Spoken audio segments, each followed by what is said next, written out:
You got the garter. Back up.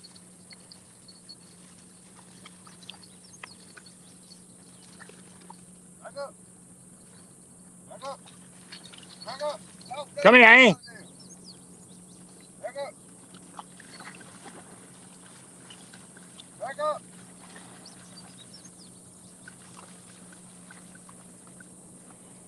Come on, bring him back. Come on.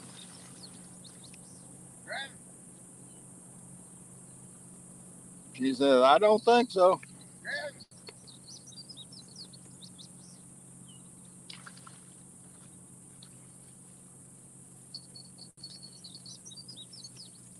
Hey, Otis.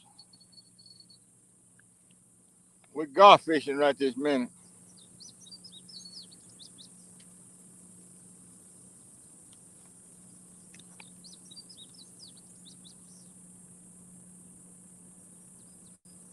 You my dear line?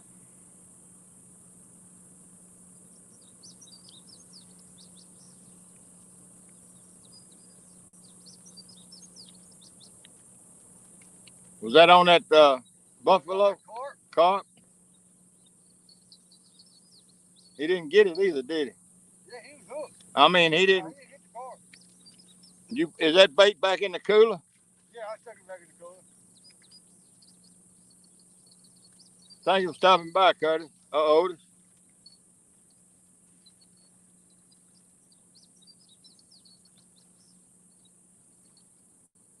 Eric P just caught a gar.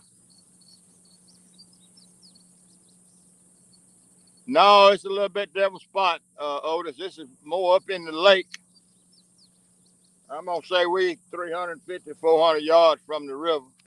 We up in the lake, but the Mississippi River's to the left out there just a little way.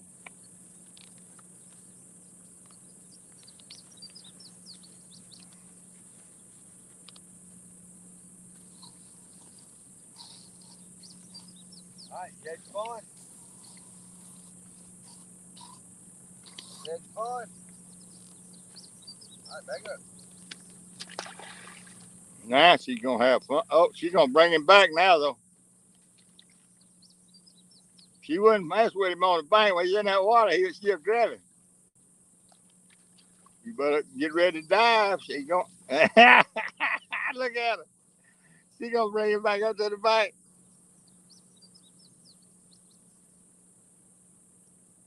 And away from the water. He's gonna get him where he can't swim no more. Oh, you better hurry up. Better hurry up. Better hurry up. Get him, buddy. Come on, Angel. Let him go. All right, enough. All right, hey, enough. Come. God, no. Leave it. Come. Yep. Yep. Sam, were you trying to tell me to get the thing? Now you're saying don't get it? Good girl. Now, let it go. Let it go. Let it go. You better go, Gar. All right, I think he's safe. You sure grabbing him by the tail and dragging him back up the hill. Hey, can you back up a little bit? Wednesday night.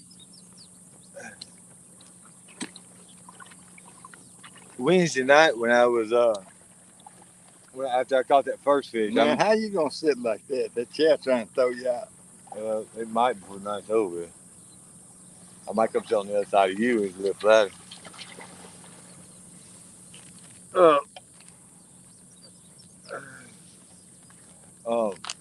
But yeah, Wednesday night, I caught that first catfish. I just made a homemade strangler.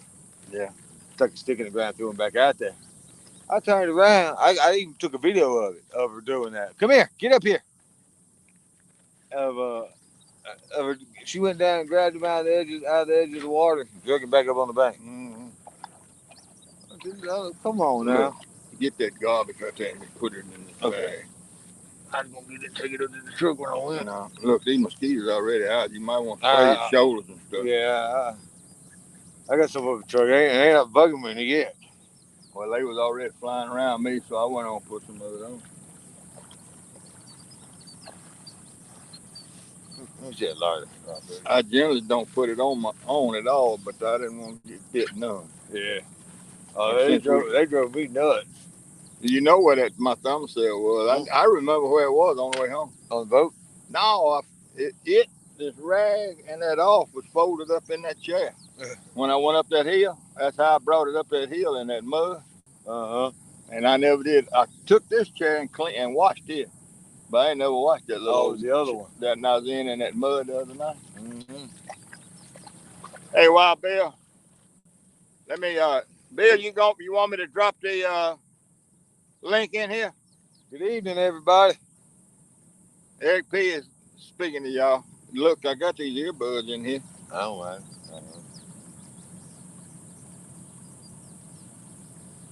Y'all, well, I put it in there anyway. Somebody might want to come up.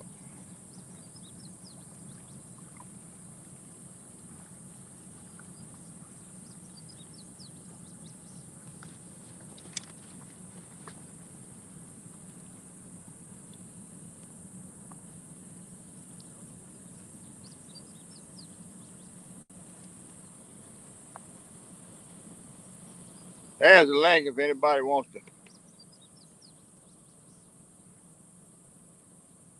come up. We got pretty good cell service as long as the Wi-Fi don't knock us out.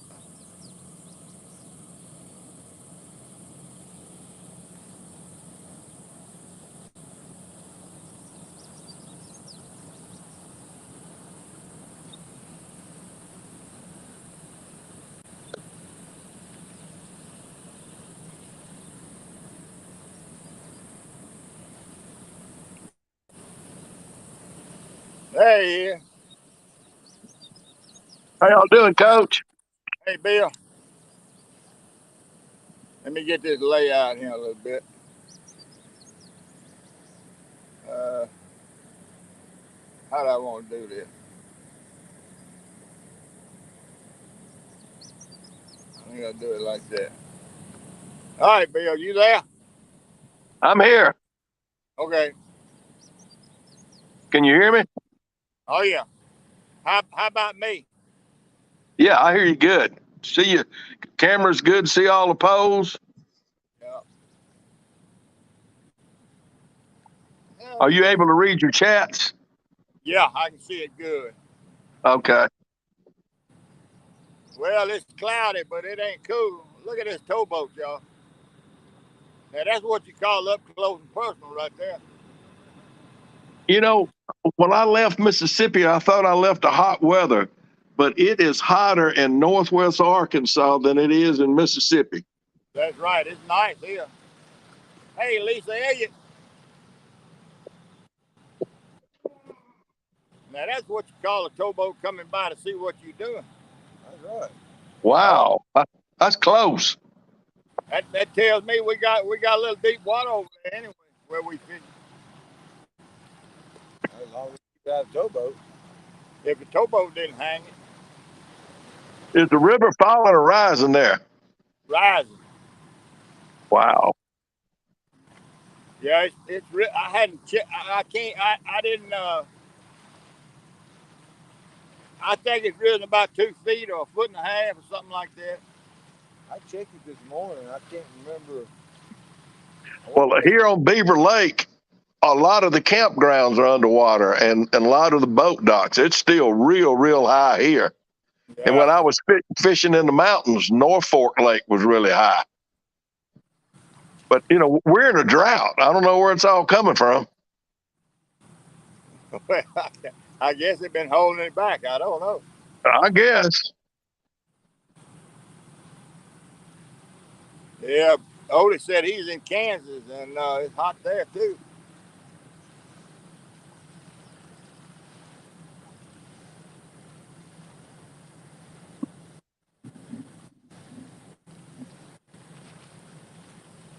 I think it's supposed to be in the hundreds for the next week here 101, 102. It's never been that hot in all the years I've been living here. I hadn't looked that far ahead, Bill. Is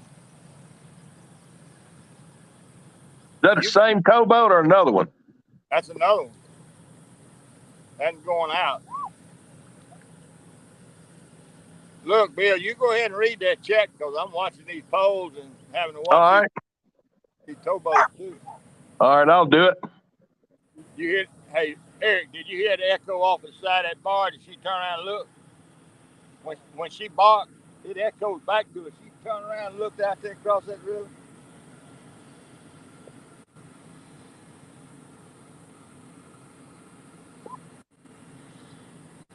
You got another one. Misty?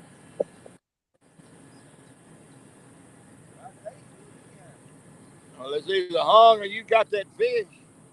No.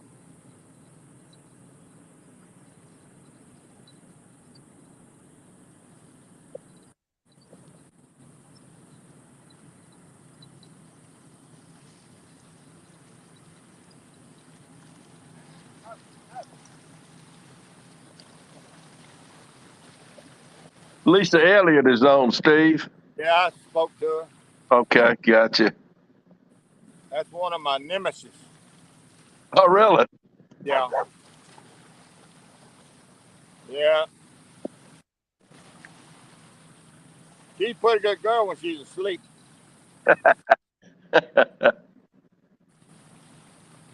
She picks on me all the time. That's the reason she got her foot in the calf now, I believe.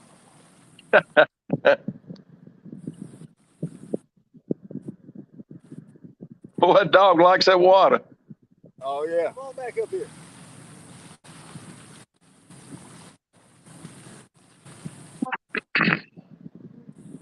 I Yes. got my little 2-year-old grandson here tonight. Okay.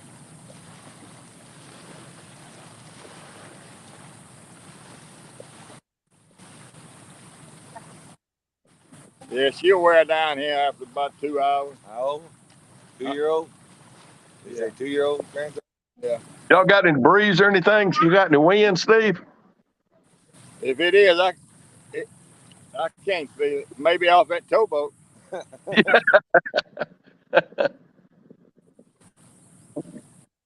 I hope they slow down tonight. Yeah, there you go. Lisa said, "Tell you that this is a fish only show. We don't catch fish, just fishing." Yeah. Or that's pretty historic maybe, but Yeah, well, we did. We caught a gar, so the skunk's off. yeah. They did that to me Wednesday night. It was just gar. And then I'd given up on catfish, and then all of a sudden it was a catfish. At 3:30. Greenwell Fishing's on, Steve. Hey, Mike.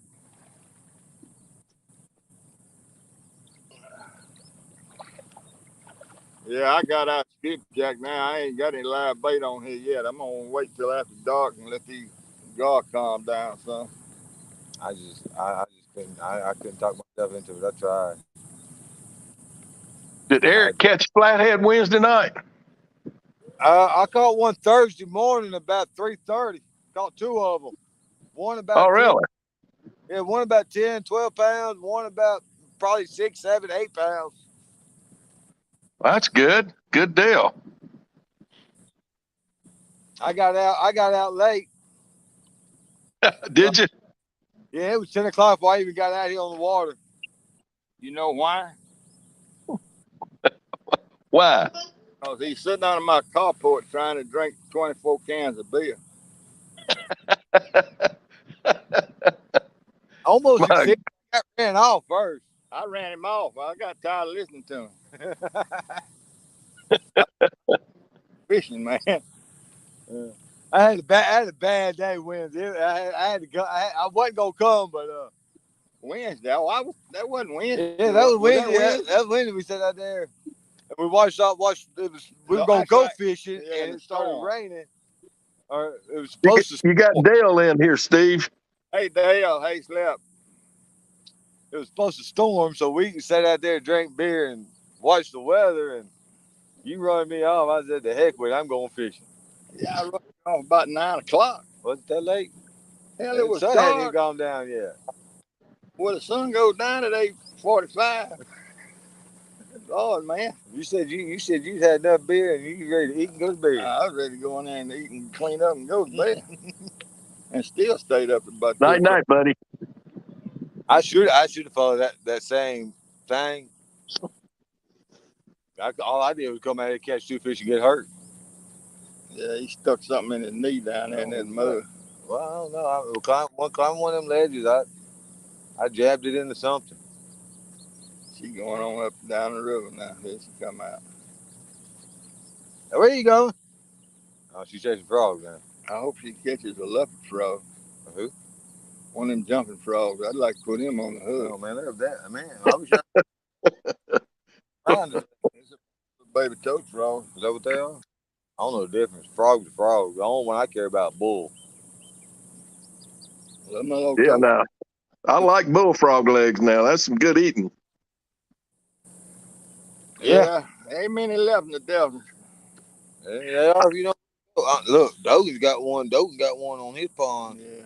That's over that long. He ain't scared of it. Right there and watch it. I got a little nephew that catches the heck out of him. I don't know where he goes, but of course he's been fishing and frog gigging and deer hunting all his life. But he does good every year. I try to get a mess of them every year from it. I don't know where he gets them. Is he up there by you, Bill? Hey, oh no, he lives there in Greenville. Oh yeah, okay. Look, when I was in my late teens or early 20s, I worked for Delta State, Thad Cochran Water Research on the Catfish Pond, and they had bullfrogs. They wouldn't let nobody catch any or kill any for about 5 years. And the year I worked out there, they finally let us go out there and kill them. And man, there was folks that just had no respect. They'd go out there and fill up a truck bed. Wow. You got Buck Williams and Chris Everett, Steve. Hey, Chris Everett, I already caught Buck. Okay. Yeah. I tell you this, after about 2 or 3 weekends, there wasn't a bullfrog left on that place. Yeah. I tell you, Wow. it cooled off a lot. Yeah. It was supposed to. It was 95 when I left the house, and it's supposed to get to 80 pretty quick. I think the high for Monday is like 86. Oh, boy, that's a lot. No, they must have had something tonight, huh? I went to the store out here. You went to. That's worked on them I had in how long? Over a month. Yeah. Hey, I think what was that, Memorial Day? What? No, yeah. Memorial Day, I think, when everybody was partying over there on Sandbar.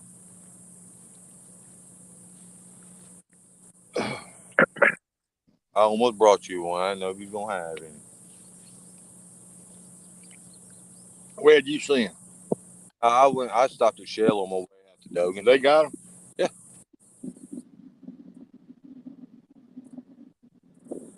I still hadn't talked to Dogan to see if he'd come out Sunday night. He did any good. But knowing Dogan, he gonna go fish right down there. Well, let me ask you this now. We've been catching them flatheads right here on this end of this. Right. Well, ain't they coming from up in here? Well, we hope. They're either coming from here or they're headed up in here. I would think. Well, if they headed up in here, then Wayne should have been catching. Hey, Coach, I left my sonar glasses at the house. Well, I mean, I would think. It would seem like to me they're going to travel the bank, travel this. They're either going out there to feed or they're going out there to whatever the heck it is they do out there in the main river. They come out of that river, come up in the lake the rest. Feed. No, they come in here to catch these minnows and stuff. Oh yeah, but they also rest up in here, just to get out of that current. But I'm like Dogan a lot of times, sunset,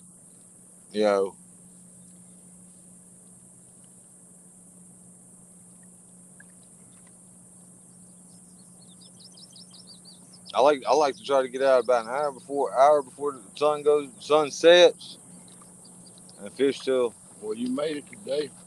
Yeah, I didn't have a choice. I couldn't sit. If I'd laid in that bed any longer, I wasn't coming at all.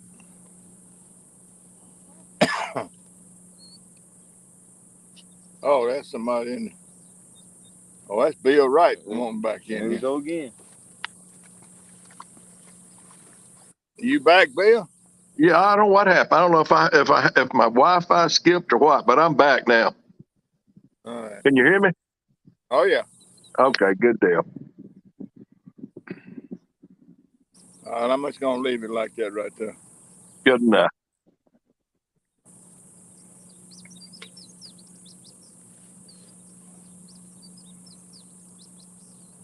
Otis said it was so hot in Kansas, he saw a robin pull a night crawling out of the ground with a pot holder. Potholder. A night crawler. That's hot. They got them green worms out there in Kansas. They Oh, go really? out. They walk out of the yard at night and get them. I Huh. don't believe we got them here. Ask What? Otis. Ask You Otis. talking about Catawba worms? Oh no, they earthworms. Get Otis. Otis knows about them. Hey, Johnny, small pepper. I had never seen them. I don't believe we got them here. I've never seen one. I had a friend from Wamego, Kansas. Used to come down here. He came down here for 5, 6 years in a row and stay a week. And he always told me about them worms. Huh. I've fished with Catawba worms before, but I've never fished with a green one. I've never seen one. I don't guess. He called them green worms now. Maybe Otis will tell us what they are. What they call green worms. Oh.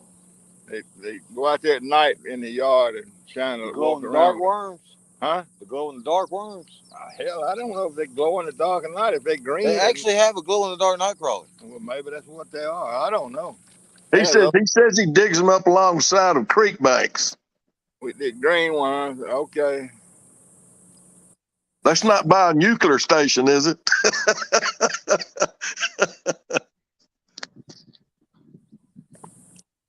Who was it? Was it Wayne? I forget who it was. Somebody actually went to the bake shop and they bought a box that said glow in the dark night crawler.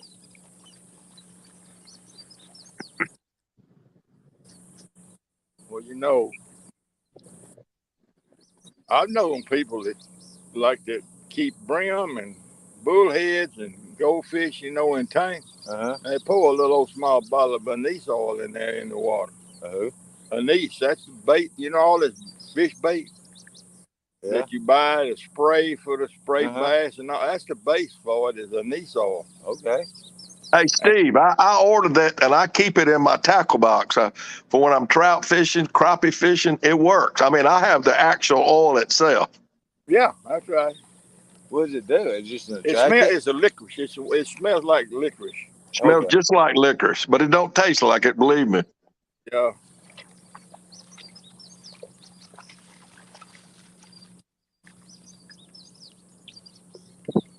What do you think? I've always used it when I was jug fishing. When the water was muddy. What is it called? Anise oil? Anise. A-N-I-S-E. Anise oil. You can buy it in the grocery store in the herb rack. But now you can go to the pharmacy and buy the real anise oil, and a drop of that stuff will stink this whole lake up. Yeah, that's what I've got. I've got the actual oil itself. Comes in a little bitty bottle, but my goodness, it's strong. It's strong. I'm gonna have to tell Wayne about that. Let's see. I've got a bottle right here. It's clear and it's a little bitty bottle, and it's actual anise oil itself. And like I say, people don't understand, especially, I've learned when you crappie fishing and that kind of stuff, and you have some onion and cornbread and you get your hands full of stuff. Believe me, trout and walleye stuff can smell that, believe it or not. onion and cornbread. The onion part they smell.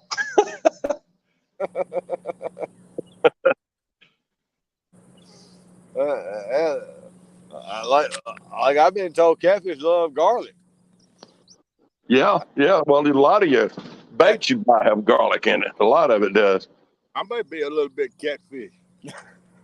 Well, me too. I love garlic. I love garlic myself. Well, I love garlic too. I love it.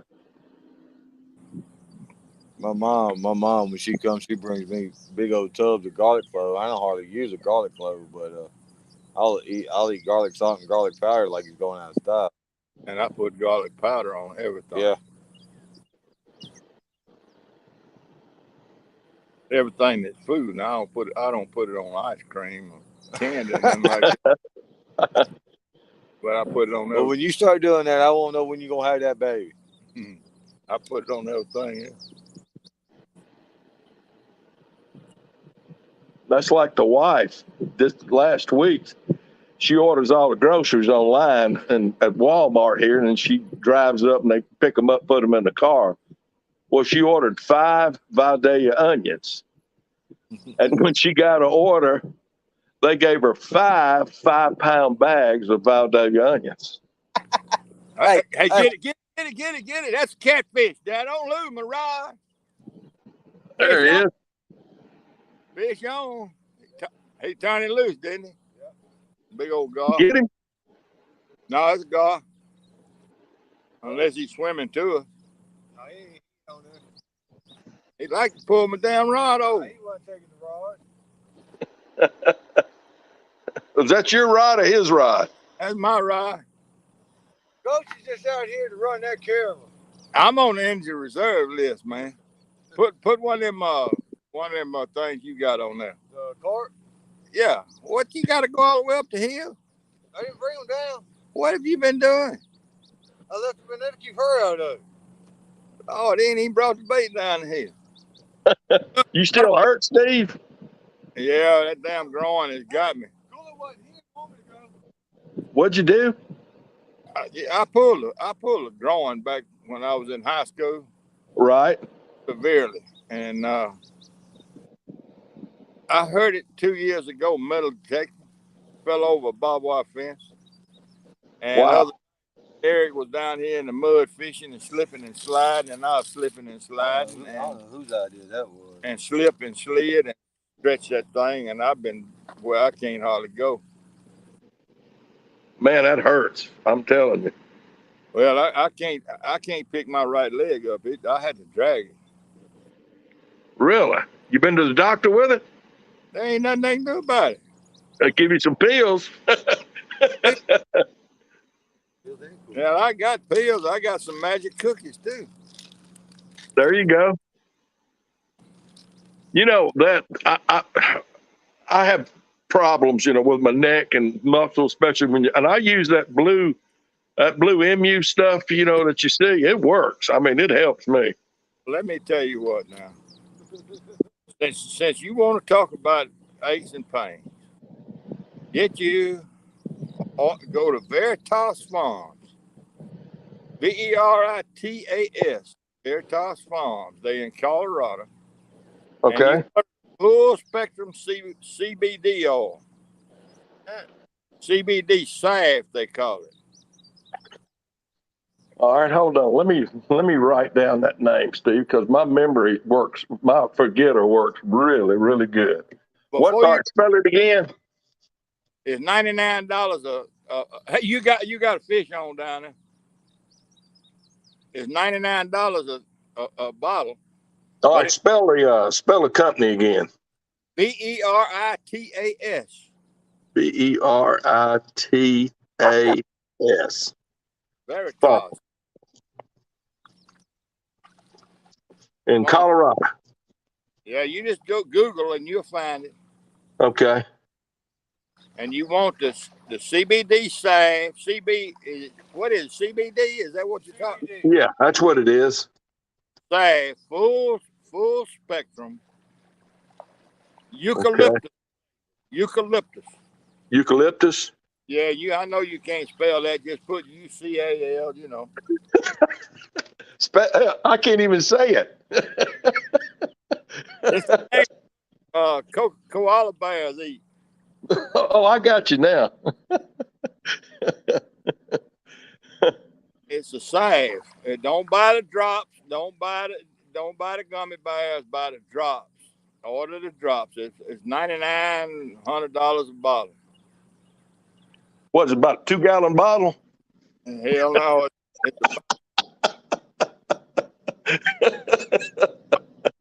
bigger. I tell you what, I'm gonna order some, and if it don't work, I'm gonna walk to Mississippi. I ain't gonna drive, so I'll be mad when I get there. I'm gonna, yeah, I get a hell of relief with it. But what I do with it, I rub it on. Right? You don't use you use a pea size amount, Okay. and you rub it in. And then I got that. I don't have Blue Emu. What I buy, I order what I buy is it's in a roll bottle like band deodorant. Right. And then I rub that on top of it, and it rub it in, and it carries it in deeper. And I got you. just gonna tell you, you get some relief with it. 90% of the people I let use it get relief from it. Now, not everybody gets relief, but I'm gonna say 90% of the people that I have given it to and showed them and used and let them use it, they have ordered their own. All right, now I got Gigability. Gigability. Hey, Gig. Okay, I thought it was Gigabilly, but I wanted to make sure. I didn't want to make them mad. But Gigabilly's on there. Hey, Gig.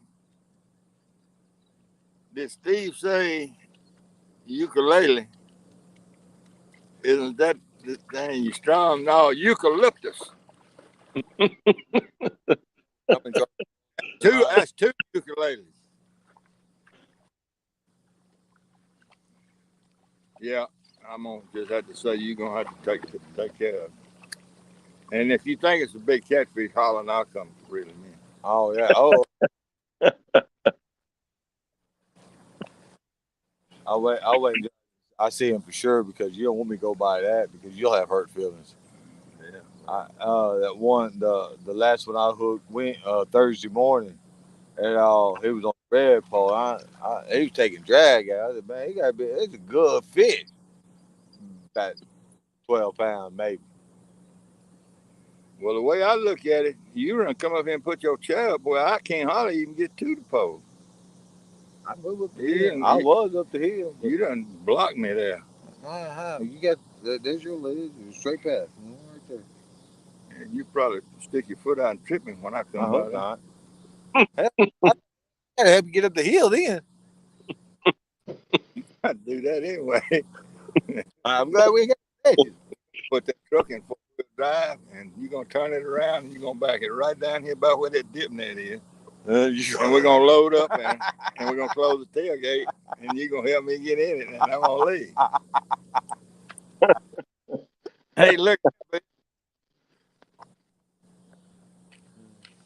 I guess you can see the truck, can't you? Yeah, I see the truck. They right there. No, you close. Yeah, but it's uphill in both directions. Ooh.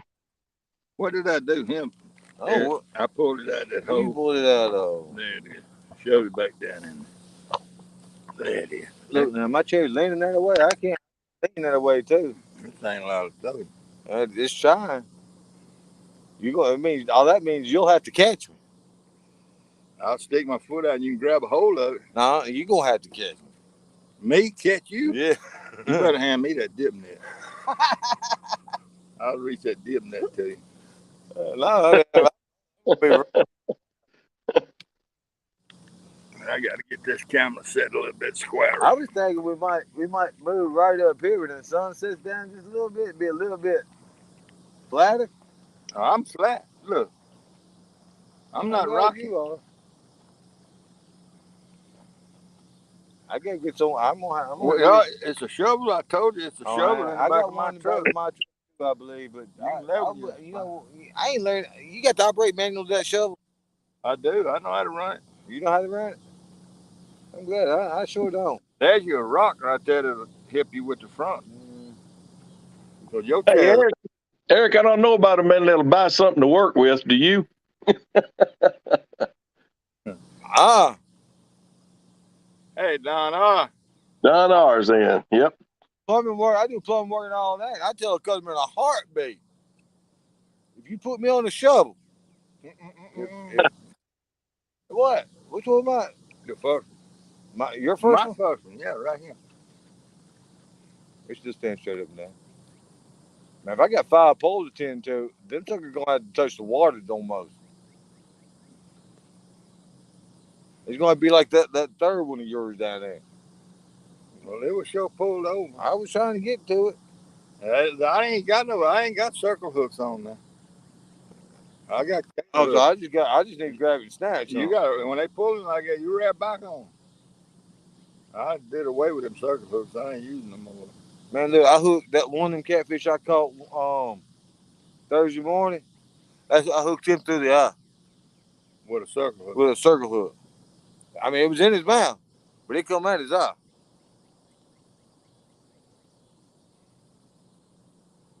Well, one Jody last night on that flathead challenge, she caught one at a catch. She caught a blue that weighed 1.44 pounds. 1.44 pounds. 1 pound, a pound and a half. Yeah, basically, and it bit a 10-ounce. It was on a 10-ounce circle hook. The hook bigger than him. No, Uh, uh, uh, his mouth ain't. It can't be that big. he didn't get the bait, but he got the hook. He got the hook. What he did, he hit it so hard he knocked the bait up the line, and he got the hook. I mean, I've done that. Now you see that? No, that ain't what I was thinking. That wasn't a kingfisher. I know. I think I know what a kingfisher looks like. Yeah, that looked like a kingfisher, but I don't. It does kind of fly like one. There you go. We're gonna take the umbrella down in just a minute. Well, now you're gonna go over here and get under. You nasty. Oh, she got me good Thursday morning. She went swimming right before we left.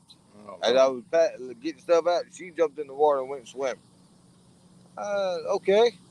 I I turned heat on, I turned air on, everything. My windows were fogging up, misting up, going home. And she was hung out the window. I figured she'd kind of be dried off by the time we got home. Well, when we got home, she ran up, got in that camper, ran right over to the bed, jumped. Got in your bed. Jumped. Well, I mean, she sleeps with me anyway, but got on the end of the bed on my side and laid down, rolled over. You showed him. And I got in there and I done rinsed off, clean fish. I was tired. It's 6 o'clock in the morning. I sat down and it was wet. I looked over at her. She done pushed the comforter, into a hill and got behind the comforter to keep the air conditioner off of her. Oh, I said, can I have some cover? She's laid there. Oh no. You back, Bill? Bill. Yeah, Steve. The dead gum I got on my phone. The chat button is right next to the leave button, and if I don't watch what I'm doing, I hit the wrong button. I'm back in. Well, you're gonna wear me out. That's wearing me out and bring you in and out now. Well, I'm gonna try not to hit that leave button again. Are you sure that thing's burning? I'm sure. Yeah, it was hot. Yeah, it's burning. Man, don't you know these Delta mosquitoes are immune to that? No, they ain't immune to that thermostat. The heck they ain't. No. I sat out here Wednesday night and they never slacked up. Well, I'd have it down here. Well, you said that you was you did. Oh no, I mean I'd pick it up. I'd pick it up, make sure it was lit and everything. I'd set it in my lap. I set it down. I'd set it in my lap. I'd set it down. But look, Eric, them mosquitoes was trying to drink that beer you had in your bloodstream. That's all. That come through. Well, I mean, I can't help that. Hey, Curtis.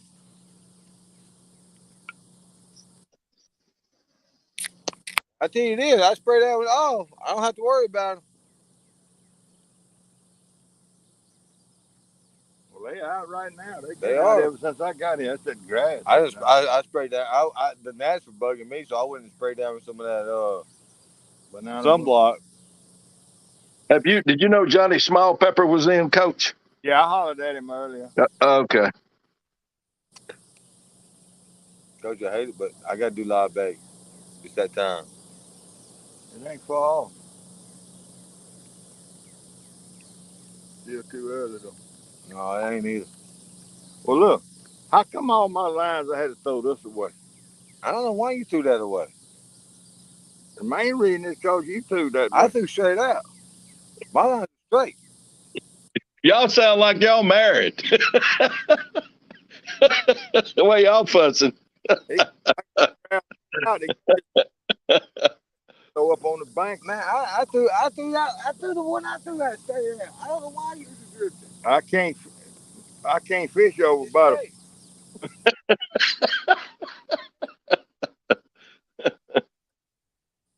This one's straight. This one's kind of. Hell, what you did?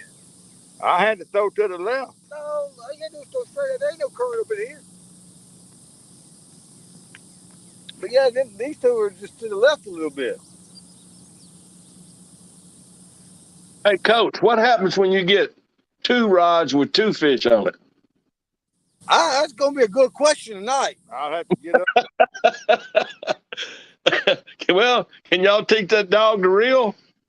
Yeah, well, she'll go out there and swim down and bring If them she in. go out there in the water and get a hold of it, she'll go get it. Bring it to the back.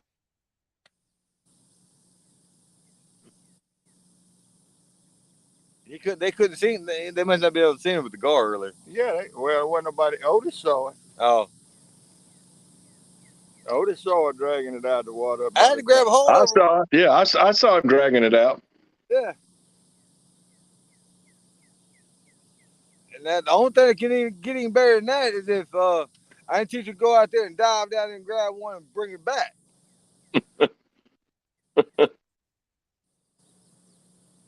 But I'm afraid I may lose my dog that way. I'll never see her again. May have plenty of fish. Well, okay, and I had a cocker spaniel would dive down in there and get him. He caught him in off them sandbars. He Buster caught a bunch of fish. I hadn't seen her dive. She'll stick her nose on. She'll stick her head underwater, but she hasn't started diving yet. Look, Buster stick his head down and hit with them front feet and kick with them back feet. His back feet and kick up out the top of the water. He was funny to watch. I was always scared he was gonna get a hold of like something like a big gar, a big buffalo, and snatch him on down. Take him with him, huh? Yeah, but all he ever caught was shad and little old what was them little old fish?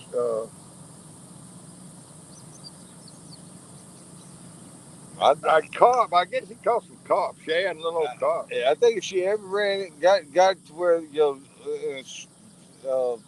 school of shad jumping around, she might start diving. But yeah, she's hilarious with water. She sticks her nose. That's what she does to the bait buckets.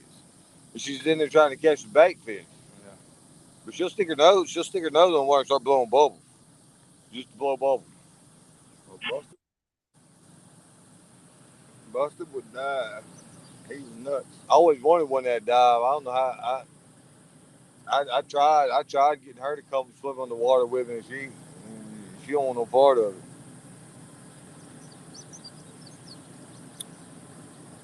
Well, we got another boat coming in here.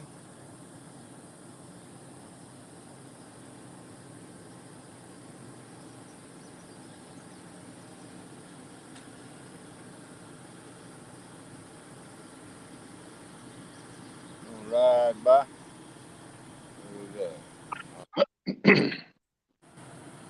It does. Hey, Maggie LaVelle. oh Maggie. Okay. That boat paint job.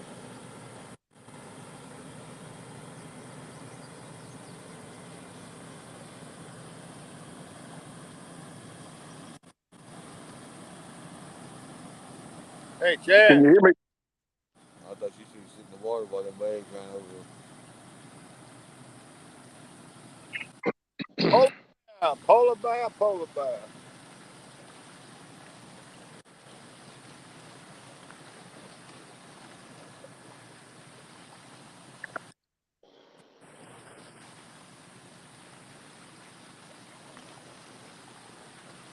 Well, I tell you what, Coach, I got deer eating my wife's flowers. I got rabbits trying to eat my garden.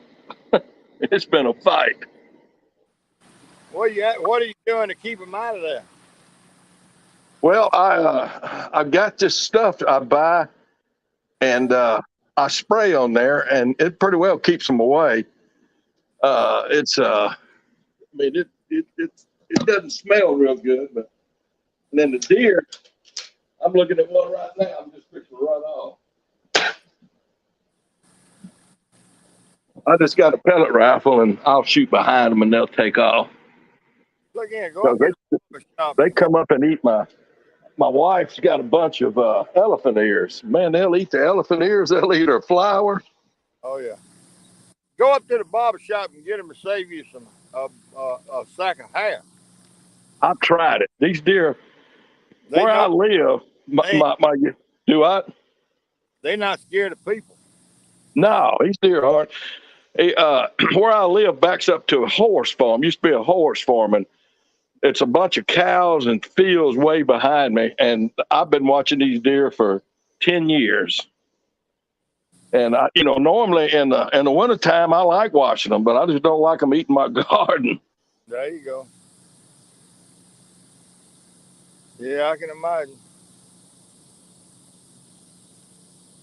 And my yard, I had my yard when I built my home. I had it sodded with zoysia grass, the whole yard, whole area.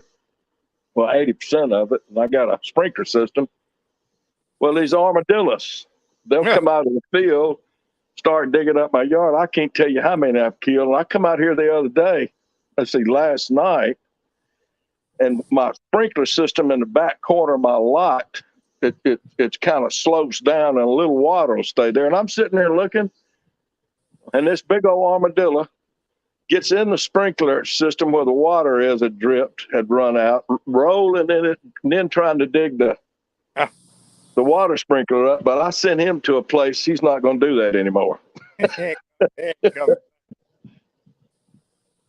All right, I got to keep up with them, Bill. I got to take this umbrella down and get some of. All right.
You still here, Coach?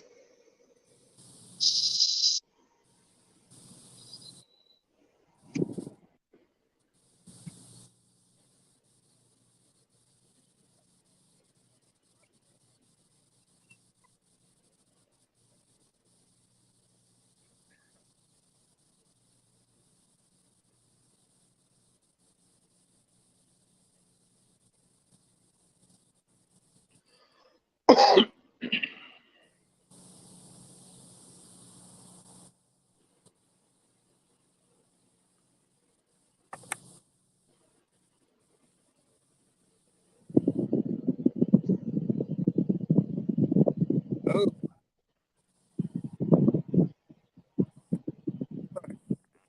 back.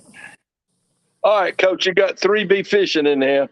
Hey, 3B. Hey, hadn't seen you in a while, bud.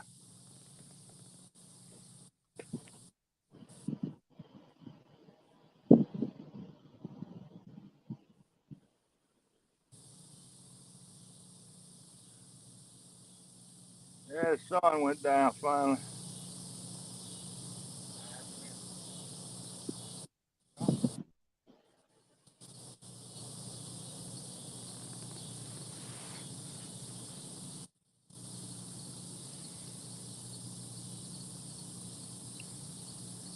There went Bill again. He done touched the wrong button.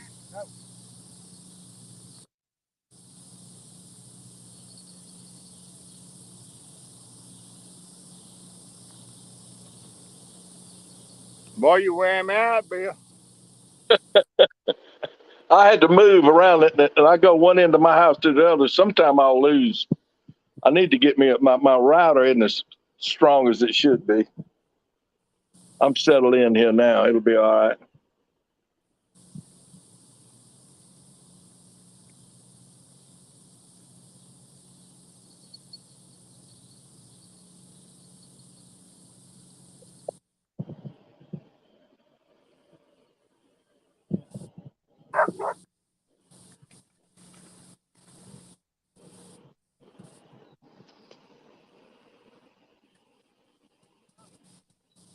Did you see that wreck? They heard hear about that wreck they had out there in front of the Dodger store, Steve?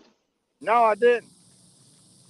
Yeah, it was like a 3-car pileup. I saw it on Washington County Crime Watch. I said, man, a big 3-pound, 3-pound. They had ambulances out there and helicopters, and I'm going, oh my goodness. Come to find out, it was Dwayne Frith, his daughter, and his grandson. My niece was in that wreck. Dwayne who now? Dwayne Frith, do you know him? No, I don't know that name. Well, they carried a little boy to Jackson, but they thought he had worse injuries than what he did, but he didn't. I don't think anybody was killed, but Oh, that's good.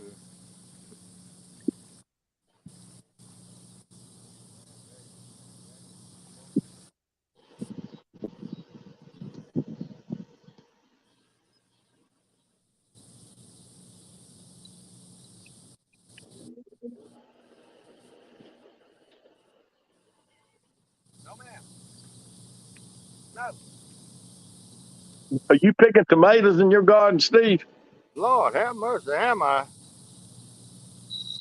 You know, we plant so late here. My tomatoes, I think I've got about 2 or 3 off, but they're loaded, but they're all still real green. I've got a lot of. I picked a lot of okra and I picked a lot of eggplant, but my tomatoes not coming off yet. They're still a little early for them in Arkansas. Yeah, my tomatoes going the other way. Wow, Yeah, I don't know. We plant four plants, and that's what we plant. we give quite a few away, and we use a lot of tomatoes. I love tomatoes. Yeah, my wife puts up 8 or 10 gallons or 10 or so a year in the freezer, and then she takes her okra and she cuts it up and she batters it like she's gonna fry it, then puts it on a pan and freezes it, and then puts it in a Ziploc bag. So we eat okra all winter. There you go.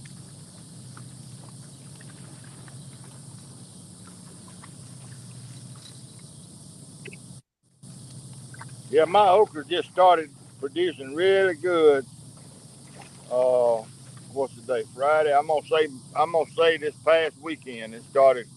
Where I get a good bit every time. I ain't got but 17 stalks. 17. That's a lot of okra. Well, we love okra. We Boy, like I do too. hot and fried. I like it boiled. I like it fried. I like it grilled. I like it Grilled. I like it pickled too. Oh, Hey, I do too. I love it pickled. Eric wants to know how do you grill your okra? I just take my okra, Eric, and I'll take it. A lot of times I'll slice it right in half, and I'll put a little olive oil on it, sprinkle a little garlic and salt and pepper, and just grill it. Doesn't take but till it gets crispy. Okay. It's delicious. I love it. Well, see, I'd much rather eat anything off of a grill than I would out of a kitchen. You got Dave Gotcha here, Steve. Gotcha. Hey, Dave. Gotcha. Is that what it is? That's the way I say it. Gotcha. I don't know what's right, but that's how I say it. Yeah.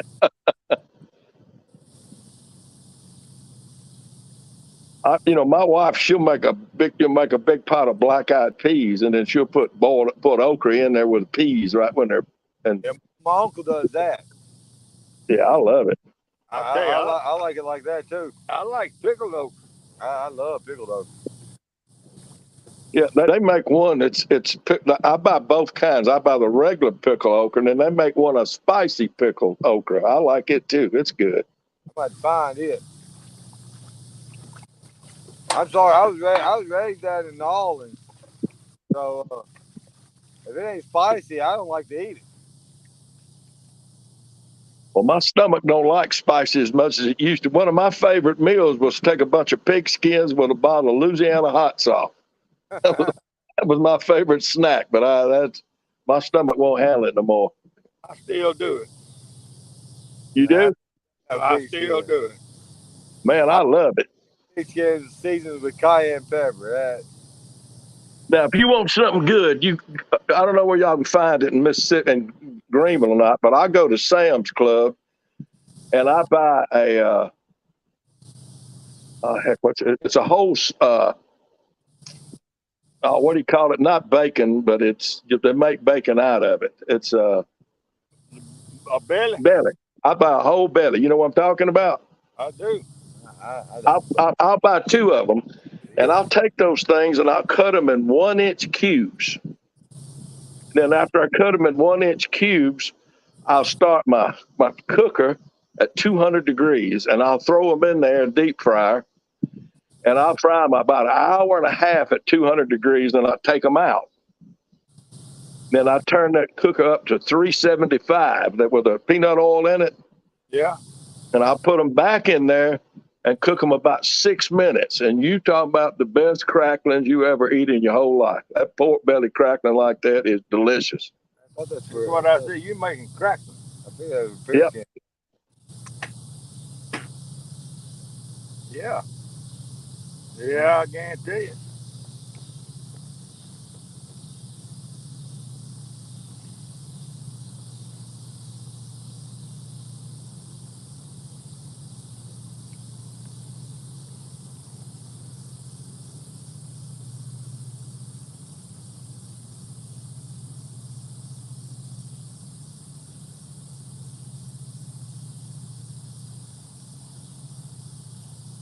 Well, it's about time to put the live stuff on there. Put it on it dark, right? I'm giving it till I can. I'm giving it as long as I can. Yeah. Well, do you buy your live bait, or do you have a place at home to keep it? No, I buy mine. Oh, I keep it. Yeah, I got 2 tanks there at the house, but Oh, I you do? just buy goldfish. Eric's been using a cast net to catch some brim. I got you.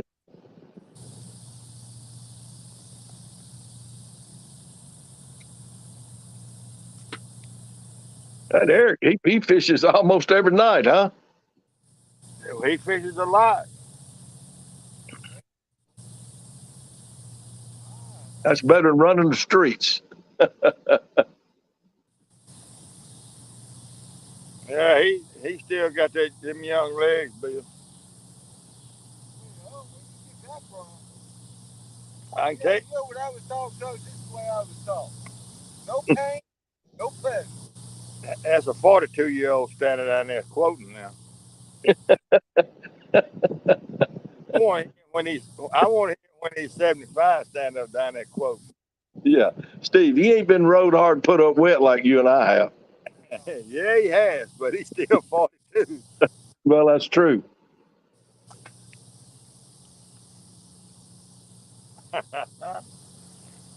Oh, man. Look, cuz I worked 2 years with a herniated disc Looked like a 75-year-old doing this number. Went to work every day before I went to a doctor to find out what the problem was. Yeah. It wasn't my Hey, look, for years, I worked at Sears, wore a suit, sit in the office. And then, like I say, I built grain bins every weekend and every vacation. So I know what work is. Yep. Well, I'd be in a whole lot better shape today if when I came through high school and college if I'd have been a cheerleader instead of all that other crap. yeah, right. I'd be at 75. I'd still be running up down this bank. Doing flips and splits. No, I wouldn't be doing no flips, none of that. But I'd be in a lot better shape than I'm in now. Man, I don't want to talk about all that. I got a rebate.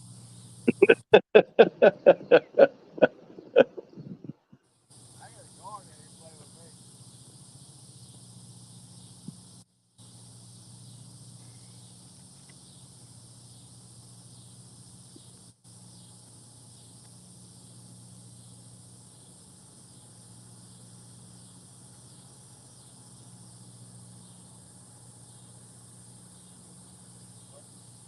No, man.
Didn't go to sleep. Scared to look. I don't hear him in there. Still on the show. I got it muted.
fill that up for me. Really, all the way. Yeah, I don't. And put a piece of that carp on it. Throw it back out.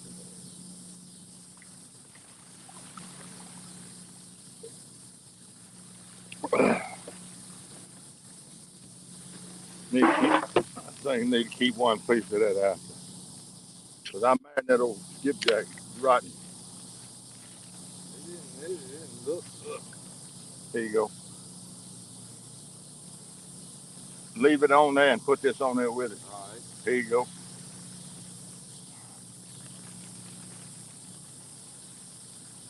We'll double whammy his butt. Covering all the bases, Coach. There you go.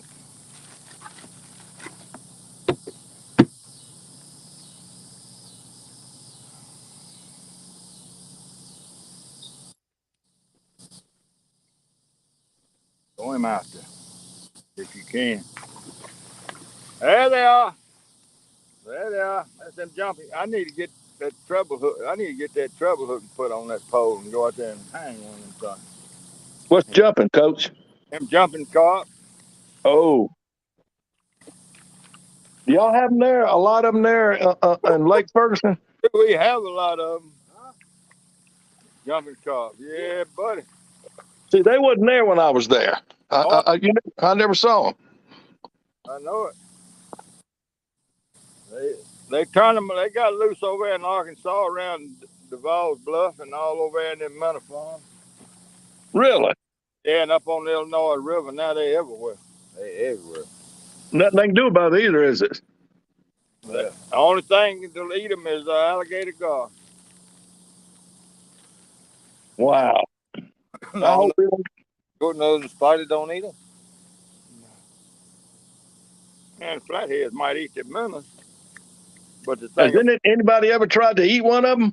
oh yeah, there's good some recipes on them. They claim they're excellent food. I've been saying, I've heard some folks. I've heard some folks say they're good smoked or whatever. But I've heard it too.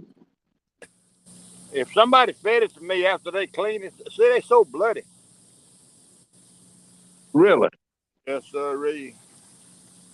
Hey, Lisa Elliott, are you still in here? Yeah, she's here. Let me see. I want to see her post something.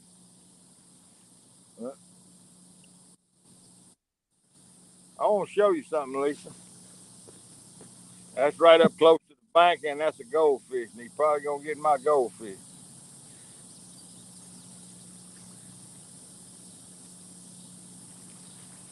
I threw that up close.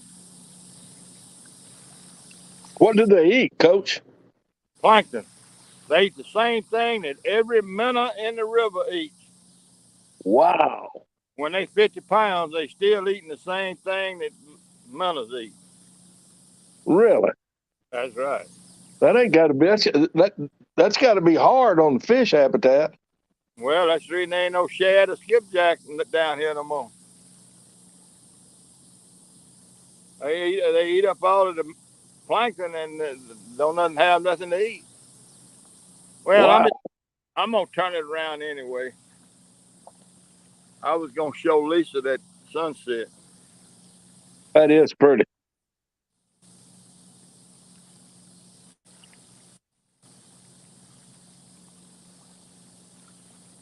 That's pretty, isn't it? Yes, it is. Well, she just missed it. That's two things I miss about Mississippi. That's in the fall of the year when all that cotton is white all across them fields. Yeah, they don't raise no cotton down here no more. It ain't. No, it's all corn and soybean. Wow. There's a little bit of cotton, not much. You don't have the only thing they grow in Northwest Arkansas. They grow a lot of peaches, apples, strawberries, blueberries, that kind of stuff, and a lot of cattle farming. Yeah. And these cattle farmers are hurting. I mean, everything's dying. Grass is dying. Can't feed them. They're having to sell them. It's crazy. Yeah, I saw it, polar bear. I saw you. I saw it on you. I saw you catch it. I thumbed up. I don't know if I I don't know if I made a comment or not, but I saw you catch it.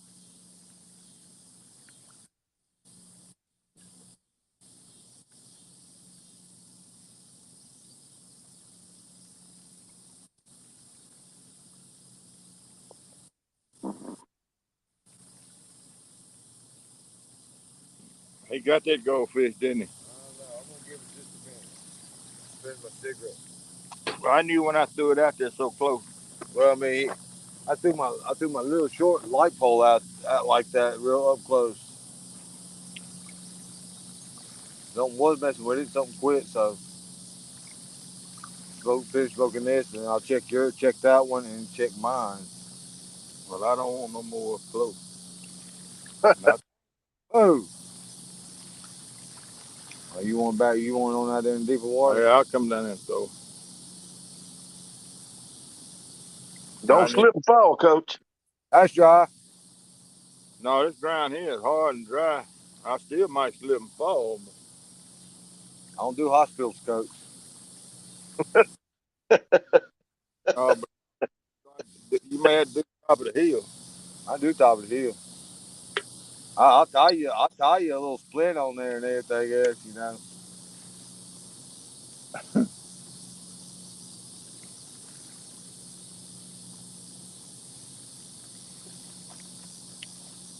Well, you better set the clock if we're going home at 10 o'clock.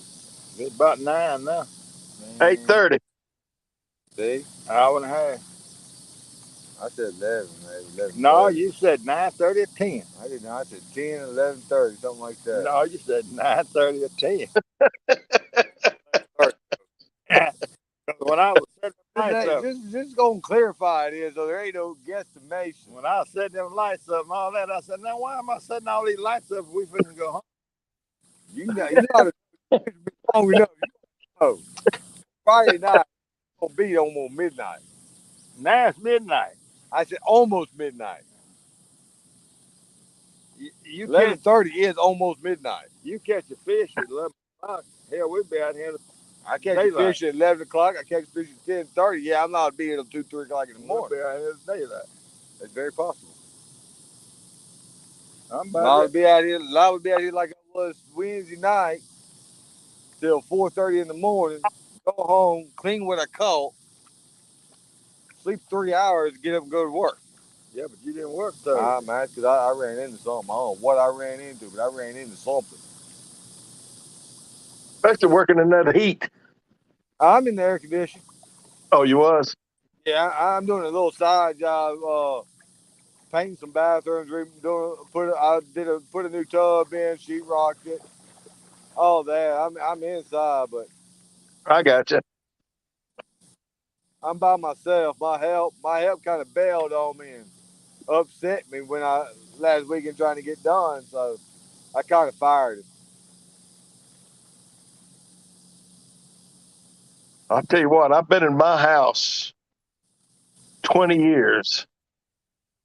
I put a roof on it last year, almost over $18,000. Now I got a 20-year-old air conditioner, and I'm praying that sun's going to at least last to the fall because you can't hardly get a system now. You can't hardly get parts. You can't hardly get a new system if yours goes out.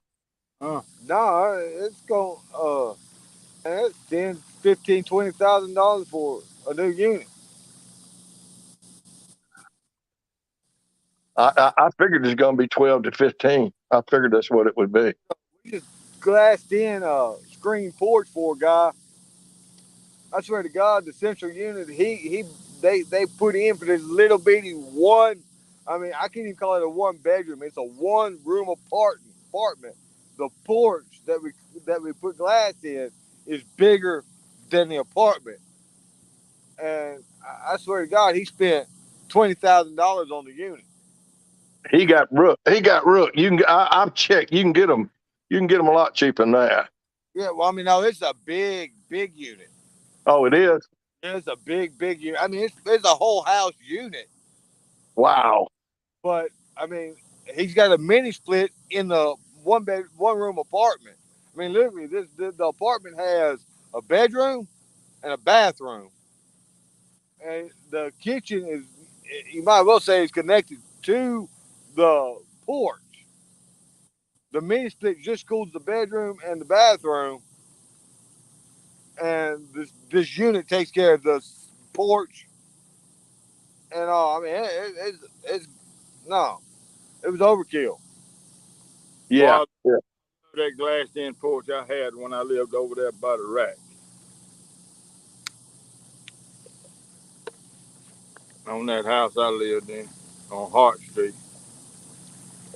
Did you ever go over there, Bill? To your house? Yeah, where I had that glass patio, glass No, I porch. didn't, Steve. No, I never went over there. Man, I What? love Where do you live now, Steve? down at Country Club Estate, down I, I got God, you.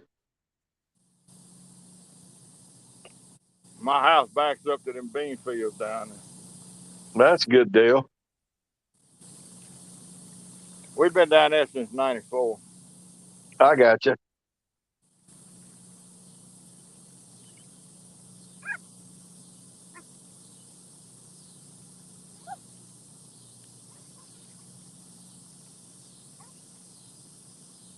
My little niece bought a house. You know, like you're heading towards Glen Allen. You go out past Abba, and you got that school, that elementary school there on the left. Yeah, And there's just up a little bit to the right. You take a right on the road. There's a subdivision out there. She moved out there. I know where that is. I know Yeah, exactly. Yeah, she just yeah. graduated from Ole Miss. She got a degree. She's a pharmacist. Okay, she gonna work in Greenville? Yeah, she's working there at the hospital. I got you. And she's their head pharmacist there. I got you. Man, I'll tell you what. I think that's what they call a nonprofit hospital. I And don't know. I don't know how it's set up, but they pay her. It's crazy the money they pay her. It's crazy. I don't believe it's non-profit because the company owns it. The county, Okay, well, county don't own it anymore. oh, really? No, they sold that thing. They stole the goldfish. Stole it. Stole it. What you want on? All right, I'll come through that. You want goldfish? You want brim? It don't matter. Put anything, something live on it. Hook it through the eye.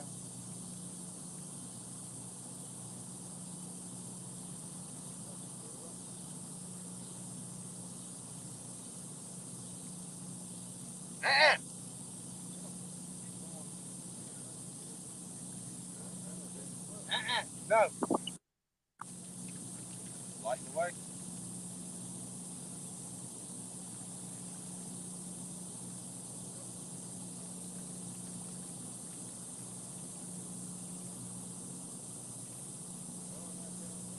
Now you straight. No.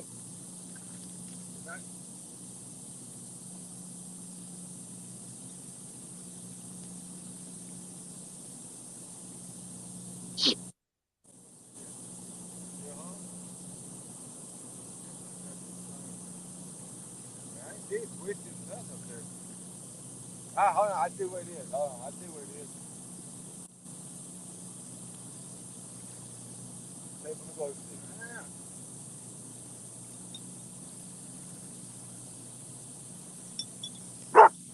Uh-oh, I'm over everything.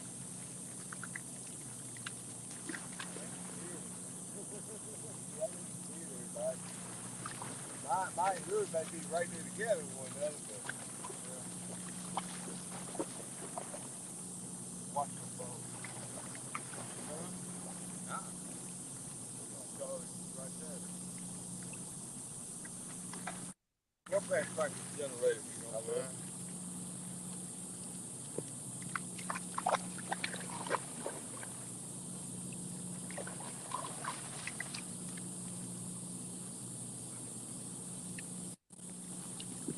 I had that line out too far.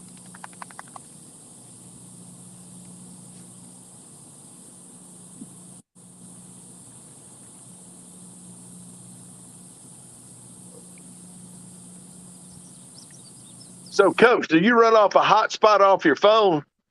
No. Do what? Yeah. Yeah, it's full of gas. No, I just run a straight phone. So, so you go through YouTube. Do you have to pay them for that site? Uh, to StreamYard? Yeah. No, I get 20 hours a month free. Oh, okay.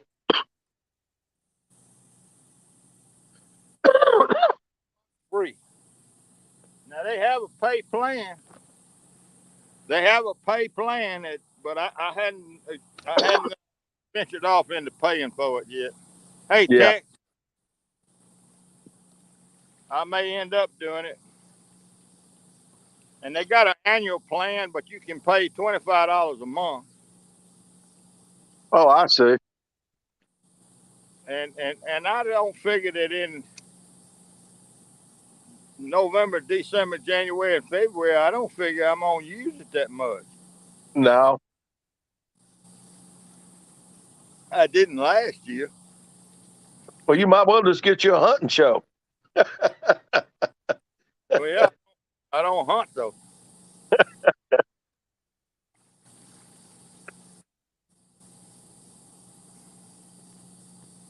I don't know. I hadn't.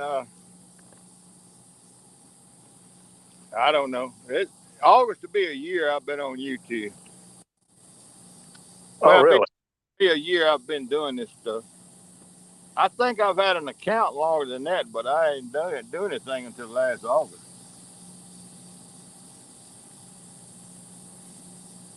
Damn, that smoke, that exhaust from that Yeah, generator we must be blowing into us. is blowing straight down the hill.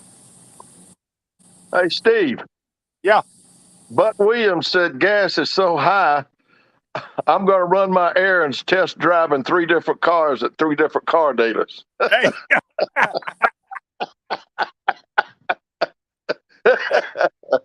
that's good there now.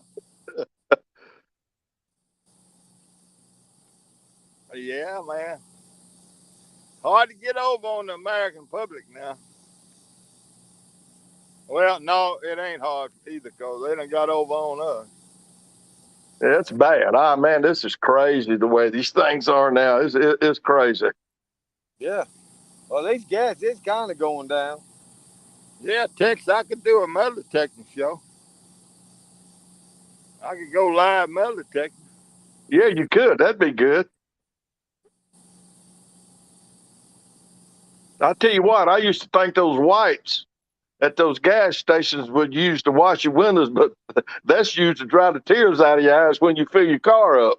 That's right. That's what they use for nowadays, anyhow.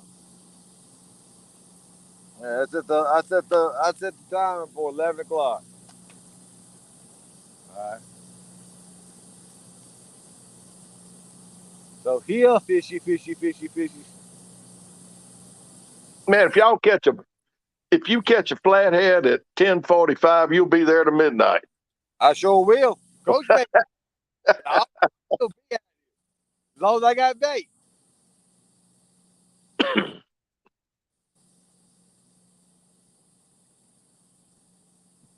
That's what I told my grandma. I told my grandma, I said, when I finish this side project I'm working on now, I said, I'm taking about a 3 to 4 week vacation. She said, huh? I said, yeah, don't nobody ask me to do nothing outside my normal 40-hour a week job for about a month. I said, I'm going fishing. Well, you need to get Coach and you need to put him in a truck next year and y'all come on up here and let me carry y'all fishing. I don't know. Well, I think next weekend I'm going out of town, but He said I next. said, next year. oh yeah, we will. You got a year to plan it. It'll take Coach that long to make his mind up. That's right. That's not like my boss.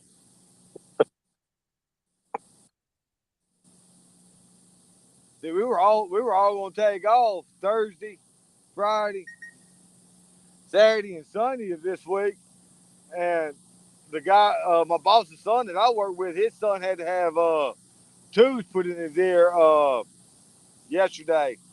And then he texted me last night and said, well, I'm going to work this morning. We go to work. We work 2 hours. We come home. Wow. What did we come up here for? Where do they have it done? It was done in Greenwood. Coach, we stay on these good vacations, don't we? That's right. Permanent. Yeah, I've been enjoying mine ever since I started it too. Well, yeah, bad thing is, see, I'm gonna have to work. I'm gonna have to work to the day of my funeral, and then I'm gonna have to help bury myself. Coach, did you ever know Ron Melton? He used to come in the rack. He was a do-it-all guy. He used to work for the railroad there for a while. I know. I'm trying to place him, but I know him. Yeah, you know him. He used to come in the rack. He was friends with Mike and all of us. He You knew Mike? he worked for the railroad, and then he was a handyman. Did a lot of stuff. He left Greenville and moved to Greenwood and opened up pawn shops over there. Okay.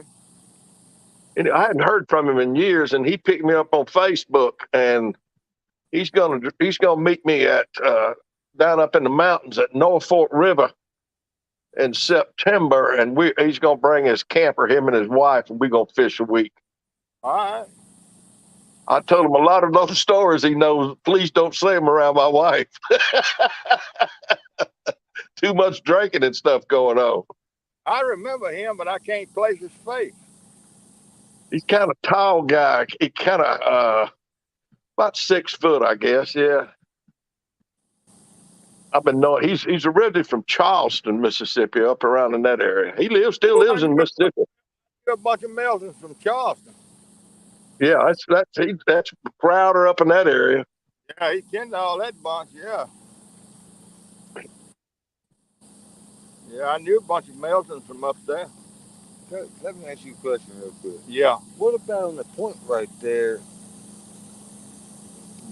where it go, Back into that hole? Yeah, you go back up into there and right up through there. I don't know. I never fished down there. Did you said you rode down here. Did you walk any of this? Hell, not walk.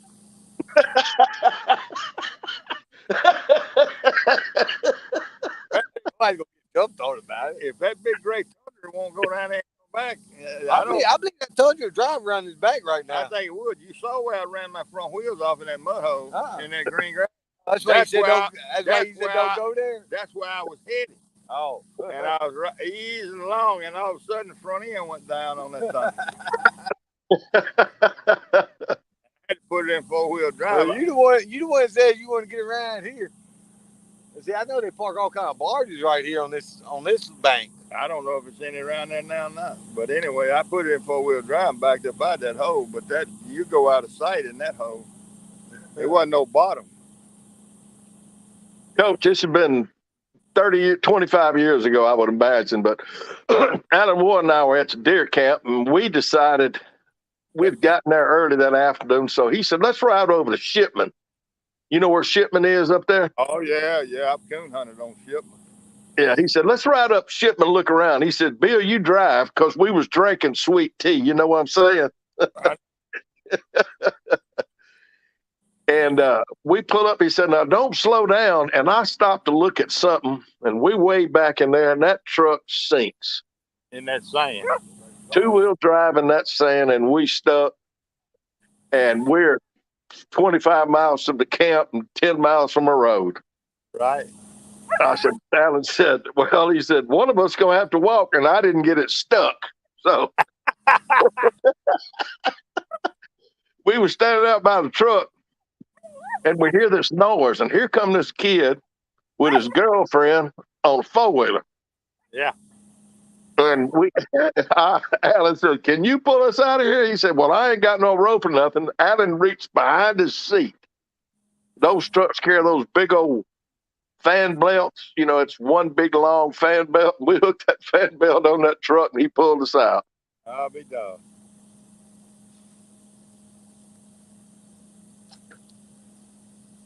There you go. Got that goldfish too. Got that one. Put it in the rod holder and let. He get a bite?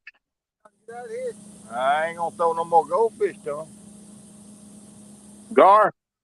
Yeah. No.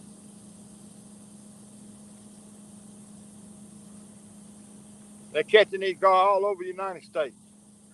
In this hot weather, that's what everybody's catching all over this country is gar. Because of the hot weather, huh, Coach? Well, I mean that's what they're claiming it is, but you know, Well, I mean, you can feel, you know, especially when you hook them. When you feel a hook in them, you can tell when they let go where it is. these catfish, this hot water and low oxygen don't bother gar. No. They don't, you know, it don't matter about Not, low oxygen to a gar. They thrive in this kind of water.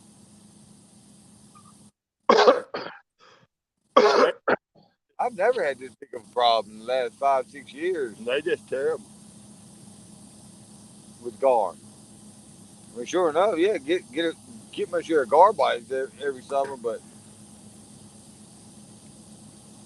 I remember You we used to fish for them with a big old pole and salt meat. Fish for those gar. well, if usually when you get in 8, 10 foot water, you don't hear. When you get out into deeper water, you don't have a problem with gar. But it don't Right. matter over here now. The damn gar. There's one on this first boat. Now that's cut bait. yeah. So that means they're coming in off the river. See, I'm not getting bites, and I am. Yeah. And that's what it.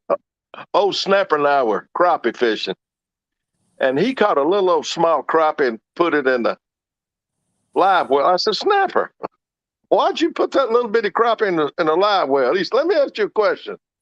He said, you eat butter beans, don't you? I go, yeah. He go, well, that fish is bigger than the butter beans, so shut up.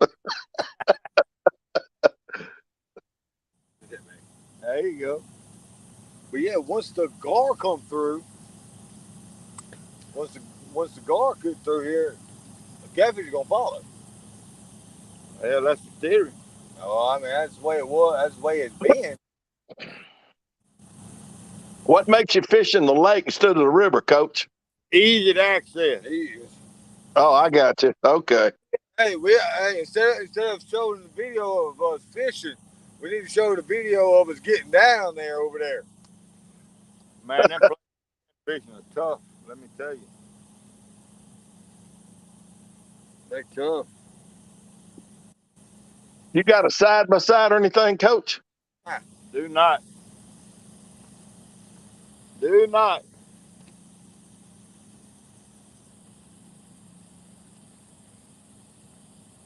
I ain't got nothing but 2 legs. I got a 4-wheeler. I carried it to my son, so I probably hadn't ridden that thing in 3 years. 2 years, I know. Side by side, big side by side Polaris. Son's got there. I don't ever ride it.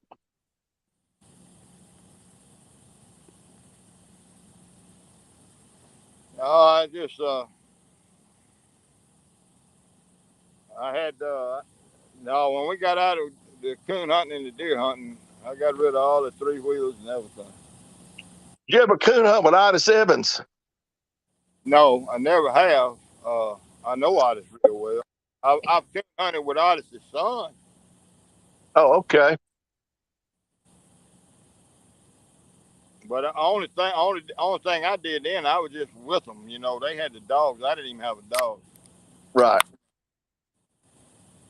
He was big into that. I'll never forget Otis he said that he was talking to some black fella, and he said, I know a man, said, Mr. Otis, you've been looking for a mule to coon hunt off of. And he said, yes, I have. He said, I know a fella, this black gentleman that's got one. And Otis said, well, I'd like to go look at it. So Otis said he got in his truck, hooked up his trailer, and went over there and looked at the mule. And he knew a lot about it because he'd hunted off of mules quite a bit.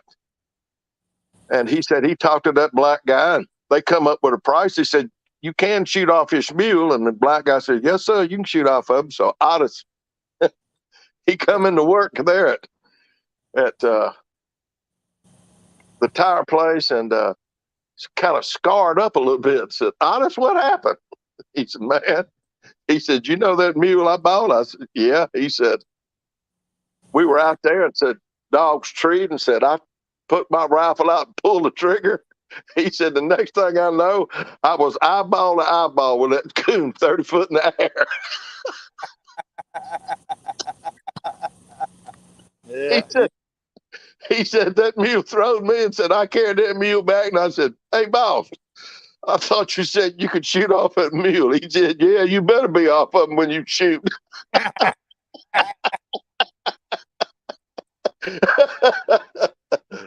Off of it when you yeah. Where'd you coon hunt, Steve? Woo, golly. I did Everywhere. Huh? I did a lot of field trials all over the Arkansas and North Louisiana, Mississippi. I didn't know that. Yeah, man. I coon hunted at Donaldson Point, Catfish Point, uh, Delta National, Wow. uh, Marigold Hunting Club. Oh, okay. I coon hunted all over this country. Kind of like you catfishes, it sounds like. Yeah. Well, I used to coon hunt and go to these field trials with a boy from Tallahatchie County, and he had one of them dial up telephone loudspeakers on his truck Yeah. and played Dixie. And we pulled into them coon hunts. You had to be there. They do the drawing about 7 o'clock. Draw out, who you're going. We pull in there about 5:30, depending on how far we had to travel. And it got to where when we pulled into them field trials, and he turned, and that's the first thing he did when we turned in the driveway was hit that telephone dial, and it played Dixie all the way to the camp house. You can see them putting the dogs in the trucks and leaving. So they knew it was it wasn't my dog, it was his dog. He had the best dog I ever hunted with in my life. Really? Yes, sir. Oh, you know Dogan's dog had puppies, right? Oh, yes. He capped too. Yeah. They some pretty pups too. Yeah, Malvin had the best. The name was Bailey. And it took the minimum that you can make back in the day. The minimum hunts it took to make a Grand Night champion was 5. And Bailey made Grand Night champion in 5 hunts with not a single minus point. Damn. Wow. That's a hell of a dog. Wow. He won every cast and never had a minus point. Boy, I bet he had some expensive dogs. Yeah. No, he raised Bailey from a pup. Yeah. And Oh, really? yeah, and Bailey drowned to death in the pen. What? Yeah, on a dry, sunny day. He got Really? some lungs and he drowned. Wow. Died in the kennel. Dang. Malvin never got a pup off of the dog. He never studied him. He never did anything with him. Well, I'll bet. It was pitiful, man. It was absolutely pitiful. Oh, I can imagine. Come on.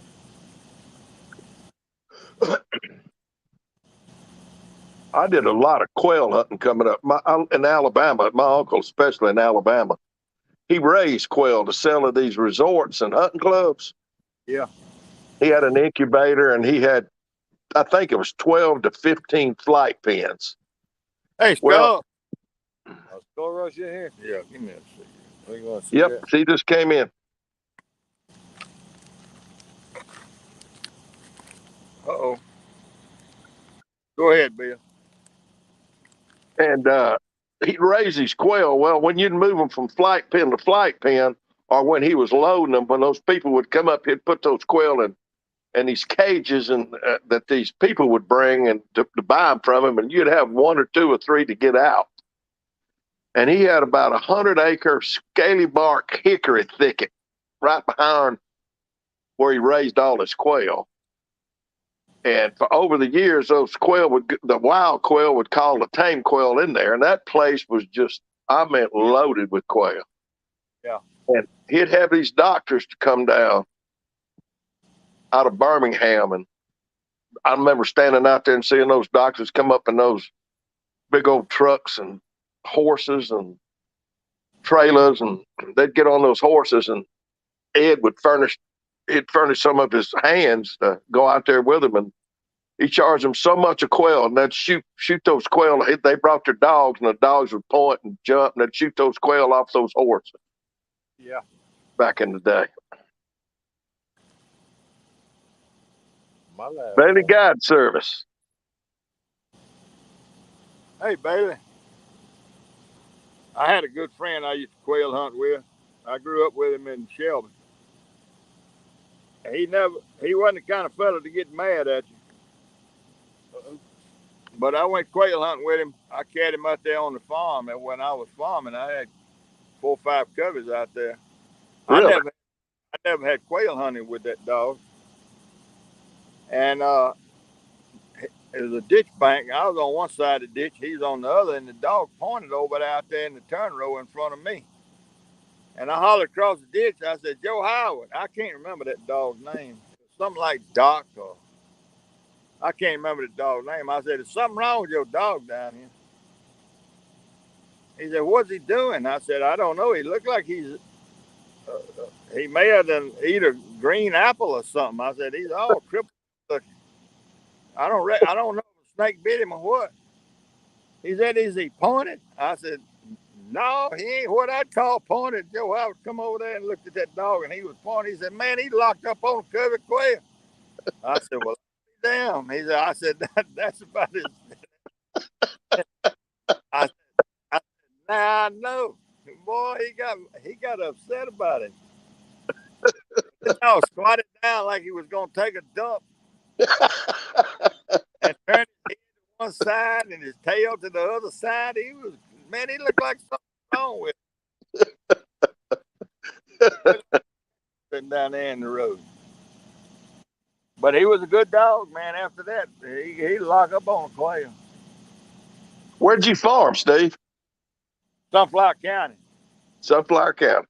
On the Sunflower River, right across from the Russian winery up there. Oh, really? Did you lease the land? Yeah. I own some too, but I leased a bunch of them. Oh, okay. Yeah. I went to Aliceville somewhere along in that time, bird hunting and deer hunting. Aliceville, Alabama. Yeah, yeah.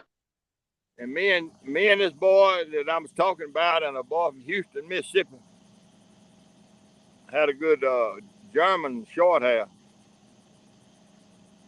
And we pointed 25 coveys in one day. Wow. And didn't fire a shot. What? Yeah. The wind was blowing. Yeah. And them birds, I guess, they said, Joe Howard and I forget this other boy's name. And birds are jumping wild, you know. Yeah.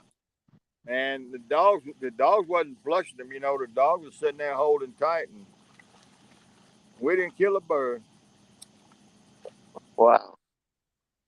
And I walked 91.5 miles. Wow. With them 2 guys. Man, they like to kill me. I can imagine. That's a lot of walking. Quail hunting, it is. Yeah. I used to go over. I hadn't done it in the last 4 or 5 years, but. Well, something I'd like to hunt. But also, who lives in pheasant country? Say again? Otis lives in pheasant country. Does anybody hunt pheasant? Not down here, but they Well, do. I know we ain't got them down here. Kansas, Nebraska. Well, yeah, I used to go to Kansas at least twice a year and pheasant hunt for 10 years. I hadn't been in 4 or 5 years, but I went to Kansas almost every year or twice a year in pheasant hunting. You know, I follow a commercial harvester. It's a man and a woman. They've been doing it for over 50 years. They don't run but one combine. And I've been following, and they are in Chapel, Kansas, Chapel, Nebraska right now. And I've been watching them. You know, they live stream, you know, while they're cutting. Yeah. And I get to see a pheasant fly up in front of that combine Really? in 2 years. Hmm. And I know they got to be all in them fields. They got to be. I probably hear that combine they used to and they run. You know, pheasant will do a lot of running.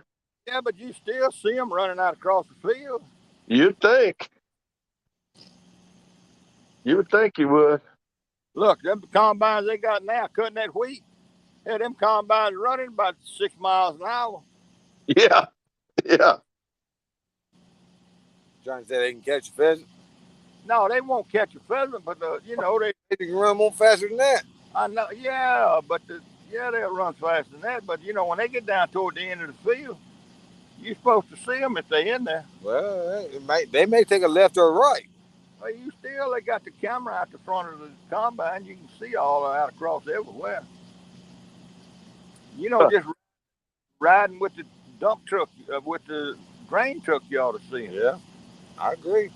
So they're everywhere. Kind of like catfish right now. We hunted Snapper and I hunted a lot in Alabama. My uncle's place. He lived at Uniontown, Alabama, out from Selma in the Black Belt. He farmed there. Killed a lot of deer there. One year, Snapper, Jamie Russell, I carried him down there, which was a mistake. I carried my other brother-in-law, Ken. It was 4 of us. All right, I tell you.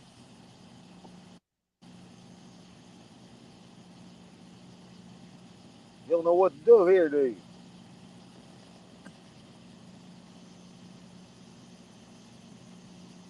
Go ahead, Bill. Buck Williams said he liked dove hunting, but he said, but man, they're fast. So anyway, Snapper and I, in Alabama, you kill a buck and a doe a day. Yeah. Damn. And so we went, and it was 4 of us, and I think we had 11 deer. It was cold, and we'd hang them, clean them, and hang them in my uncle's barn, and he put a big plastic bag over them. Had to put his name and everything and address and when we killed him and where it was to carry him into Mississippi. So we had a 4-wheeler with we had a trailer with 3 4-wheelers on it.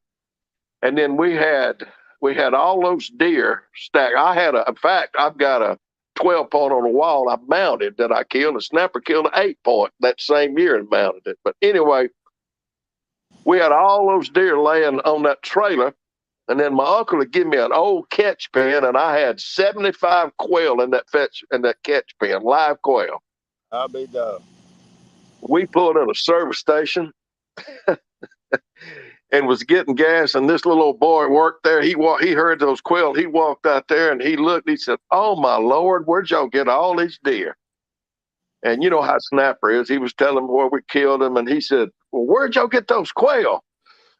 Snapper said, the same place we're deer hunting. He said, well, how'd you get them alive? And Snapper said, well, what we do is that when the dog points, we get on our 4-wheelers with fishing nets. It said, when the dog points, we just ride through a covey and catch him with a fishing net and put him in this cage.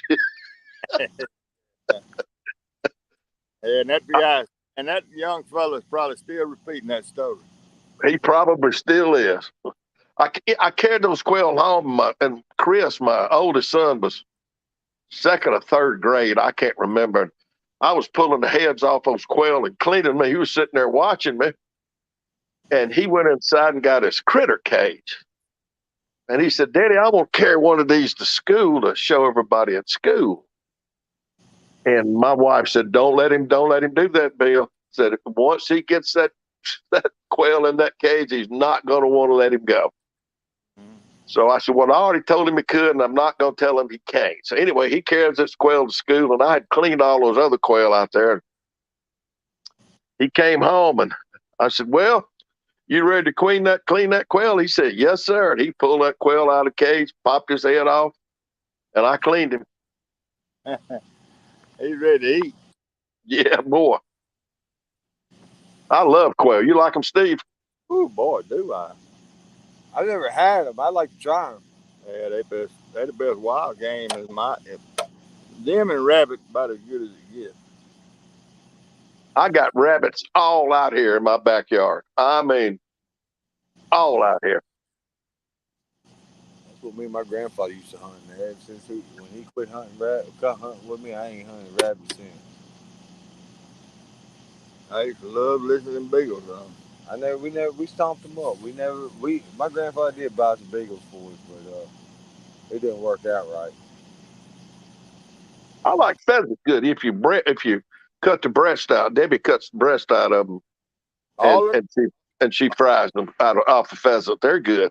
all the pheasants I've ate was delicious. Have you ever eaten a chukka, Steve?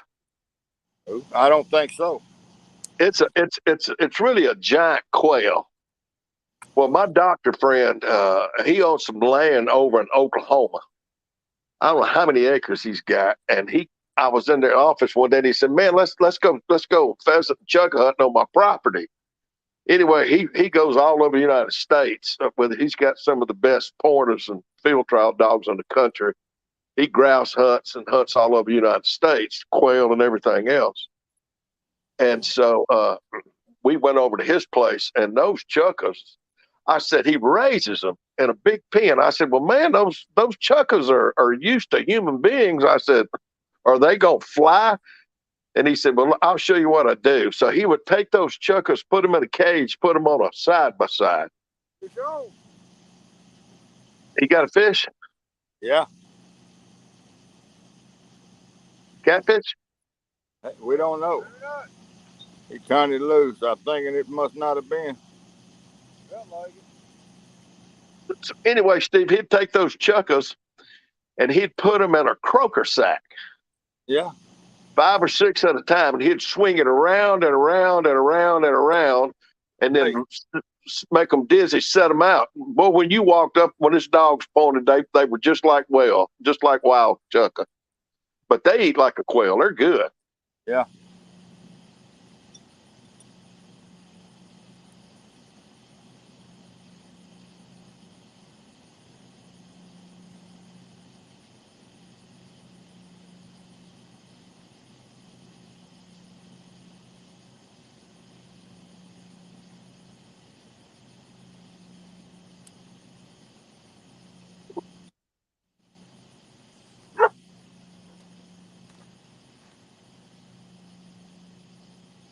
Buck Williams said, I had a temp helper in my truck one day. He was from East LA. I told him those big white balls, round hay covered in white plastic. He said, I told him they were full of of marshmallows.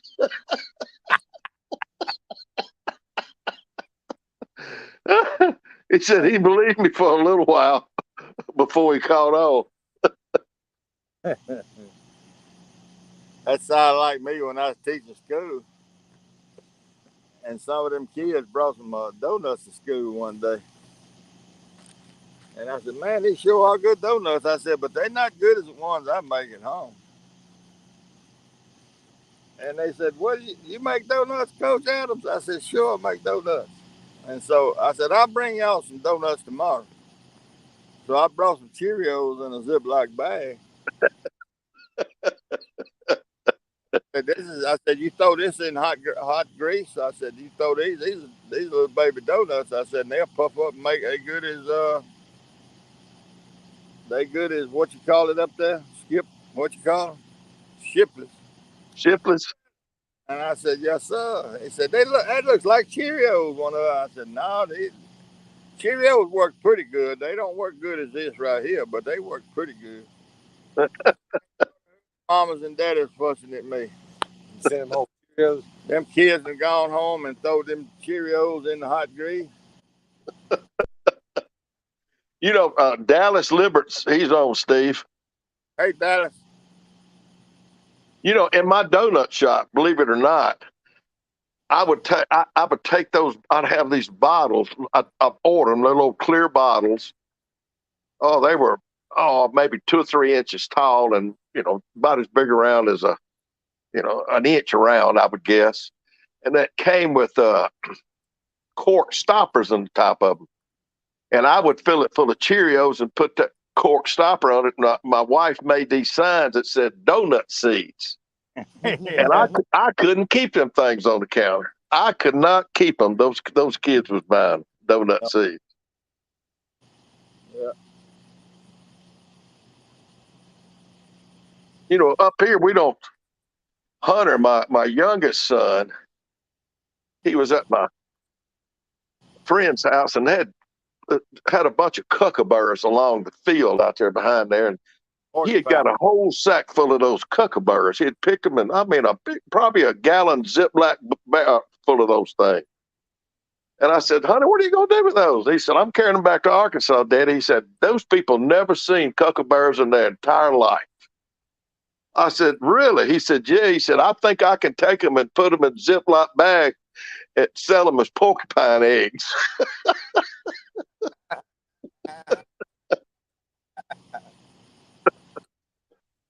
You think that was a catfish? I don't know. He showed time. I mean, whatever it was had a hold of the fish. He hadn't took the bite of the head, but I mean, it about pulled the hook through the eyes. What Dang. did it have holes in it? It looked more like he just grabbed a hold of. Might have been a cat. Gar bites we'd had. He pulled it down like a catfish would, but he didn't. He just did. He bit the tail. He grabbed the whole. He grabbed the whole. He didn't swallow the fish. He just grabbed. He didn't get the whole fish in his mouth. But whatever it was had a hold. Because I mean, it ripped the gills and everything off of it. Hey, your pole. Oh, I see it.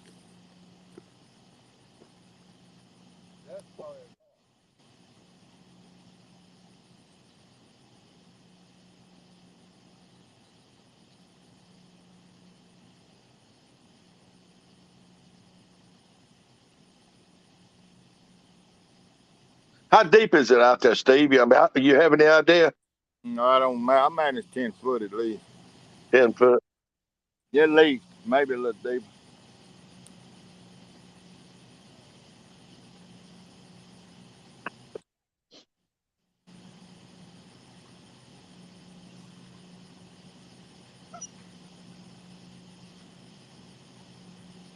Yeah, I heard that story all my life. That flathead only eat live bait. No, they eat it all, but Yeah. down here we use all live for flathead. Try to. Well, to me, that's one of the best eating catfish on the market. Oh yeah, no doubt about that.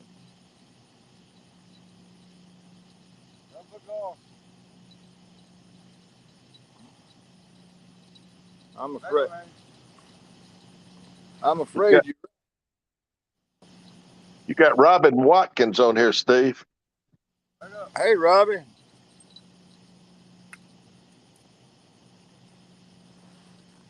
But you sound southern. I'm from Mississippi, Robbie.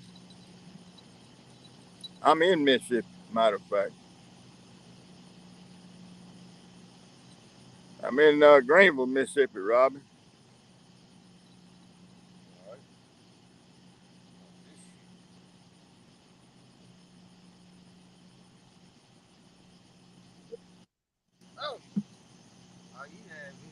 Yeah, Robin, they're using poles.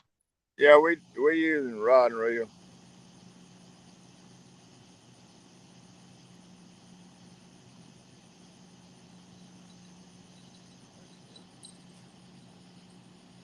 Yep, yellow cat's awesome, no doubt about it.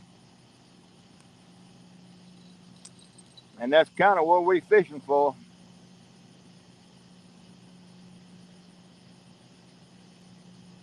Oh, that light that's shining out over that water got bugs all in the water. Look at that.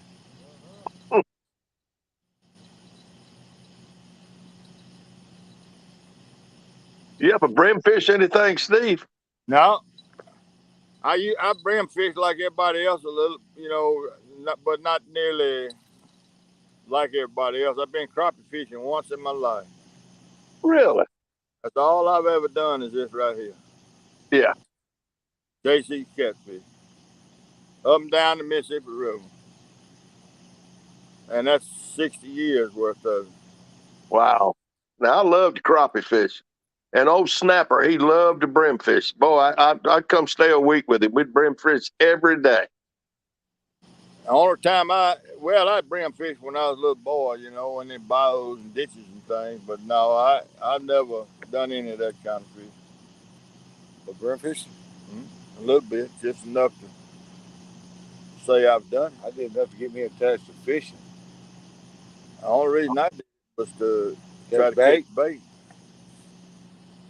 I love to crappie fish. I do a lot of crappie fishing. Mike fished crappie. Right. He tried to get me into that, but he didn't teach me enough. But I love brim fishing. But I got into this, and I'm sorry. Well, sculling that boat too much like work to me. I mean, I told my boat to go duck hunting, so They got I own some property. It's a place called Bella Vista, Arkansas. I probably told you about it. It's got 8 or 9 golf clubs on it. It's got, I mean, golf courses. I don't know how many lakes, but they catch something called a red ear. You ever seen one, Steve? yeah, red ear. Yeah, It's a huge brim. Yeah, we've got them here. They call them red ear sunfish. What the These fish, yeah, But yeah, they're a huge brim. right. That's a good eating fish. Mm-hmm. But see, like Beaver Lake is clear. I mean, it's clear. You got places it's hundreds of feet deep, and it's 450 miles of shoreline. And where I trout fish it's out from Mountain Home, Arkansas. Uh, I fish there, and that lake is huge. And of course, I fish on the dam side of the river trout fishing. But it's all clear water. Norfolk Lake. There he is. There's a fish on. All right. He's off. Hey, dog. Fish gone now, though. Yeah. Ain't nothing but gar. He got off. Ain't nothing but gar. Go ahead.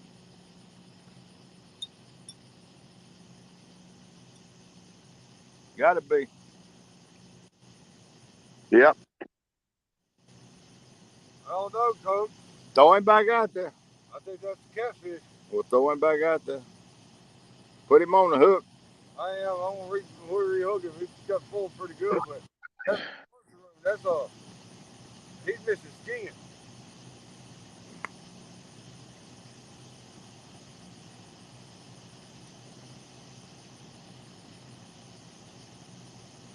His skin is drugged down.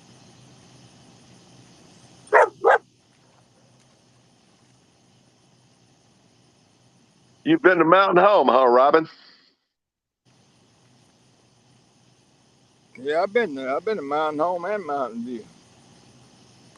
Robin Watkins said yes. She said that she'd been to Mountain Home. She loves that area. You're not gonna stay in one pocket, are you? What's that? I can't see it. My flowers. Oh. Yeah, I think that one was a catfish for sure. Because from his dorsal fin back, he had a piece of skin. Just It could have been flathead margin on him or blue. didn't take him all the way.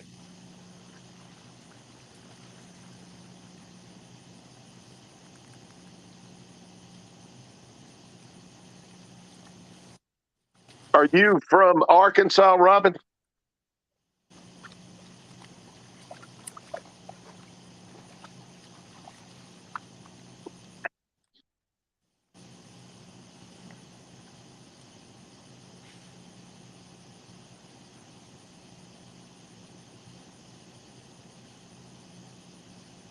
I don't know. I guess that's why I like hooking them back behind that dorsal fin and almost your tail.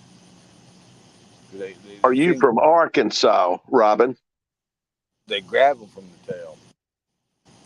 Yeah, Greenville, Mississippi, Robin, is where I'm from. But Bill is asking you, where are you from? Are you from Arkansas? Oh, okay. Hell on earth, it's Mississippi Delta.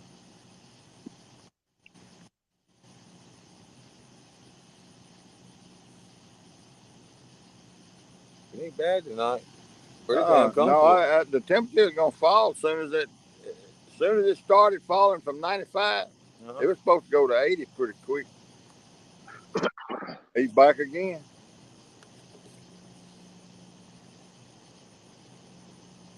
So it's in the 80s there, you think, Steve?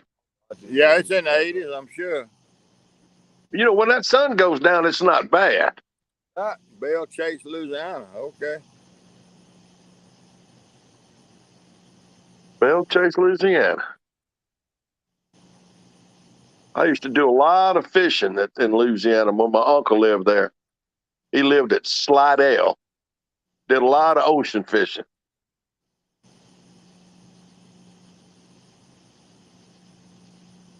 Well, I guarantee you, that's some good eating Ocean fishing. in that part of the country. No, it's South Louisiana. Oh yeah. My little brother lives in fact, he's got one of just bought a real nice boat. He lives in Orange Beach, Alabama, and I go fish with him quite a bit. Yeah. Florida. Uh-oh. Lower Bama. Uh-oh. Uh-oh. You've been there a few times, I bet you, Steve. Yeah, they got a picture of me in there.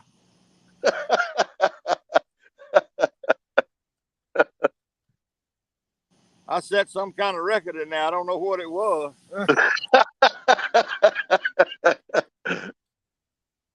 Biggest redneck they ever saw, I think. I don't know. It's quite a few of them in that area. There's quite a few of them that go down there, too. Yep, it is.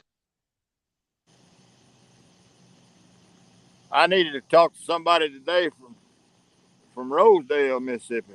And I got a good friend there, and I called him. He didn't answer the phone, and finally he called me back. And his name is Leo. And I said, Leo, I was telling him the business I had. He said, well, I won't be back home till Monday. He said, I'm in Orange Beach. Be in Orange Beach. I said, oh, Lord, you may not be home Monday. He said, well, that's what we're shooting for.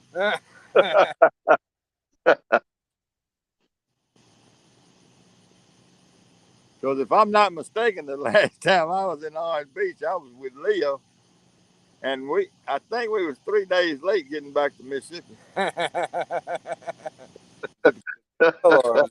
No, we didn't go to jail. We just didn't. We ain't had all the fun we wanted to have yet.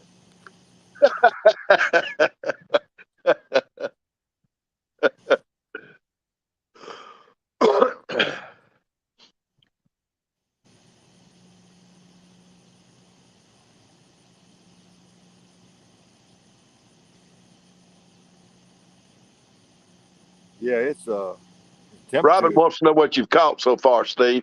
One gar. Caught one gar.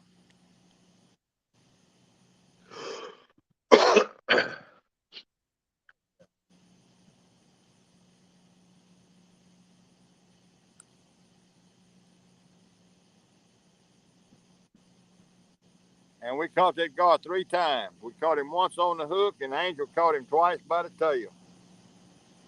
And we finally 3 times I went ahead of me. we made her leave him alone, let him swim off.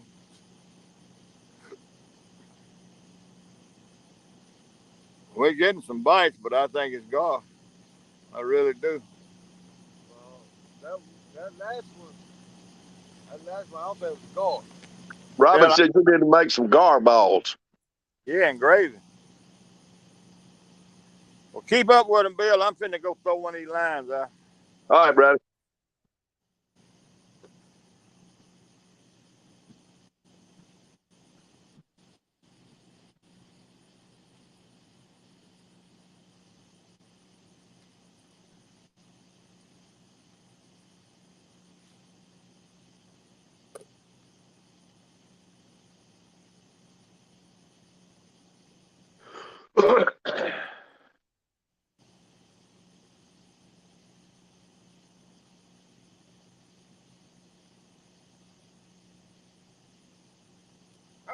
Angel, no.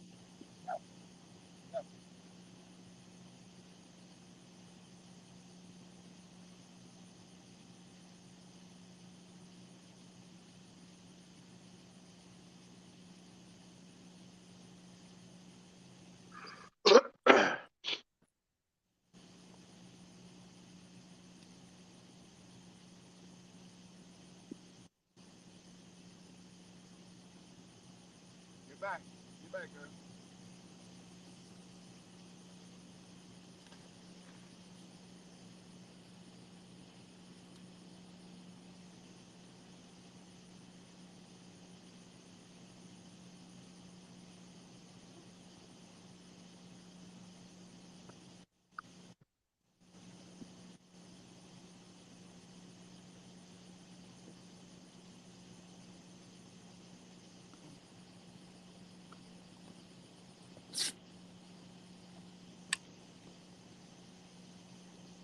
My goodness, there's a lot of bugs out there. You can't even see all of them on that camera. What kind of bugs are those, Steve? You know? There's old bugs flying around that light. All the bugs are to the left. Man, it looks like thousands by the dog right there. Yeah, I know it. But as That long light. as you're away from the light, you don't have a problem, right? Yeah, I'm sitting behind the light about 8 or 10 feet. I got you. And they go way up in the air. Yeah. It did, have you got your headlight? Yeah. Lying around here. I haven't seen those all night. There it is. I got it.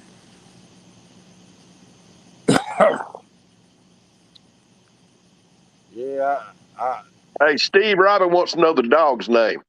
Angel. Her name's Angel. She said she's new to the channel. Glad to have her on.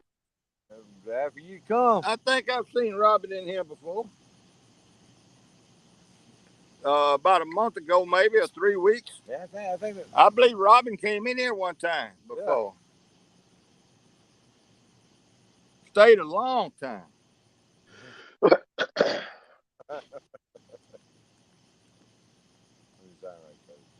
I believe it was. I think you're right. I think I remember it. I told you, I think these fish are camera shot. Well, you've been saying that, but I think you're wrong on that. It might be. I always catch fish off camera. There he is. There he is.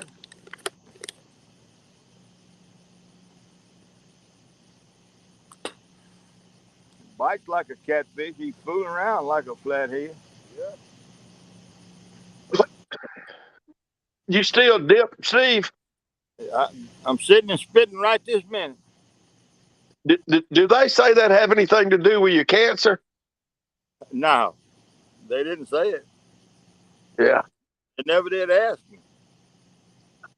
Man, I remember I used to stand out there I used to take beech nut chewing tobacco and wrap a piece of juicy fruit gum around in one jaw, Copenhagen in the lip, and a cigarette in the other hand years ago. Well, I got so many vices that they overlap. Yeah.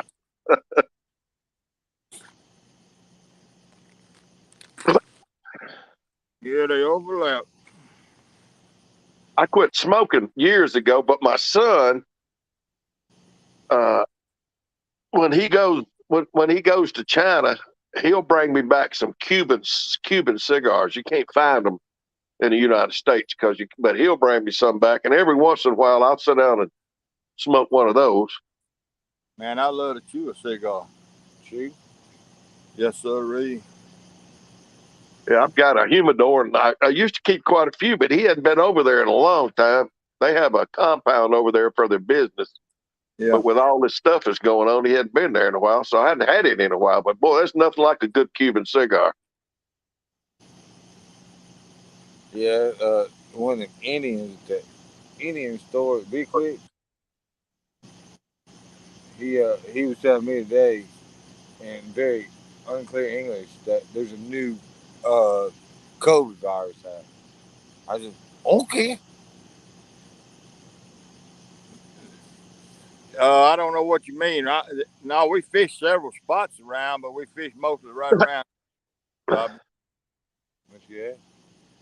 Do you only fish on this location? I don't know. And this is my channel, Steve Adams, Catfishing the Mississippi.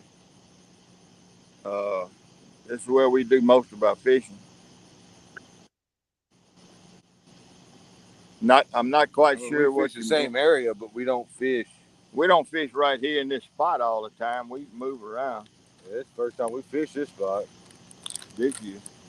I go back to I go back to the river.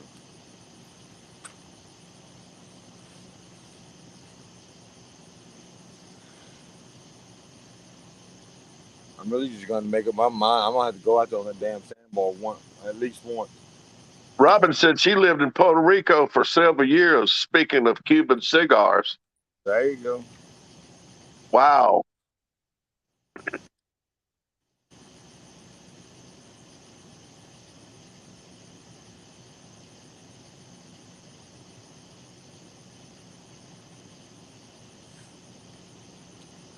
I want to know. We got 5 poles out here. You mean tell me that a fish is swam through 2 lines either way just to go mess with that middle one? That one pole? That one pole? Them two on that end's got the same bait on as that one. Up to now, I'd say that's right. How'd you boys figure out y'all had 5 poles? We took one shoe off. Yeah, but we got one pole in the middle that a fish been messing with, but he's got to go through 2 on either side to get to it.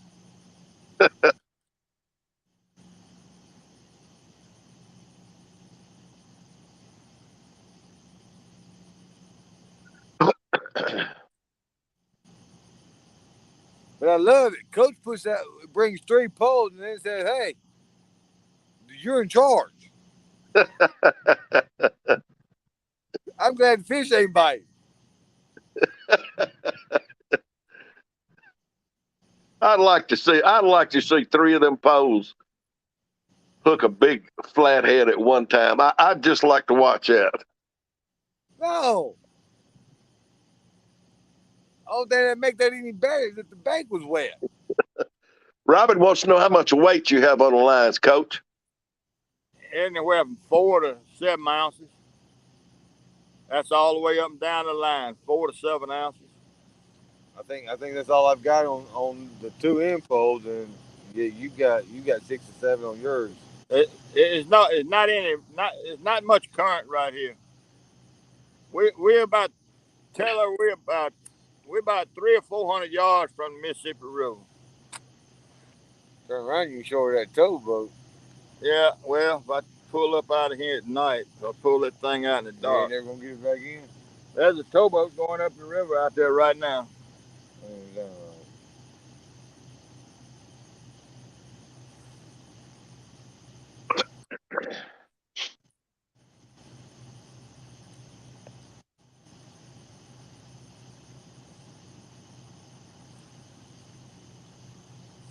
Are you you know, miss? Are you trying to tell me you want your bed? Is that what you're trying to say? You trying to say you ready for your bed to come and get put out for you? Yeah, I might be able to show him this towboat by just swinging it around. Yeah. Look in there. Can you see the towboat in the video? Move the camera. No. Move the camera where they can see it. Robin wants to know what kind of bait you're using, Coach. I think that's y'all see them lights? Yeah. That's the towboat going by. Going up the river. That's the head of his barges right there. Going up the Mississippi River. That's how far from the river we are. I got you. We got live goldfish and live brim. And some cut bait. And some cut cod. And some rotten shad. I skipped that. No, not anymore. Oh, you took him off? Yeah. I ain't delayed all that. Off the first pole? Yeah. It's Where was I at? I don't know, but it's cut carp on that first pole. Well, you told me to leave the tail on it and add a piece of carp. Well, then that's what's on there. Oh, see? So, Steve, you got takedown catfishing on. Hey, Kenneth Powell.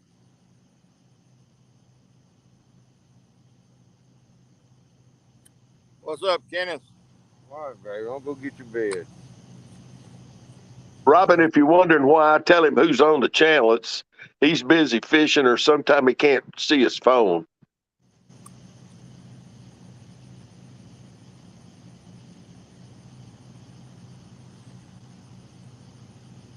Yeah, goldfish. Regular old plain old goldfish.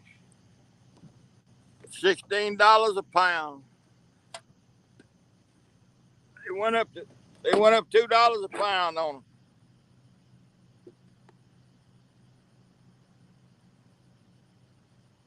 Dang, Steve, I might have took that $16 and went and bought a steak. Going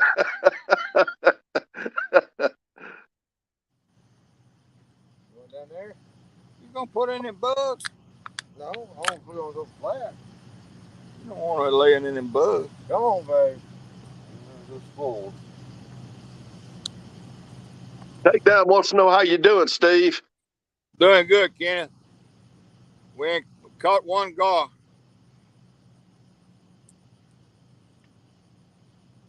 But we in an easy spot to fish. Thank God for that.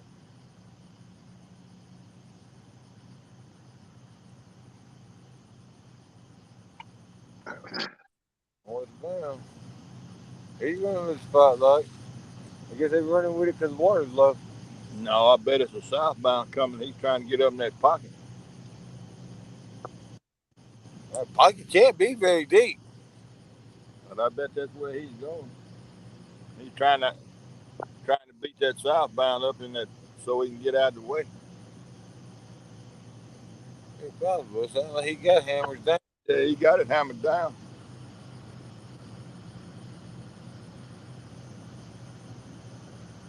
Bill, can y'all hear that boat running?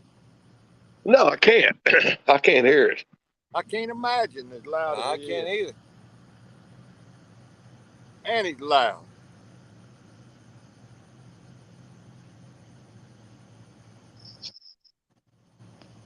I hope so. I hope so, Kenneth. What's that? You just catch a bigger. Oh, be nice.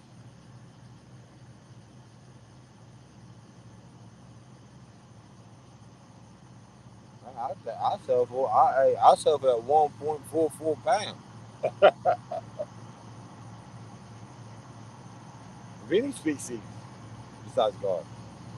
I can't believe they can't hear that boat. Yeah, Dallas said he can hear.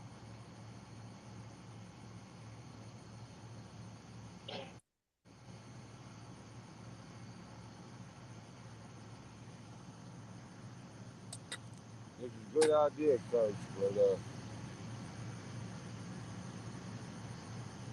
I'll just have to fight the ledges. Whose idea was said, let's go over to the lake?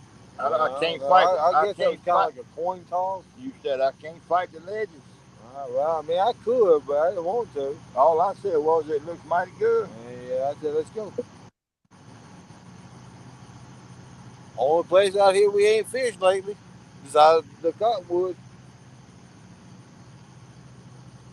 Takedown said he doesn't think the bugs are bad. Y'all better show him a picture. No, they ain't bad. Over them lights. They've been a lot worse. They were a lot worse than this just a few minutes ago.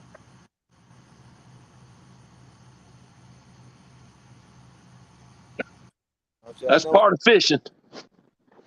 Yeah. I know it's going. What? Right at 10:45 or so, we gonna catch play. Well, I ain't got to be nowhere. As long as don't nobody come, I didn't bring my pistol. That's the only reason. I got hurt. Yeah, man, it'd be hard for me to be out there without a weapon. I'm gonna be honest with you. Oh, Yeah, but if you go home, I'll be out here by myself. I catch a fish at 10:45. You can hang it up. I'm here for a little while.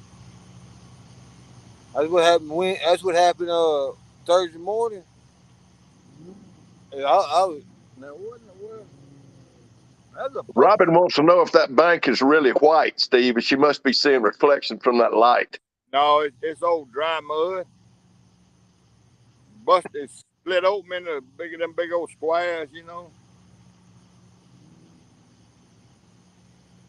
So that's what happened to me Thursday morning. Out there at 3:30 in the morning, I was just about ready to go home, and I caught that fish. I breathed back and I threw it back out there. I caught another fish.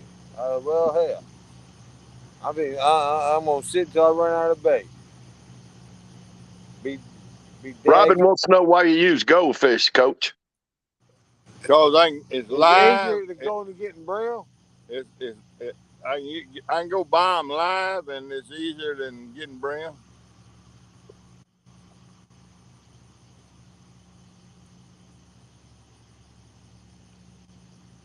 I'm No, it's no sand here, no sand. Period. uh-uh. All mud, Buckshot. dry, perfectly dry. We have a mutual friend that has a pond that I go out usually on Fridays or Saturdays if I got time and throw a cast net or use a rod and reel and catch brim to bring out here.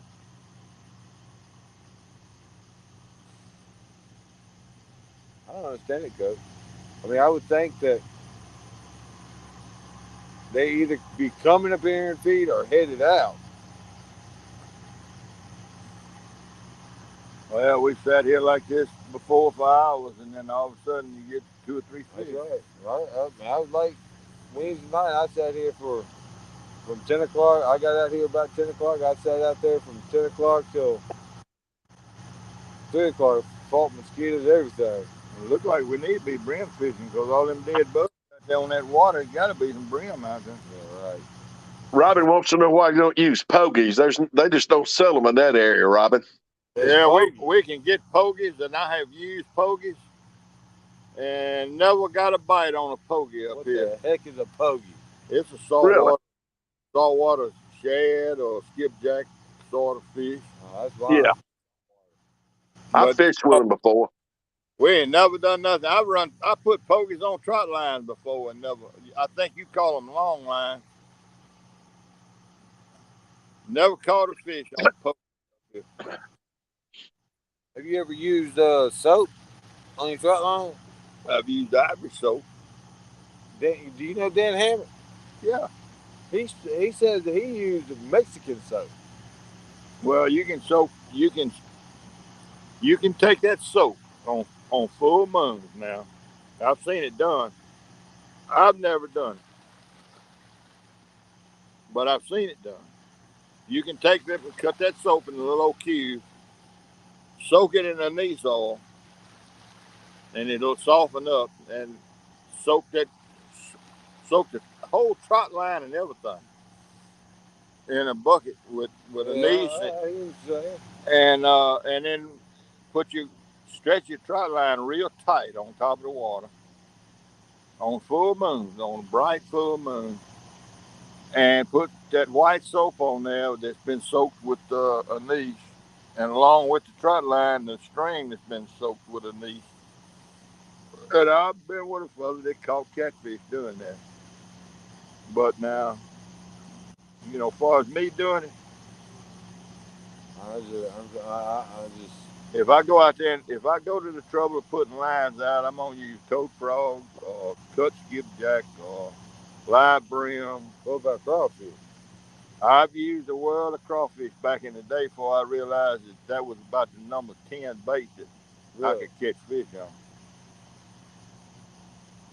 So catfish Steve, you don't. remember back in the 70s when it flooded down at Roller Fork and all up through there? 1973. All right. Well, my father-in-law, we had a deer camp. My father-in-law was a judge, and he was from Cary, Mississippi, Oh, and he lived in Cary forever. And then he went to work he worked for the Illinois Central Gulf Railroad for 40 years. But anyway, when it flooded, we went to he called me and we went to our deer camp. And And scooped them. Bill Moore, who owns all that farmland and all those catfish ponds out there, That's right. we it was a little old bayou called Black Bayou, which ran off the gravel road through Bill Moore's property, but everything was flooded. You had to know where it was to find it. So my brother-in-law came. He worked for Kroger, and he came in with a case of chicken weenies. And we got in that boat, my father-in-law and my brother-in-law and my father-in-law's son, Billy. And you could take where, because all those catfish out of all those ponds, they were leaving those ponds, finding that deeper water where that creek was. That's right. And you could throw out there, and I mean, if it stayed there a second, they had already got your bait. We had filled 80-quart ice chest up and the boat up. I can't remember what all we filled up. We saw a plane come over, and my father-in-law said, "That's Bill Moore. That's Bill Moore's plane." My father-in-law is from that area. And a few minutes later, Potter, who was a game warden, Yeah. I guess he had called Potter, and Potter come up there and pulled up beside us. He said, "Judge," he said, "you do know you're trespassing." He said, "When that weenie hits that bank, hits the bottom on his catfish pond, you're trespassing."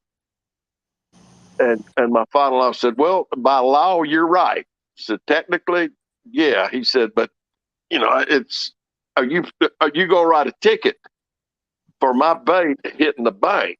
I mean, on the bottom of the thing?" And Potter said, "Well, Bill Moore sent me down here." So my father-in-law looked at us. He said, "Boys, reel those lines in." So we reeled all our lines in, and he took a pole and stuck it down the side of the boat to see how deep it was. And he said, "Now put corks on those lines and let them go down 3.5 foot, and we won't be trespassing." There you go. That's a true story. Yeah. Bill Moore. Dallas Lambert.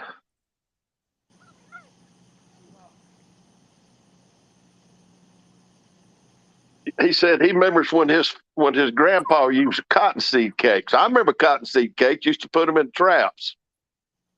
Yeah. Slat boxes is what we used to put it in. Yep, yep. Them wooden slat boxes, man, you could fill it up with little old pound fish. Yeah, you had those slats just big enough where 1.5 pounds or 2 pounds would come in there. You could fill it up. Oh, they legal. I don't think so. I have an uncle that farms at Crowder, and he used to put them in there at a lake but I don't think they're legal. I don't think in Mississippi anymore. Well, look at if you go to Memphis Net and Twine, Yeah. I think they still sell them. Oh, they do? Yeah, Memphis Net and Twine, I believe still sells those wooden slat boxes. Well, boy, you could catch some catfish with those things.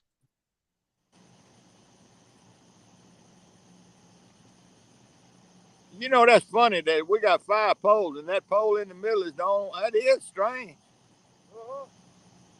5 poles, and that in the middle is getting the bites, getting all the bites. Huh. Robin said, "Well, it's obvious Greenville is different from Lake Hermitage, I guess is what it is. I did this for a living for 10 years. Y'all are pose fishing. Love that story." Okay. Must be a commercial. That must have commercial fished, I reckon. How do you know Robin is a she? It could be a guy. I really, it's probably a guy, I'm sure. I'm assuming. Robin could go either way. I got to go. I know some friends that are girls that are Robin. I have a good friend that's a boy that's a Robin. So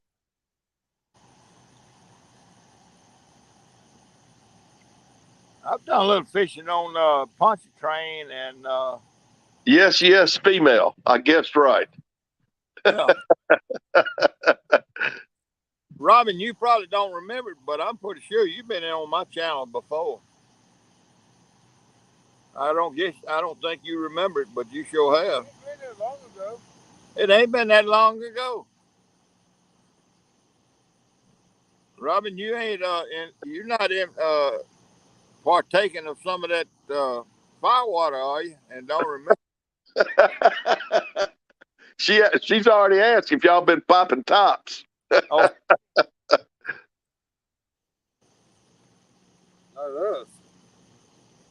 Lord have mercy, not me.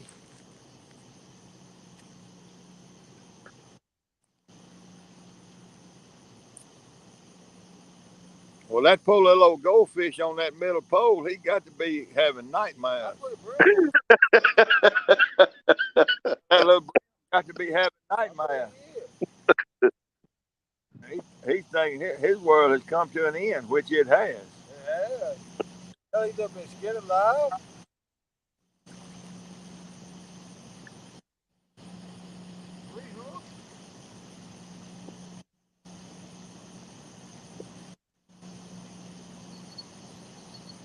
Yeah, the bugs have let up a little bit. But it's several of them out there floating on that water. And every once in a while I see a shine, and I think that's some kind of little fish going up there getting them. No. Those crappie will come up and eat those. Crappie love to do that. Well, I think Catfish too. that would probably be what it is crappie. So they shine, it ain't a brim.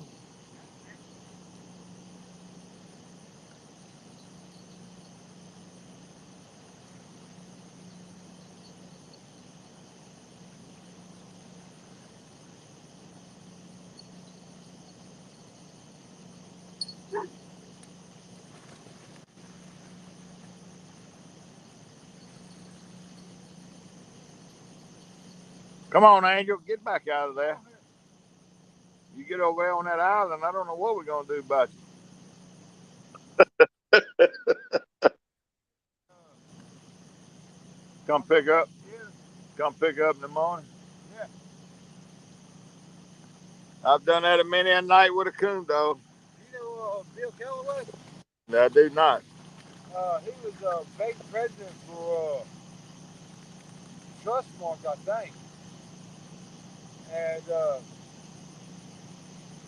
he got him a set of beagles for rabbit hunting. And he's a member of Refuge. Yeah. And we go out and hunt. Them dogs, they take off. They just be gone.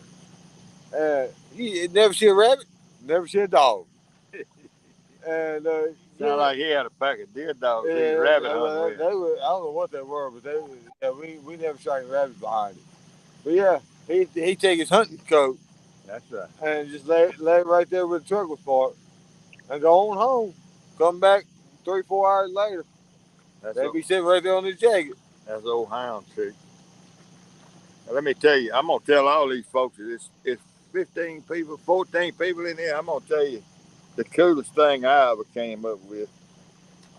Back in I guess it was in the 80s and 90s, late 80s, mid 80s to mid 90s. About 7, 8 years there, I belonged to a hunting camp over in the hills, and we ran dogs. This is back when you could still run dogs in Mississippi deer hunting. Still can. About 2 days a year. Oh, it's not much. Okay. But this was open season. You could run them all the time, anytime. But anyway, I had to be in this club.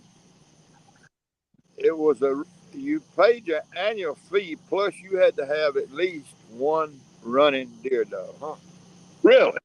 Yeah, that was the membership, and we had I don't know we must have had 60, 70,000 acres to hunt in Tyler County, and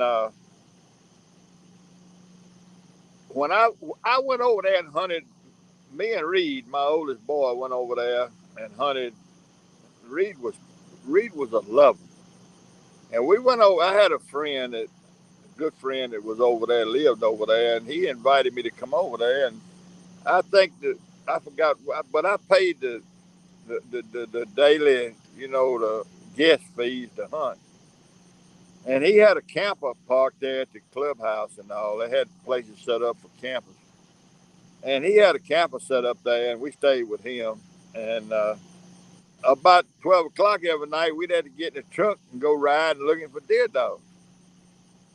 And you know, them hills have got a million roads on them. And anyway, at the end of them deer seasons, I told them, I said, I would like to try to join if y'all put my name on the list. So we did. They did. And I got in. So I went around and I had a friend that competition fox hunted. And he ran running walkers, and when his dogs would get old, he would just keep them in the pen. Well, he sold me two of them dogs, and look, they make a damn deer tree. Yeah, what? Tree go up, man. They run it. They was wore out for fox hunting. I can't believe you think you say. Yeah, they would make a deer. I mean, they was too old to run deer. I mean, to run fox and compete in the fox trials, but they would push a deer out of sight. So quite naturally, the first weekend I turned them dogs loose, I left them over there because I rode for 2 days looking for them deer, looking for them dogs. And I got to thinking about it, and I kept them in a pen there in my backyard. So, and I was running a Ford truck, company truck then, with hubcaps.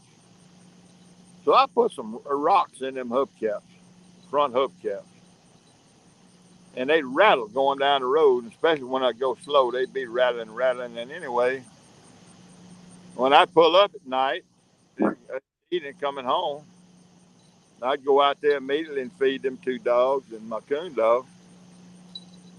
And so the first weekend that I got to hunt them, which was a couple of weeks, I went out there and we turned them dogs loose and everybody's dogs loose. And of course, my dogs went out of the country and all over the country and running. And you'd hear them topping them hills over yonder, about 3 hills over. So that night, about midnight, I put Reed to bed. And I got in my truck and I started riding them roads. The last place I heard my dogs. And I got to the end as far down there, 3 or 4 miles, and I'm trying to come back, and both my dogs is standing in the road. Really? Yeah, they could hear them rocks in them hubcaps, and they associated that with the food. And after that, uh, everybody put rocks in the hubcap. Well, I'll be. Sure did. And those dogs they'd be out across those woods way over in the night when it's real quiet. But They hear that. they could hear those rocks in those hubcaps. And they'd come to the road. They'd come to those rocks, which was, going down the gravel road. And you just go down the road 3 or 4 miles and turn around and come back. And it'd be lined up with dogs. I'll be. Sure did it. Sure did it. That's a fact. My,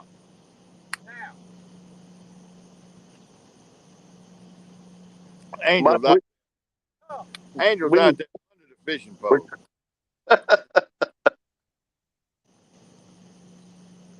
she in the water? Yeah, she just came back up. She was out there fixing to go down and try to get the hook. I'm getting a bite there. The same one. Don't hurt yourself.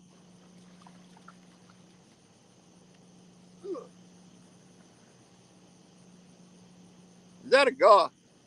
I don't know what it is. I believe it's a turtle. A turtle. I don't know what it is. I ain't never seen nothing pull a pole down like that and not be on it. He ain't on it. No, he ain't on it. Well, I reckon to give these others a chance. To give the others a chance, you're going to have to leave that out of the water. Put it something on it and throw it out there. One out of five. One pole out of five get I guess that ain't bad odds tonight. Let's put some go over here. Let's just see. Damn. Half Cajun. Well, it's funny you said that, Robbie. One side of my family is from Nova Scotia. Ain't Cajun. The hell it ain't Cajun. Nova Scotia? You damn right it's Cajun. More like Russian. No. One side of my family's from Nova Scotia. Where's Nova Scotia? It's in off the coast of Canada, way up there north of the United States. We got Cajun and French.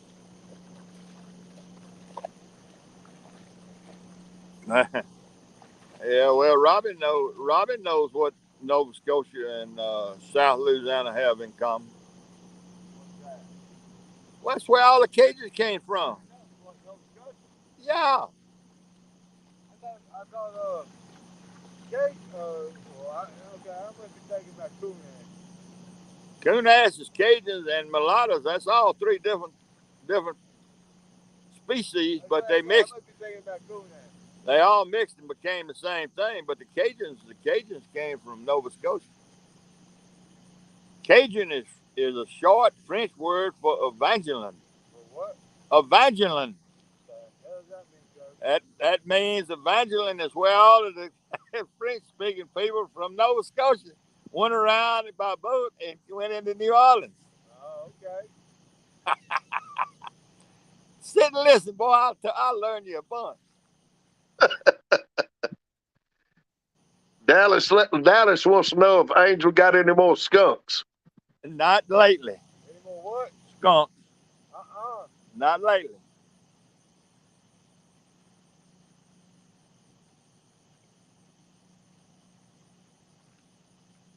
Yeah, Robin can tell you all about the Cajuns, where the Cajun French came from. The Cajun French came from Nova Scotia. And you had the French that were there from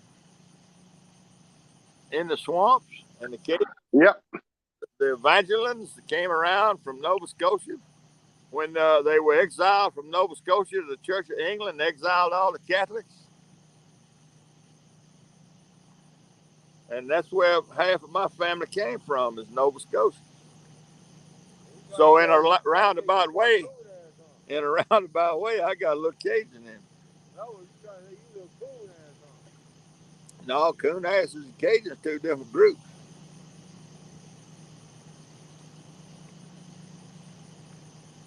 See that southbound coming yonder?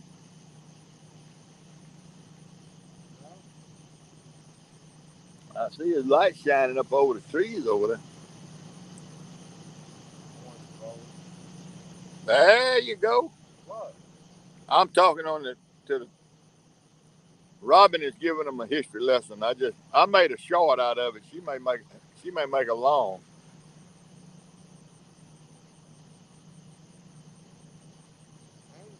Get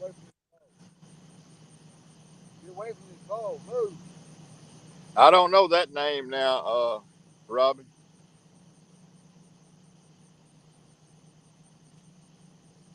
Look at him. He's back again. Angel.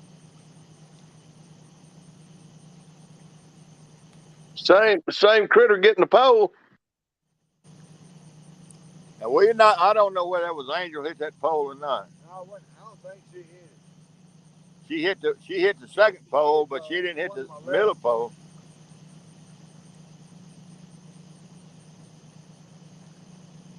I think this one's just. The bait may have just pulled the bait up out of the mud off the ledge or whatever. But the bugs are back. Yeah, they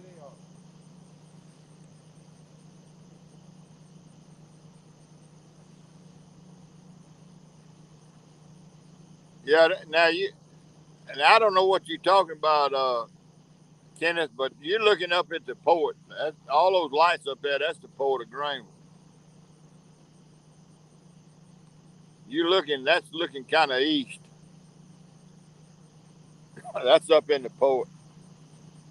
But there is a towboat coming out right here.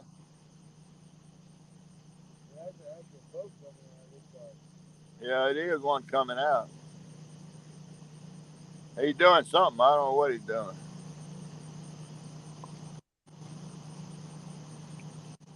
But there's one coming from somewhere. What's that light over there, Eric? Where? Oh, across the bank over there. Over here? No, on the other side of the lake over there. I'm assuming they're still showing his other spotlight. Yeah, but ain't his light. He got two. He got two lights out. He's got one pointing over here. He's got one on that bank. I got you. They're equipped with two lights. Well, you ought to wash your feet, Buck.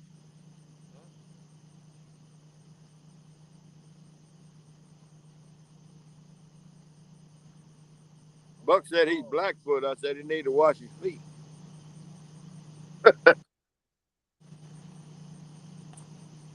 Not like Ed Ogeron. I like Ed Ogeron. Coach O.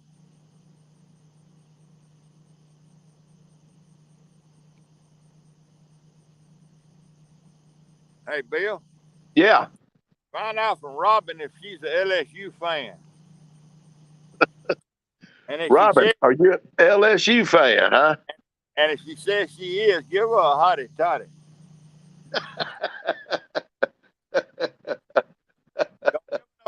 Don't give her no damn pig suit. Now give her a hottie toddy. I might give her a woo pig. No little pig.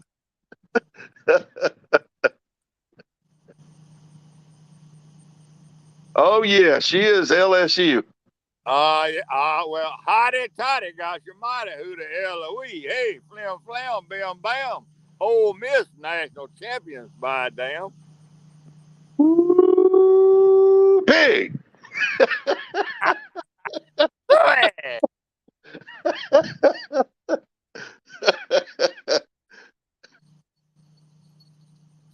Fish on? No. No. This guy here is lining up on our rods, Eric.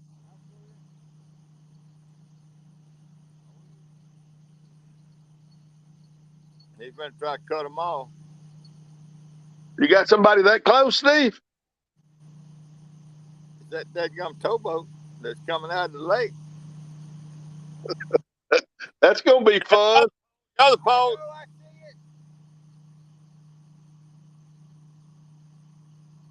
They're moving out from under them barges. Them flatheads are coming to us now.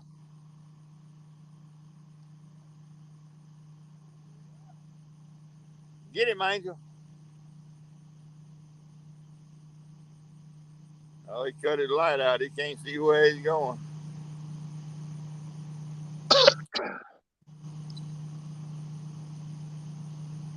Yeah, I remember the bags.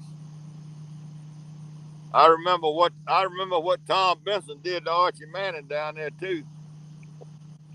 He made Archie Manning a rich man, but he never did put any football players around him where he could be a star. With the right team, Archie Manning would have won everything that was winnable in the NFL. Look, I've seen his boys. I've seen Archie do everything that I've seen his boys do. Yep. But I never seen his boys do everything that Archie did. Right. Well, one thing they did do, they made way, way more money than Archie, and Archie made a lot of money. But now let me ask you this: do you reckon they share any of that money with Olivia and Archie? I don't know. I mean, they could share it with a bunch of people and not miss it. They damn sure better share it with them. I imagine they take care of Mama. I don't know about Daddy. Yeah, I expect they take good care of them. Buck said the best thing that came from LSU was Terry Bradshaw. Terry Bradshaw played for Louisiana Tech. Terry Bradshaw didn't come from LSU. Uh-uh.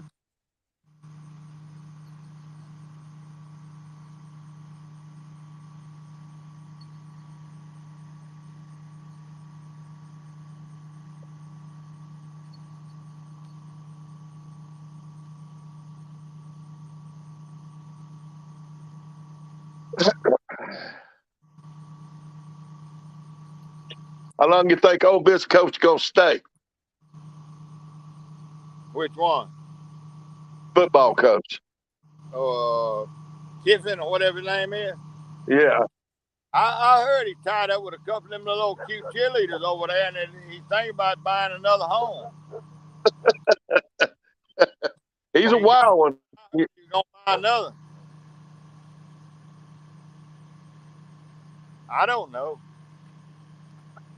I cut them all loose. I had cut it all loose, all this sports and everything until the baseball and the World Series, and I did get involved in that. So I don't know. Boy, there's a big old boat here, full coming out the lake. Wow. I hope it don't blow up. Yeah, that looks like anhydrous ammonia. I can hear that. I can hear that boat.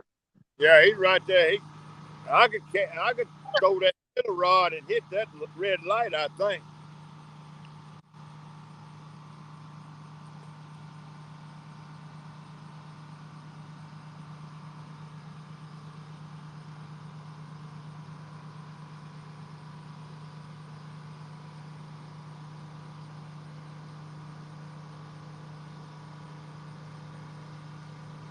Yeah, that's a big boat too.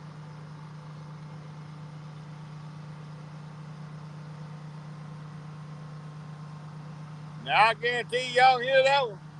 Yep.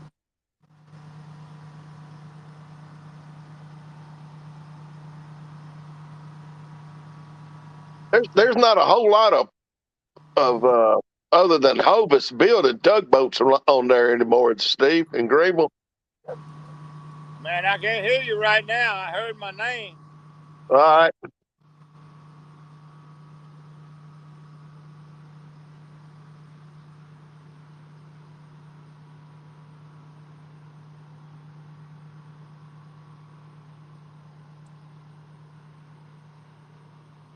Hell, fire, that's a triple screw. That's a 10,500 horsepower motor boat right there. Ain't that a triple screw? Or is that a twin?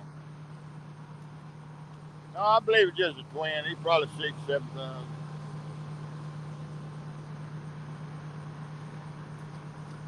Can you imagine buying diesel fuel for them boats as high as it is now? Well, when you consider when they fill one of them up, they put 120 to 150,000 gallons in them. Really?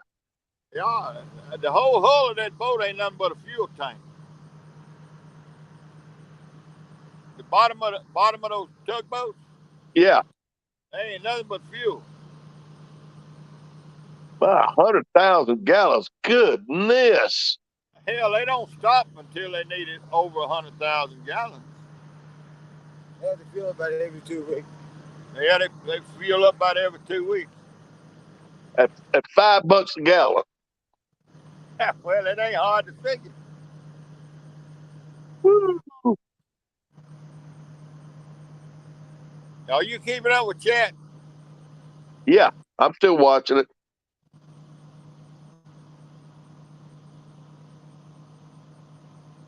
I tried to hit that tugboat. Did you? I tried to catch it.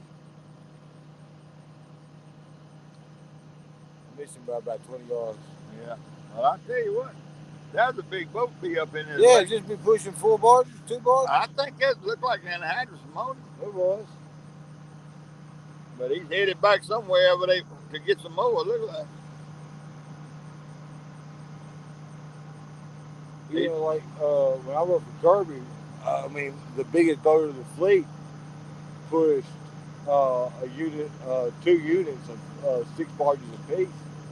A 12 barge tow is all they'd push, and they made the same trip every month or every month and a half. We go up.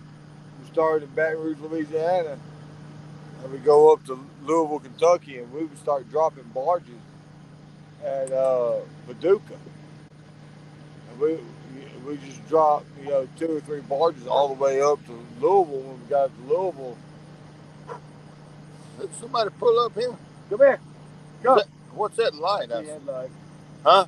I see headlight.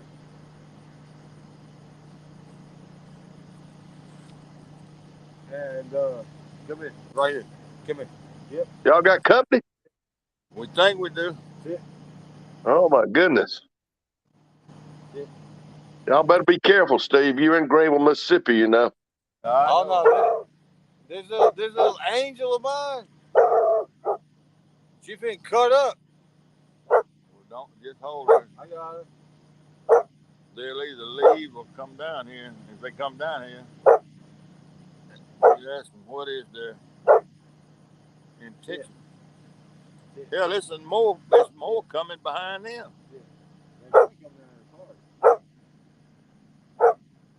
How many cars you got there, Steve? It's two now. It was one side by side, and this one just pulled up as a vehicle. Y'all better take care now. All I gotta do is let off this dog. They be gone.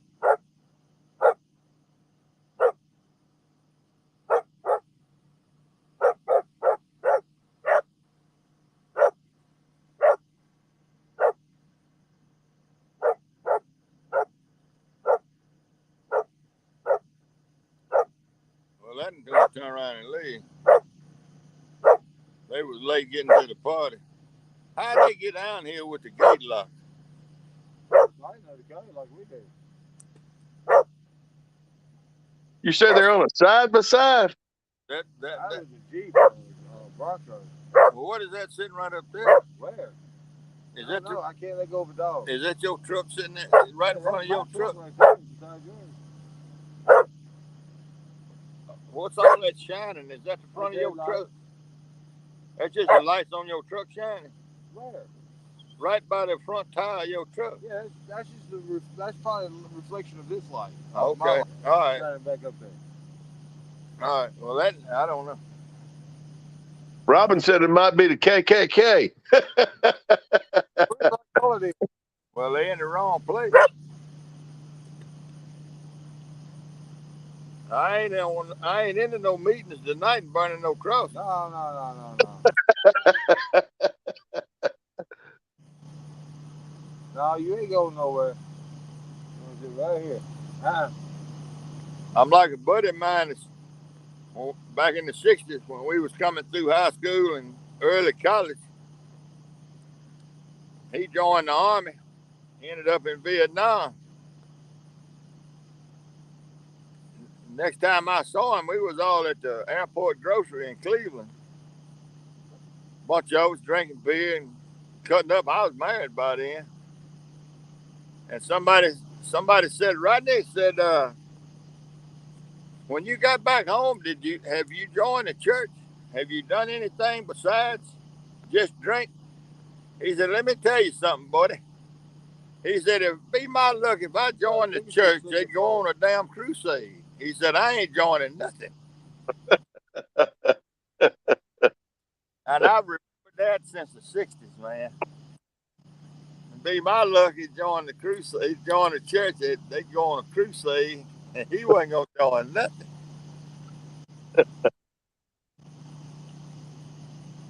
I never leave my house unless I've got a weapon. Never, ever. In today's world, especially when I go to Mississippi, I got one in the glove box, one in my pocket, one in the console. You better have.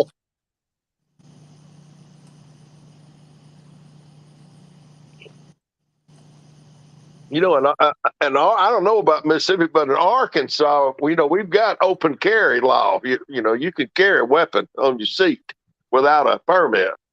Yeah, Mississippi. I don't know how's Mississippi. How are they? You can carry it. It's open carry. Do you have to have a permit? As long as they can see it. As long as they can see it. I ain't never had a permit, and I've always had a pistol or something in the car. Yeah, always.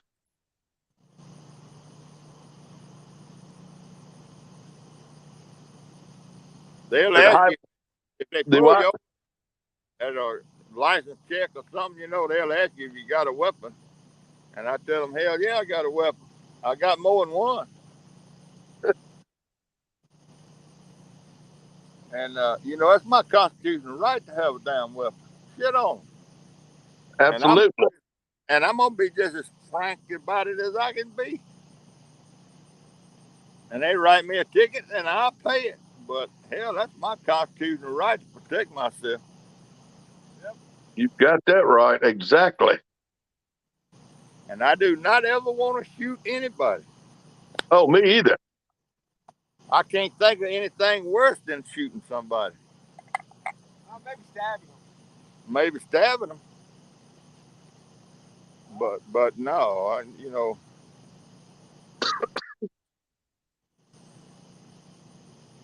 I remember that night Lamar hit that man with that 2x4 up there coming through that car wash. Yeah. Yeah. They, I don't believe getting shot could have been no worse than what he did with that 2x4. So that fella didn't know nothing was gonna happen to him, and all of a sudden the 2x4 hit him in the head. Yep. And we were standing over there in the dark watching that. It sounded like a damn 30-06 went off when that 2x. He hit him with the flat side.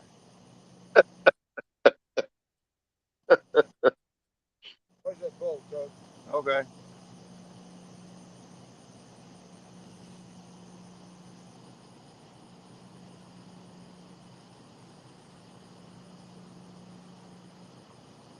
Yeah, they turned around and left.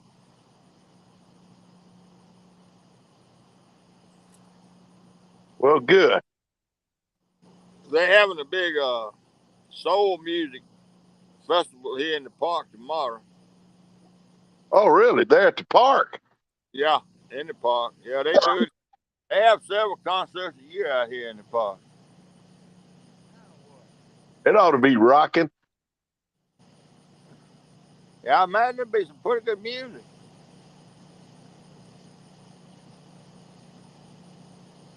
What's wrong, Eric? Oh, light dying. Well, plug it up. I'm working on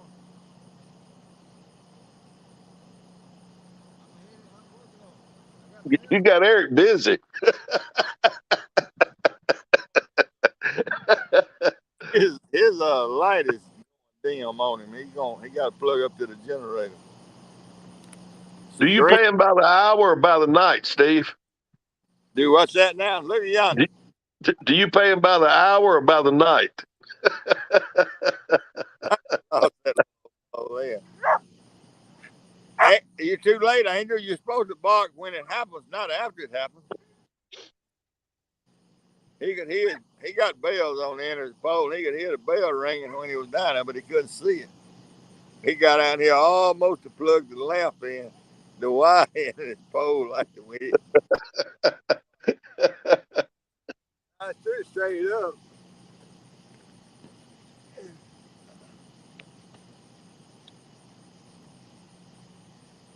Yeah, I meant to tell you, Alan's wife, they had to rush her to Jackson, and she's in intensive care in the hospital. They don't know what's wrong with her yet. Oh my! I Yeah, know old age. exactly. Exactly right.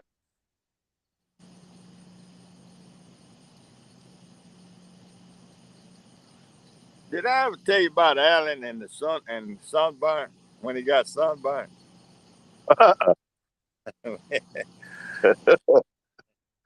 He and him and Mike Crow went down there and stayed in that trailer they had down there at Tallulah, Mississippi. Right. Carried my boat down there. We gonna go jug fishing. And all Alan could do was talk about we gonna use some bacon. And I told Alan, I said, there ain't gonna be no bacon on none of these damn hooks. I said, if you want to put some bacon on some hooks, you better be finding you some jugs and some hooks and some line.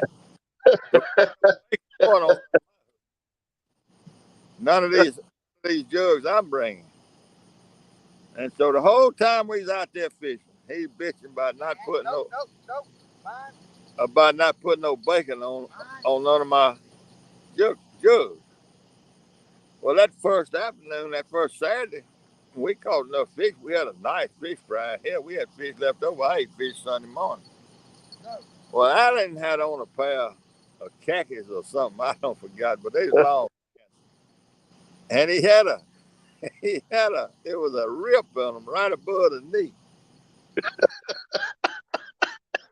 And all he could do the whole time was bitch about not putting no bacon on none of them hooks. That sound like him. Yeah, he gets us something on his mind. But we cleaned the fish. I cleaned all the fish, and he dressed them all up and cooked them Saturday night. Man, we had a feast, you know. I didn't do all that. So we went back Sunday morning, and we put the boat in down there at Fiddler. You know where Fiddler is? Oh yeah. We put the boat in down there at Fiddler off the asphalt. So we went down there and caught a mess of fish,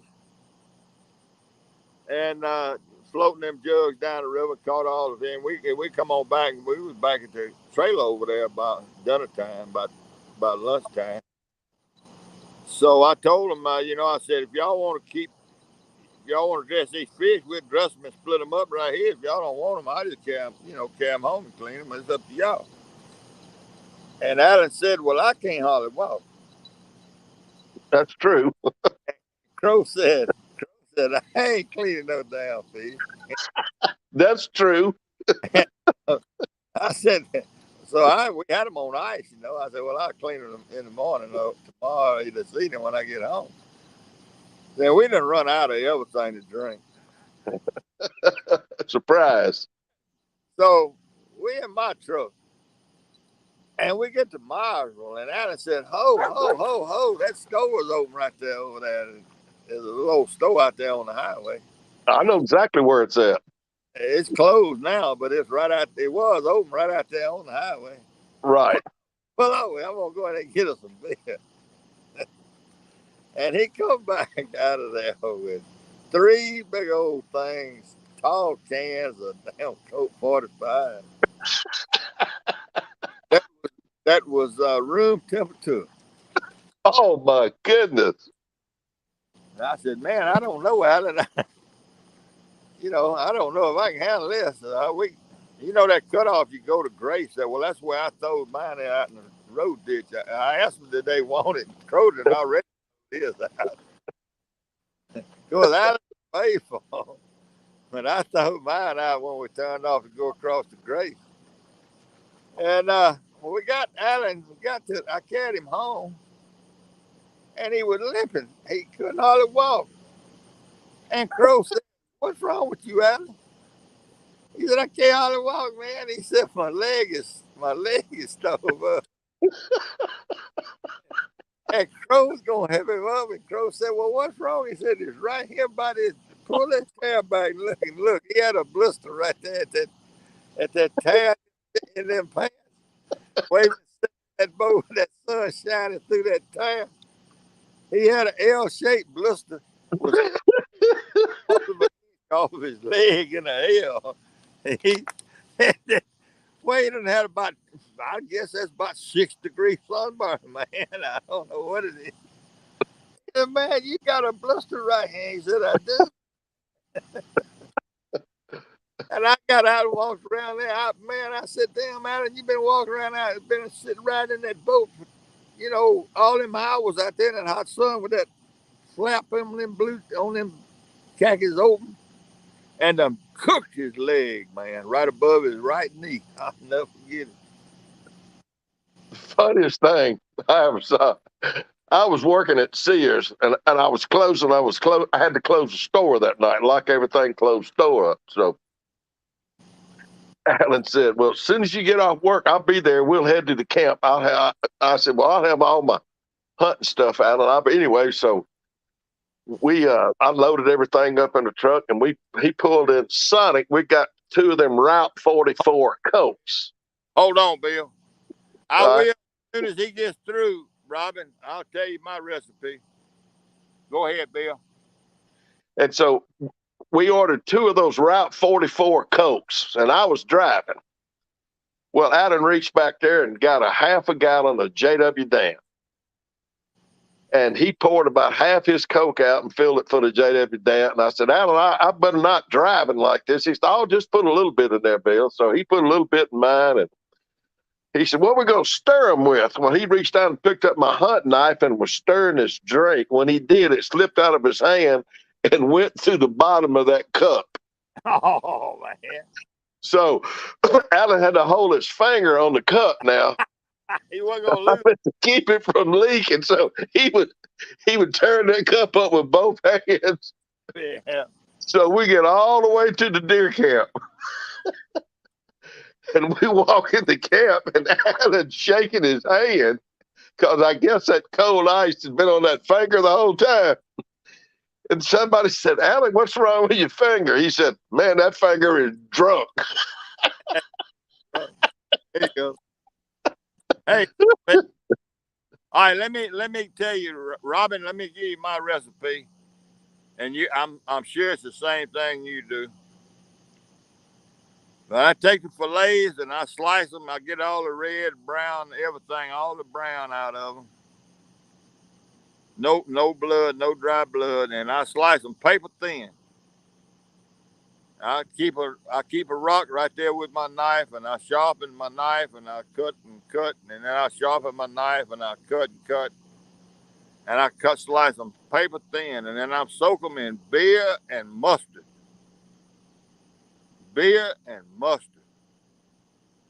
and then I take them out of the beer and mustard, dip them in the batter, whatever you like, garlic, salt, pepper, all that, and then deep fry them, cook them, and they cook in about a minute, minute and a half, and that's how I cook catfish. You cut them real thin, Steve. Paper thin, you can see through them. Really? Well, I got a better recipe. I've been offered my coating. I've had that stuff for years, but when I make my coating, I use white cornmeal and yellow cornmeal, and then I use yellow corn flour, and I mix it all up, and then I use a lot of black pepper, and then the only other seasoning I put in there is Lowry seasoning salt.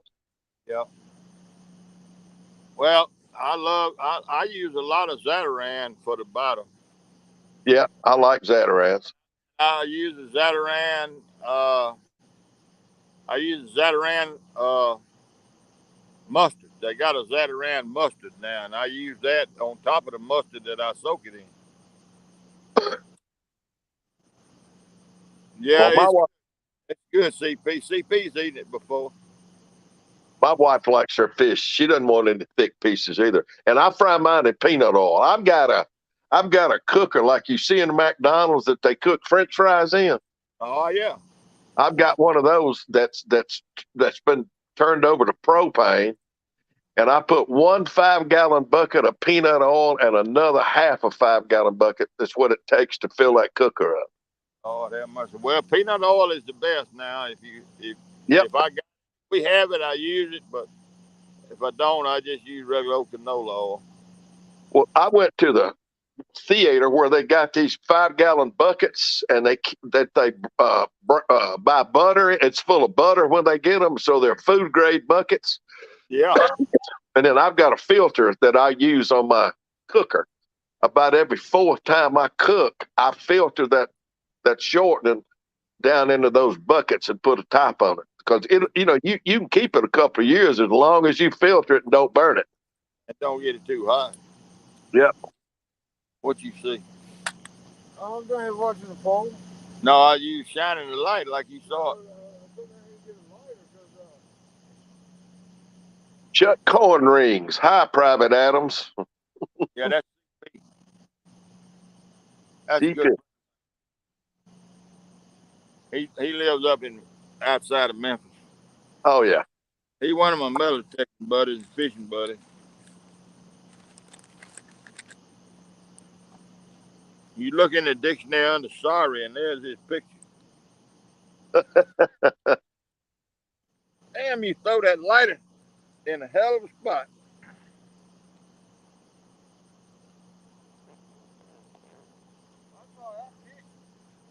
Well, I'm glad. I'm proud. You don't see them fish. Whoa, you see that lightning? Lightning? It's either lightning or a towboat flashing light.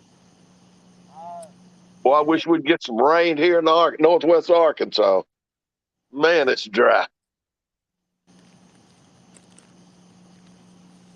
And fish ought to be coming around that corner any minute.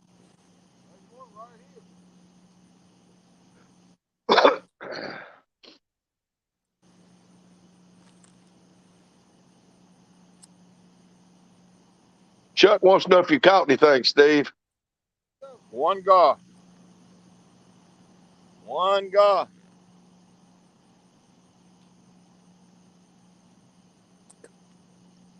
She wants to know how you clean your large cats. Robin does. Ask her how large she talking about. How big you talking about, Robin? Let's get in here.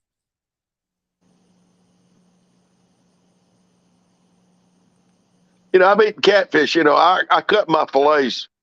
If I take a big fillet, I cut it, but I've never eaten it paper thin like that. I've never tried that. Yeah, I cut them paper thin. I bet it's crunchy, isn't it? No, not as long as you don't overcook it.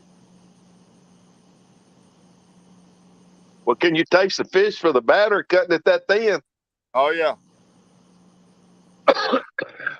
I'll have to try that.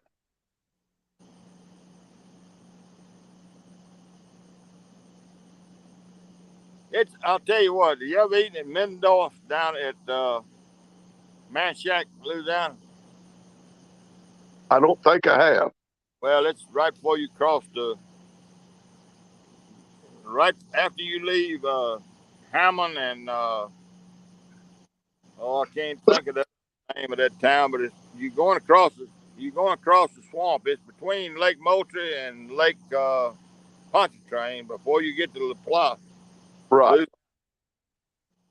And it's a place there, Manchac. It's the last little old town, and there's a place there called Middendorf. Been there forever, and it's their recipe. Well, I'll be so. But now I've eaten catfish that's sliced real thin, not paper thin, but real thin at Copeland's. Copeland's. We have one here in Springdale. They're out of Louisiana. Copeland Seafood. I don't And know. they slice their fish real thin.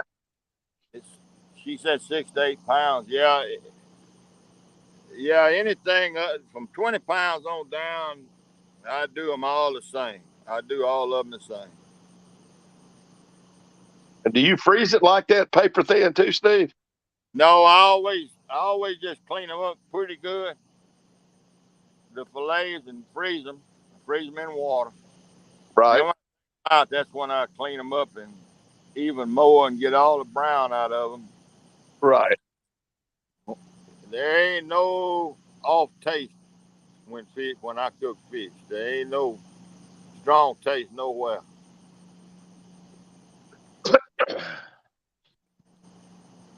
Well, I'll take like a 8-ounce fillet or 10-ounce fillet, and I normally cut it up in 3 or 4 pieces before I cook it. I slice it, on a bias where it'll be thin, but I've never cut them real thin like you do. I mean, yours is, really real thin, huh? That's right. And it I'll takes bet. 10 and a half to cook a piece of it. Huh.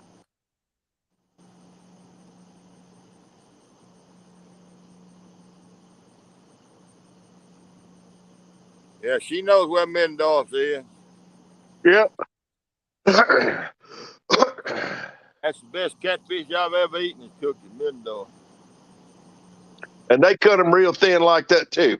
Well, they got 5 or 6 meat slices back there they use. I have to do mine with a fillet knife, and you got to keep it sharp. I mean, it's got to be razor sharp, and you got to wear a fillet glove when you do it. Yeah. Well, do you when you bring them out of the freezer, do you cut them up then, or do you cut them up before you put them in the freezer? No, I cut them up after I take them out, and then I get even more brown out of them. Yeah, and they're a little firm too, huh? Yeah, yeah. When you, And it's easier to get the brown, that old dry blood out of them. right. I was on a camping trip with CP one time, Chuck's Coin Rings, and I told him I'd clean up all the fish for the fish fry. I had a big fish fry. Well, the fella walked up. I had a bunch of them clean. The fella walked up and said, "Man, you wasting a lot of this fish." I handed him the knife. I said, "Well, you clean the some. You clean them then." And I walked off. One thing I don't never do is fuss at the cook. No, sir. I just flipped that house around and I flipped that blade around and handed him the knife, and I walked off. You can ask CP, he was there. And look, you could tell the difference by far in the fish that I fillet and set over there for him to cook, and the fish that this guy fished. His I'm like you. Yeah. his, I, his tastes like to come out of a road ditch somewhere. yeah, I'm CP, like hell, he'll testify to it. I'm like you, Steve. When I clean my catfish, I take all the bloodline, any black in it, I clean it up. I cut it all off. Get it, Got and my fillet is clean. you got to have good tasting fish. Yeah, you do. But I've never tried them fried them paper thin. So you just paper thin them and just batter them in your cornmeal batter and just fry them, huh? Well, I usually use Zatarang. Zataran's batter. Yeah, that's what I like. It's flavored. You don't have to add nothing to it. I might add a little garlic powder, Right. but you don't cook them long. A minute and a half. A minute and a half is plenty. Well, I'll bet. I've And it's never tried that. I've been eating catfish all my life, and I've never tried anything cutting them real thin like that.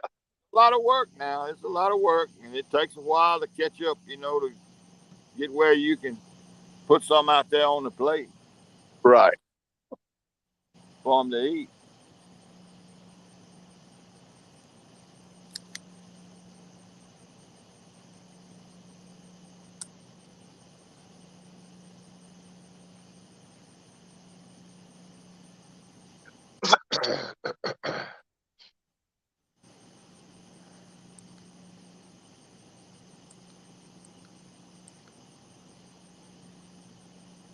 Yes, sir. I freeze. I freeze all my catfish in water. Always have. Yeah, me too.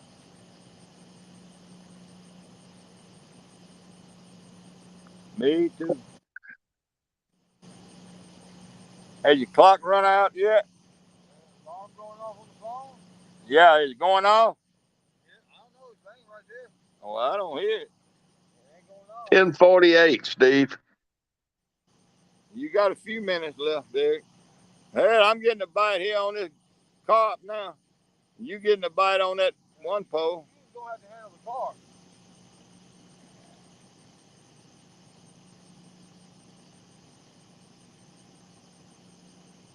You mean I got to get up? Oh Lord. Angel, how you feel about reeling one in?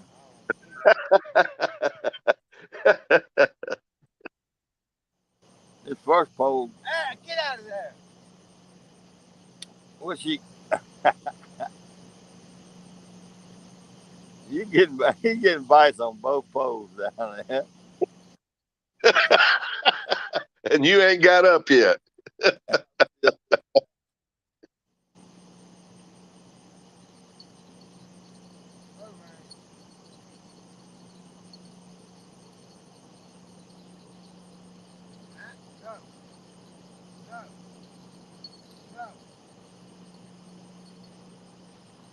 Catfish spaghetti and what did he say? Cornbread.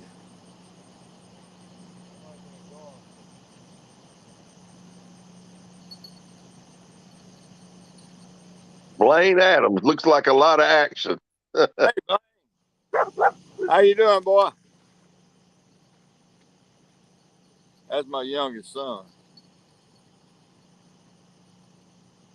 Yeah, there's a lot of action. It ain't much. It ain't turning into nothing, but it's a lot of action. We having a big time. Skull Rush said ain't nothing like catfish and spaghetti And and cornbread. I don't know about catfish and spaghetti. don't sound just quite right, does it? No. But he's from California, so you gotta.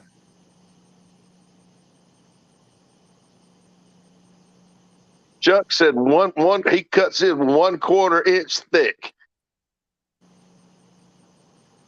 Well, that's okay.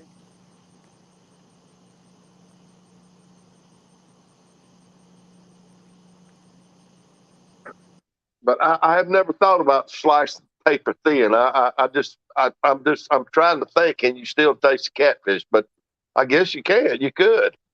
Yeah, well, try them a quarter or eighth or whatever CP says. I'm gonna have to try both of those recipes. I'm gonna have to try that. Those that I ate at Copeland's, that Cajun restaurant that time, I would say they were less than 1/4 inch thick. They were in strips. It was good. And if it's South Louisiana, they cut that fish thin down there now. I'm telling you.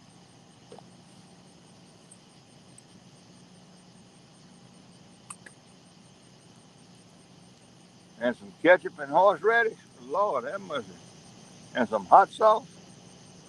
No.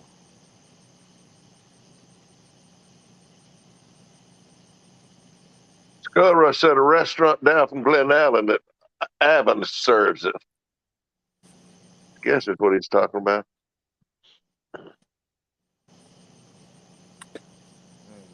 Catfish in this river.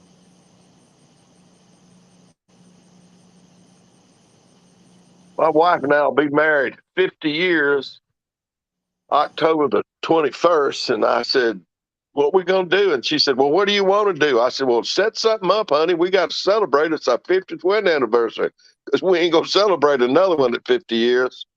No, it's going to be the last 50 year when you're going to do. Yeah. So I found out today, she said, well, we're going to fly from Springdale, Arkansas, well, from Springdale XNA to Florida.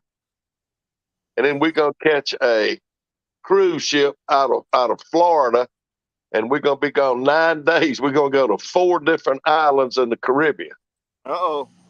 And I said, well, if I can take my rod and reel and fish offside that cruise boat, we got a deal.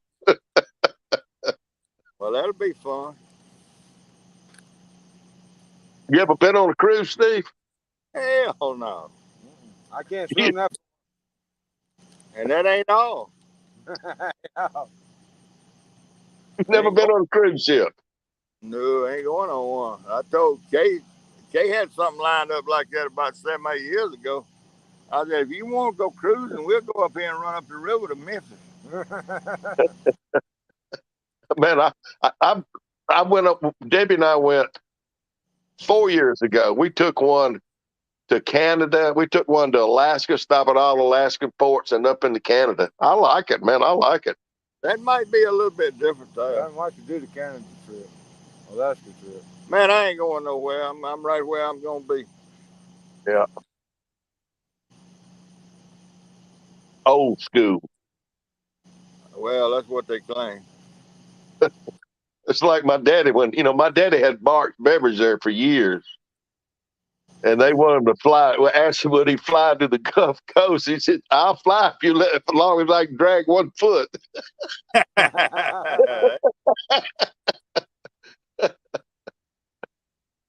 Yeah, I barely been out of Mississippi.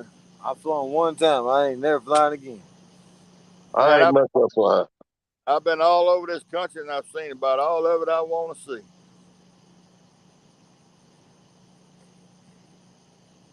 Right now, I want to see the catfish looks like. Yeah, I wouldn't mind looking at a catfish spot right now. Yeah, Blaine's mama's been married. Come out August the 16th. She be married. 50, I think it's 53 years. Who? Blaine's mama.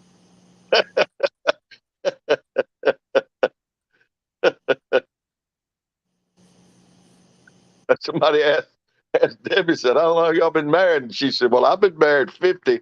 I'm gonna say him about 20.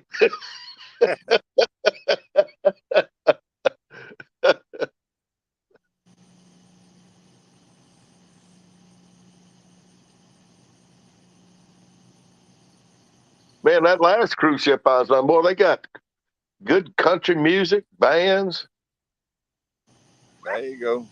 all the food you can eat, steak and lobster. It's all paid for. Steak and lobster and room service, and we got a balcony on that cruise ship where we can see the dolphins and the whales out in the ocean.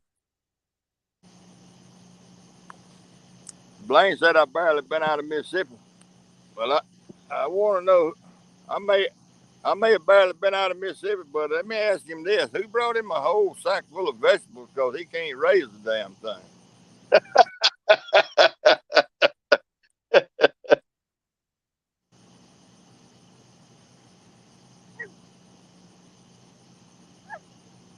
Robin said Mexico is dangerous. We're not going to Mexico. We're going to. I can't even pronounce those islands we're going to. I can't even. I can't even pronounce them. I'm going down and spend about 2 weeks in Key West. I done got hooked on that place. Fishing Watch in the ocean.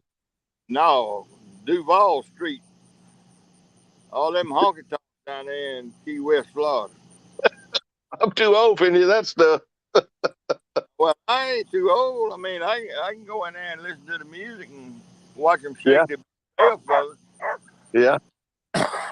and that's a lot safer than New Orleans.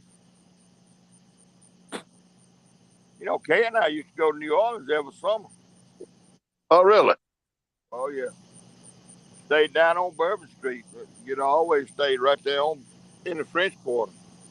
Right. But it's gotten to where I don't care nothing about going down there, even though I love the food down there. Man, I love any kind of Cajun food. My goodness. We went down there so much we knew where the places to go to eat good food. I mean, we went all the time. Because it ain't but about 4.5 hours from Greenville. Where? New Orleans. Oh, Robin wanted to know what Barks was. Robin, back in the day, it was Barks beverage they made. They had root beer and cherry cola and peach cola and strawberry cola. It was in Greenville, Mississippi, but they were franchised off the Gulf Coast. Yeah, the original bars was down on the Gulf Coast. That's where it started. Yeah, that's right. And they came to my daddy and tried to buy them out, and they wouldn't sell. So what Coke did, they were selling drinks to all the stores, grocery stores and stuff, cheaper than my daddy could bottle and make them right there at the plant. Yeah.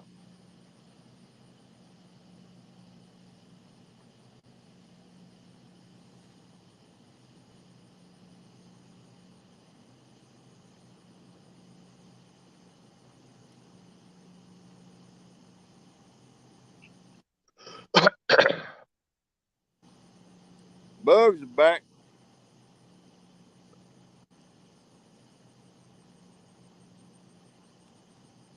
Man, the bugs are swarming again. I remember Steve back in the day before school. Now they take these drink trucks, and all the drinks are on a pallet, and they take a forklift and they put them on you see all these Coca-Cola trucks and stuff. Yeah. Back when I was coming up, you had flat beds, and you'd have to pick those bottles. You'd pick up a case by grabbing two bottles, and I'd have to, before school, I'd have to go help load all those drink trucks before they left out. Everything was done by hand. That's right. That's exactly right. And I used to sit there and watch Perry, England, and his brother. His brother's one of the foremost heart surgeons in the United States, from what I understand. Right. I used to watch him over there change tires out front of Ingram Motor Company. Yeah. Perry and his brother, Yeah. Frank Jr. Yeah. Frank made all them boys work. He sure did.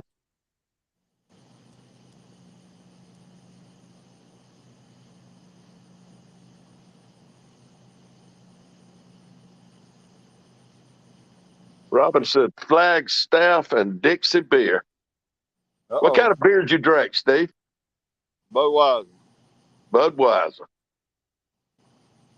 It's not Flagstaff. That's Falstaff. Yep. Made All of right. flag. 11 o'clock.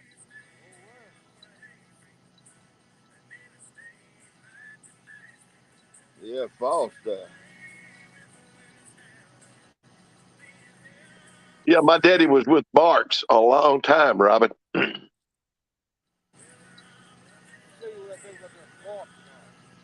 He's throwing it back out there.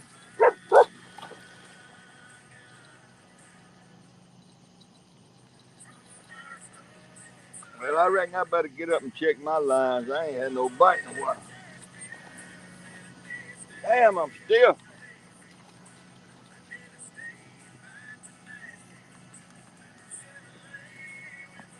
Yeah, I got to at least 3:30.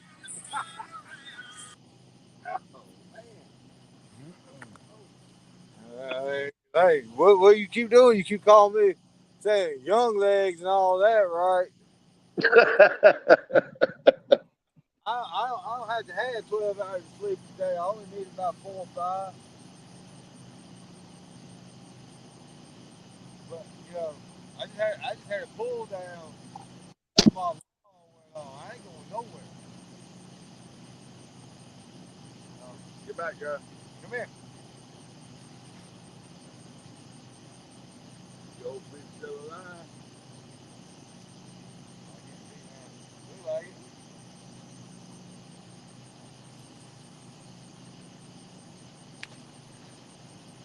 That was their pull down yeah. I feel legs out here. Oh, yeah, she lives in that.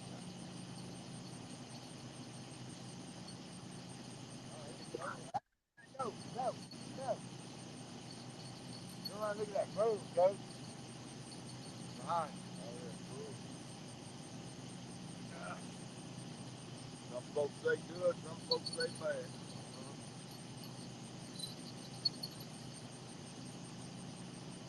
I don't say nothing because I don't know.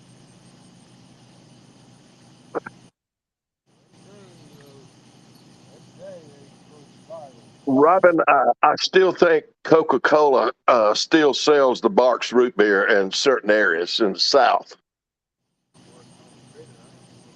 I think so. That would get a bite.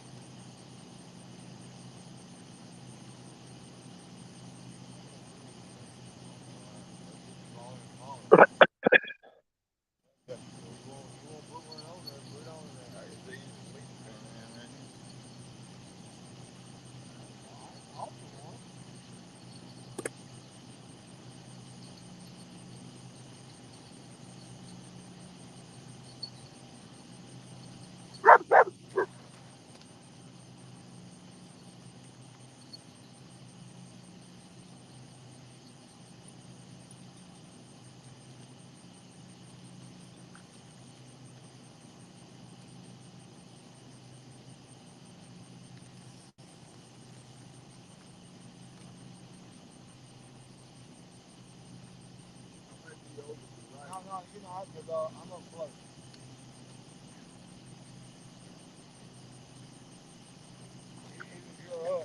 From what I still understand, Robin, Coca-Cola still owns the Barks beverage brand.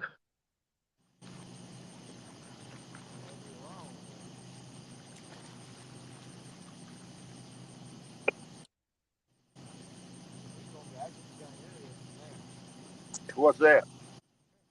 Our 2 balls right here in the middle. Well, you handle Oh, I handle it. Yeah, handle it. We should be fine. They are crossed, but we should be fine.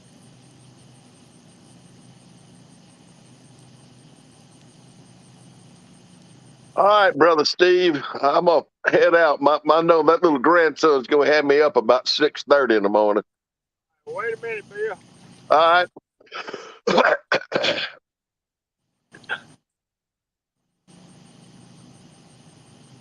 be back in just a second. Okay.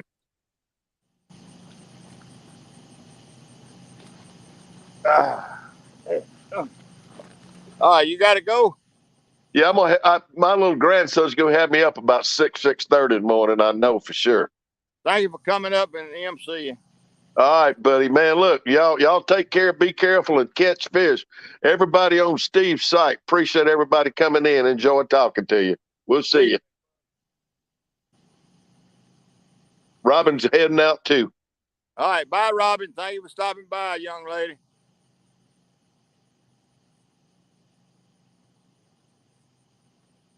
Thank you for stopping, Robin.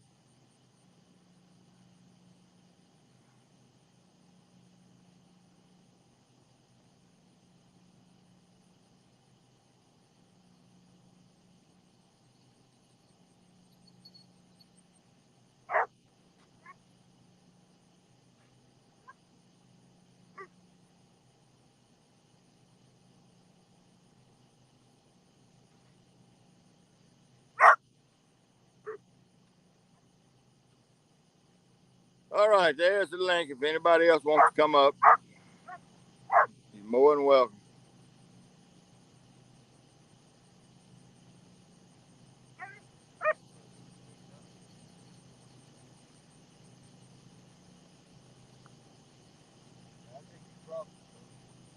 What's that? Did I? Well, reel mine and I'll watch yours.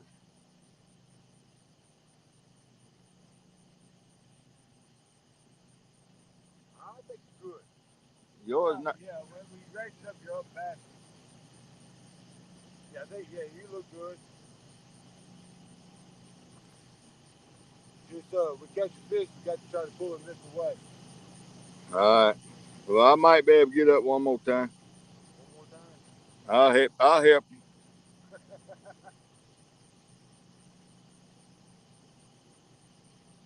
If anyone else wants to come up here, just hit that link and I'll let you up here.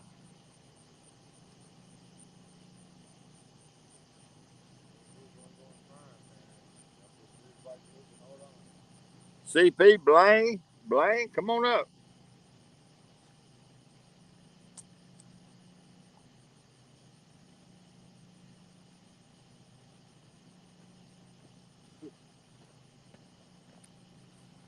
I ain't gonna pull down there about to wear me out. I know it, man. You get bites on both of them. And I've got him up close. They just not hanging up. They're not hooking up. We don't know whether it's little fish or gar or what. CP, maybe gar. Could be gar. I mean, they're taking it now. They're taking it now like catfish. Yeah, they pulling it down like catfish, but they trying to lose. Look, Eric fished at 4:30 Wednesday morning, and at 3:30 he finally caught two flatheads. Two decent size flathead. Two decent flatheads. And cooked half of one. Cooked half of one Thursday afternoon. Yeah, Angel's right here behind. She got a bed down here. She's just got in her bed.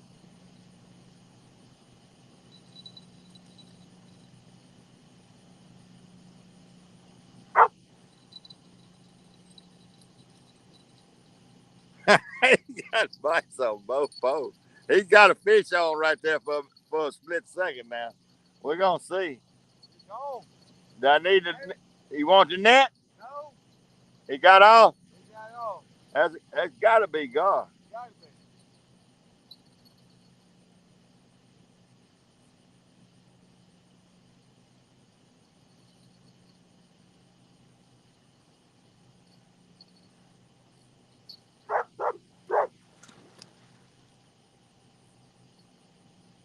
Yeah, we don't want to catch these gar. We want a flathead. They're supposed to move through here. But we don't know what time of night they're going to move through. And we ain't going to throw no rope out there. No, those on bluegills, Robin. All them bites down there on the far end.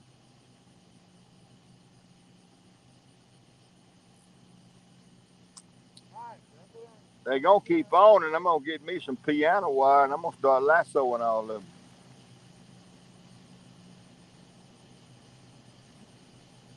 And I'm gonna bring him gar and throw them up on the bank and let the sun cook them. Man, this damn river must be full of them.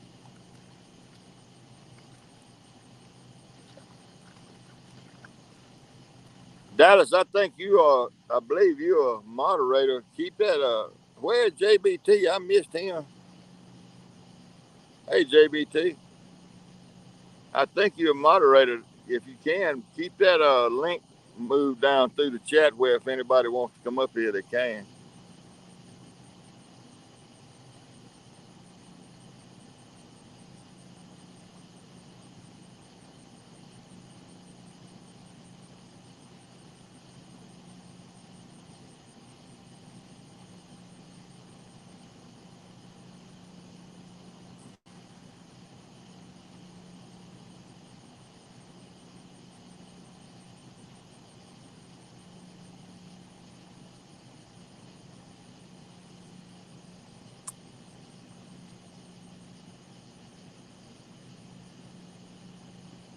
Yeah, if we get a fish on them two poles that's crossed over, we just have to reel them both up together.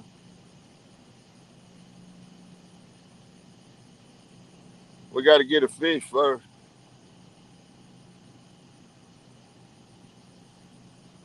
Yeah, Chuck, CP, I know about all that.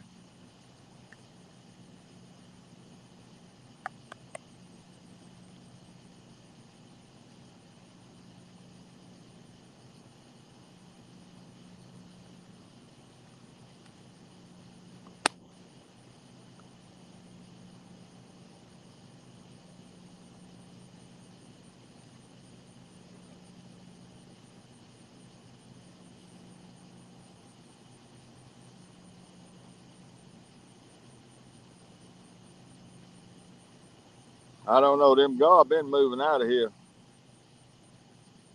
Everywhere we've been, they moved out, but it looked like they hanging with us tonight.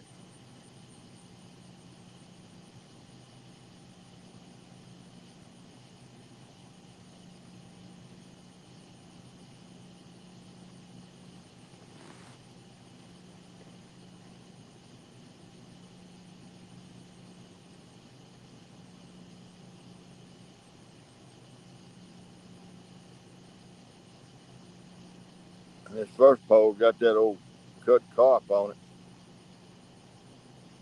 It had a bite here a while back, but there ain't nothing happened here lately. And I'm pretty sure they didn't get the bait off of it because that stuff is tough.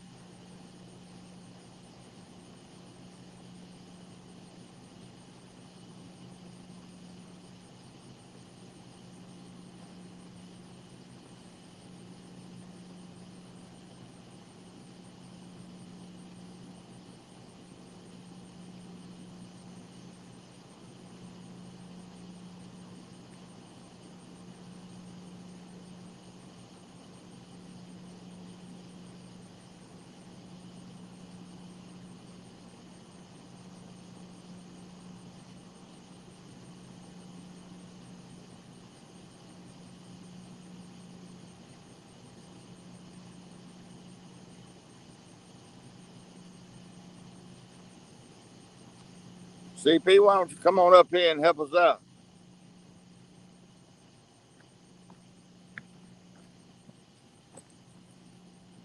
Hey,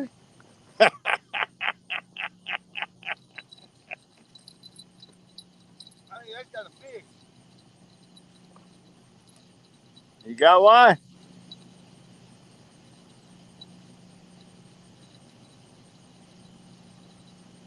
Yeah. Well, no. He turned it loose right out there. I saw him turn it loose. Boy, he's down. Go.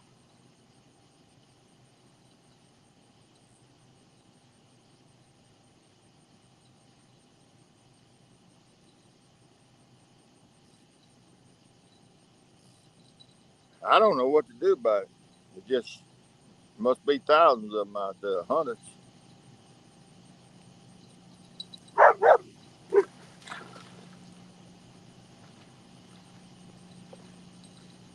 They got guitars, man.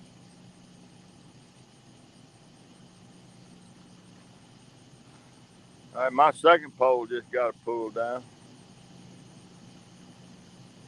He just pulled it down once and made me get up. And that's all. Yeah, Robin said goldfish. She's still shaking her head. Oh, she sent me a text. I mean,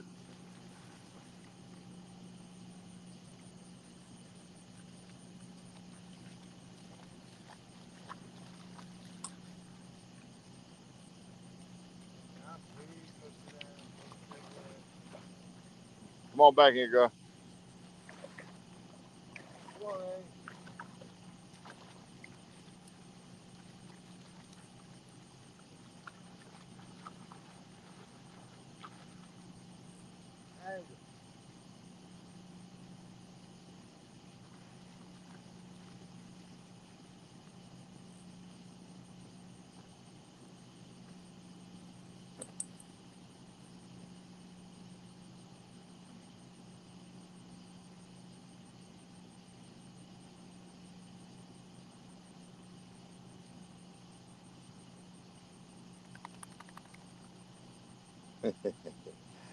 Yeah, them bugs scattered when she shot that water on.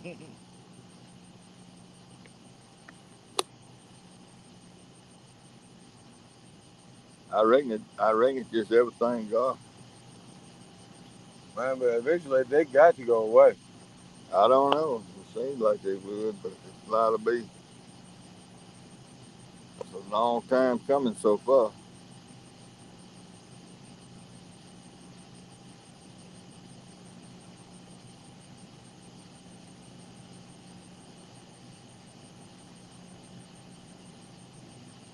When you go back down there, turn your spotlight to the right just a little bit.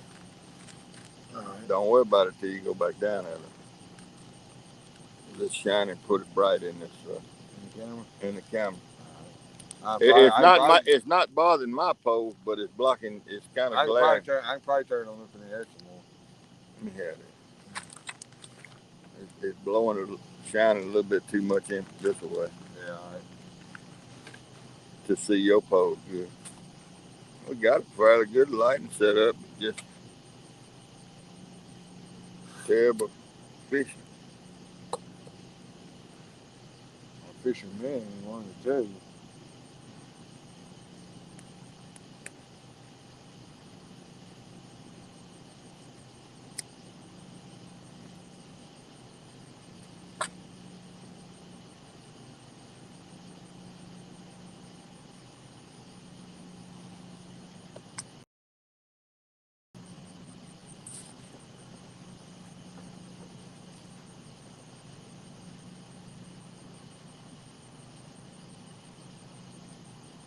Yeah, you see them good there.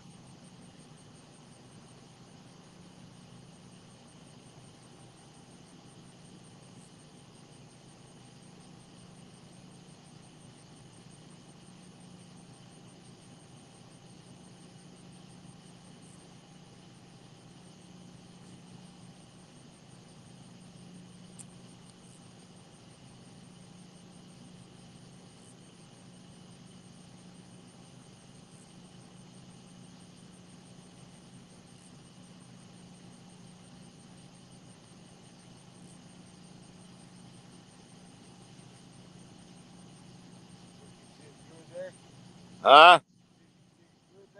Yeah, they showing up good right there.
Come on, fish.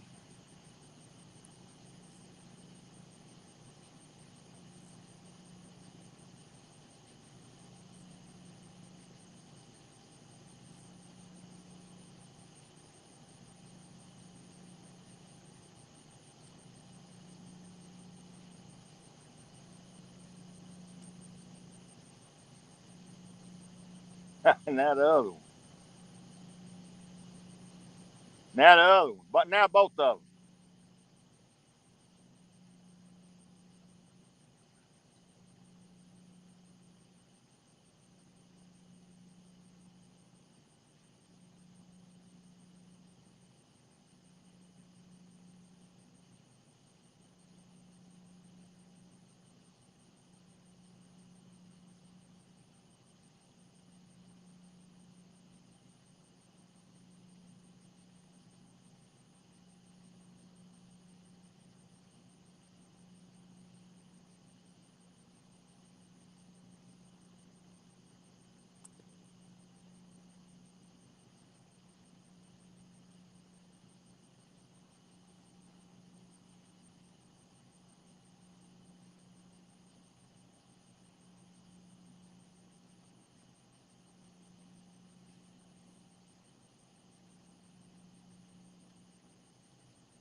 Well, I think I'm gonna reel this first one up. Put another piece of carp on. Mm, damn. Other way.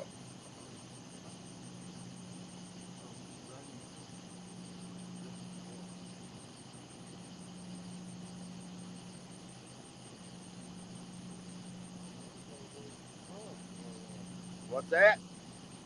I kind of want to go drink it cooler. Didn't want that. Boy, he trimmed on this place. One he quit biting.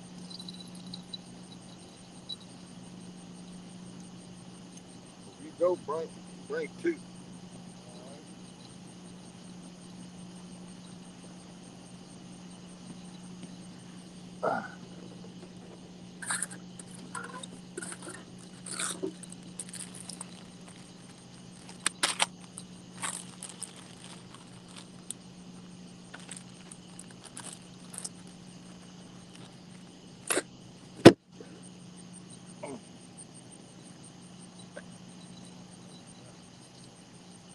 He finally got it all. He finally got it.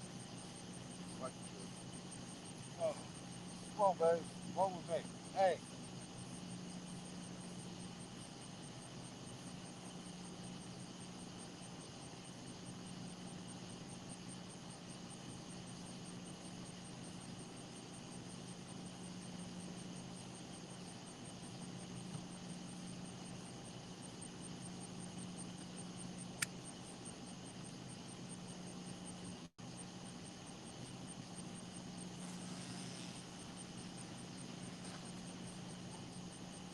Well, I think I threw that way out there. It looked like it. Got a little backlight here. It's back in the low right.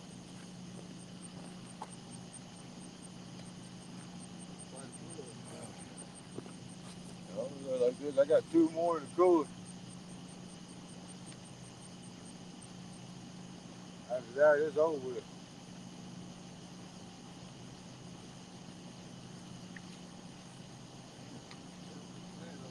Dang, you got bad backlash.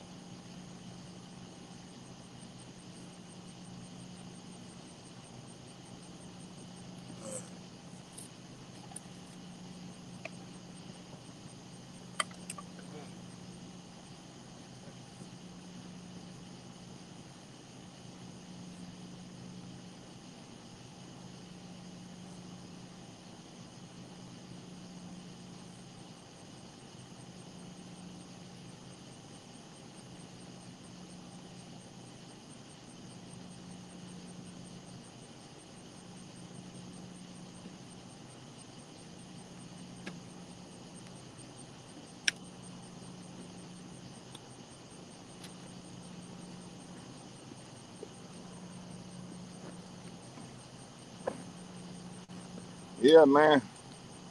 I hum that one.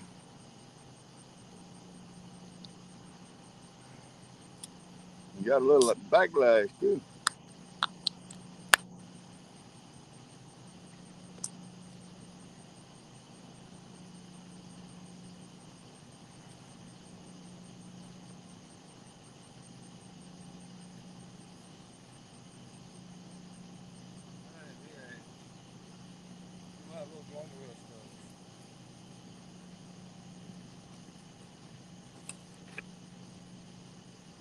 You be right. What you got? A drink of water? Yeah.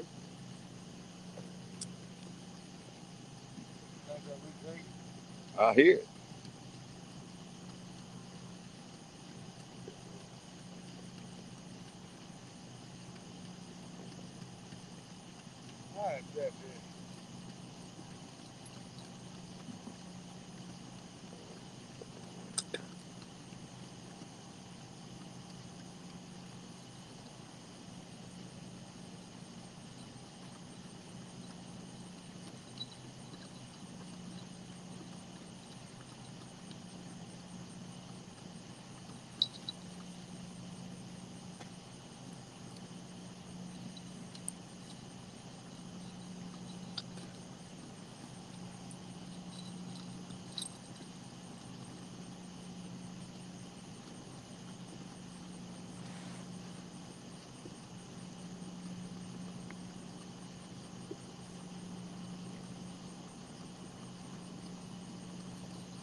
I don't know. It shows 6 people in here, but you may be the only one.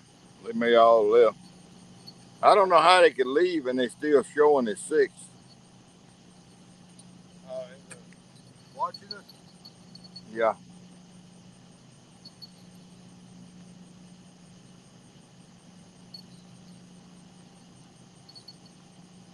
Buck's still here.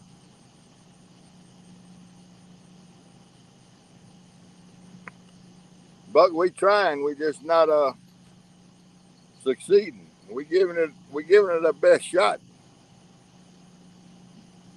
Now it says 7 people in here.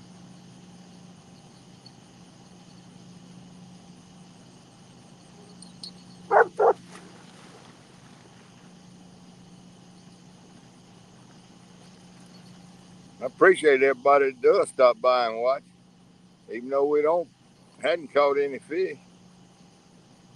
I do thank y'all for stopping in.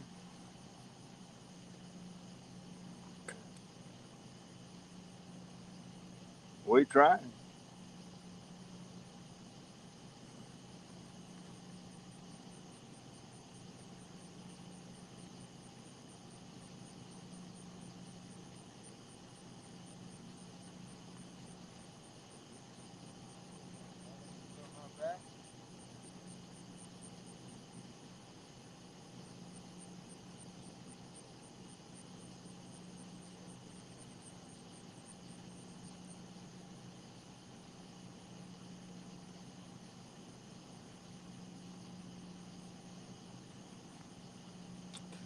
If gas wasn't so high, and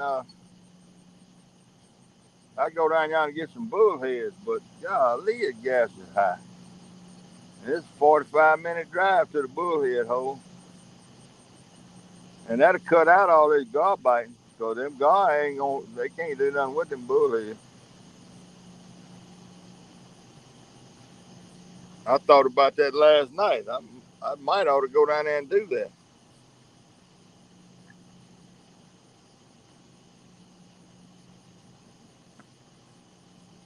I don't. I mean, I fished in this low water before, but I never had. Well, let me tell you, God biting up and down the river everywhere. Everybody's fishing all over the United States. They getting God. God, God, God, God.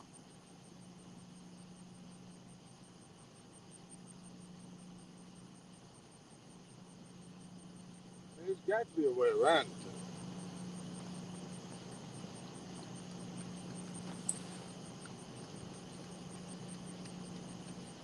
Yeah, I'm still nesting. And you gonna tell me the only way around this is to get in a boat? Well, people on the boats last night was catching God. Thursday night. I mean, they catching God all over this country. Instead of throwing them back, seems like we need to throw them on the bank. Well, there's so many of them here. The thousand you throw on the bank is 45,000 I out know, there. It don't. but it makes me feel better. Yeah, it might make you feel better, but there's so many God in the water. And nobody wants them. Not these little ones. Now, big God, people eat them. I mean, I you mean, get them on up I'd there. much rather eat the little gar. Yeah, but you ain't got nothing when you hull them out. I know. I cleaned a 2-foot long nose one time, and he had a pretty good amount. His fillet was pretty good sized fillet. Yeah.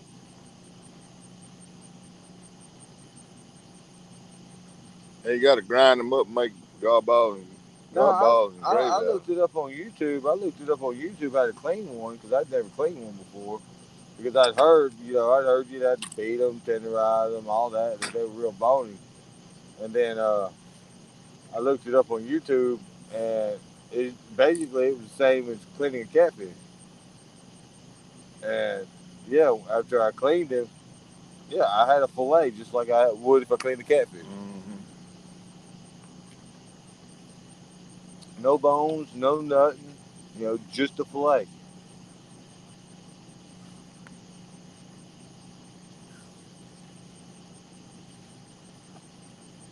Might be a full moon, but it's covered up back there.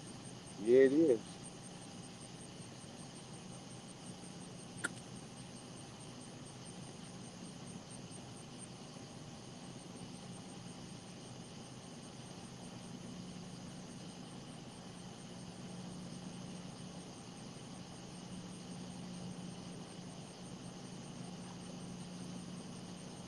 I'm swooshing around out Yeah, I saw when I got ready to throw that little pole out. I saw something come to the top of the water. I think it was a little gar. there. Oh, What? So so ran out. run out of.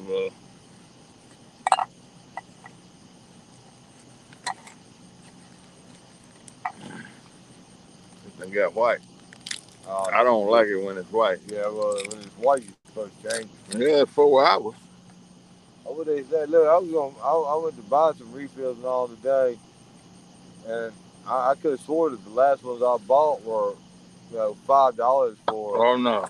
for 4 refill, 4 bottles of fuel and some No, pads. no, no, no, no. And yeah, he rung it up and he told me my total. It come out to $60-something. Hold on, what I just get?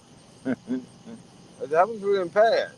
Was them refill? He told me, I said, no, take them off. I still got some pads, a few pads and a bottle or two of fuel. No, no, no, no, no. You must have bought the big. It was a 48. Oh yeah. Well, now they make different size Yeah, well, refills. that's the smallest one I saw. No, you don't. You can get expensive. I thought it was a 4 bottles of fuel and the 12 pads. I think that's what I got last time, but I could have swore it was $5 or $6. Yeah, he's clean one. What? God. Me? CP said you need 10 snips. Yeah. Or what YouTube told me was industrial scissors, heavy duty scissors. Yeah.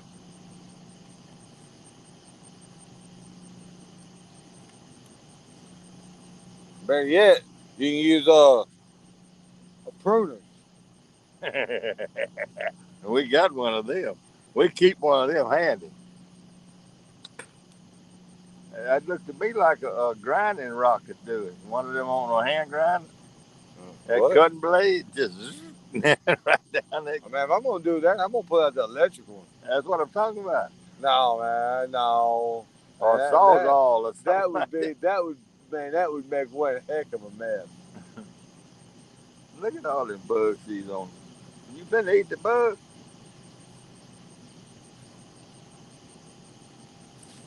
Here we go again. There we go again. See if he'll just take the thing.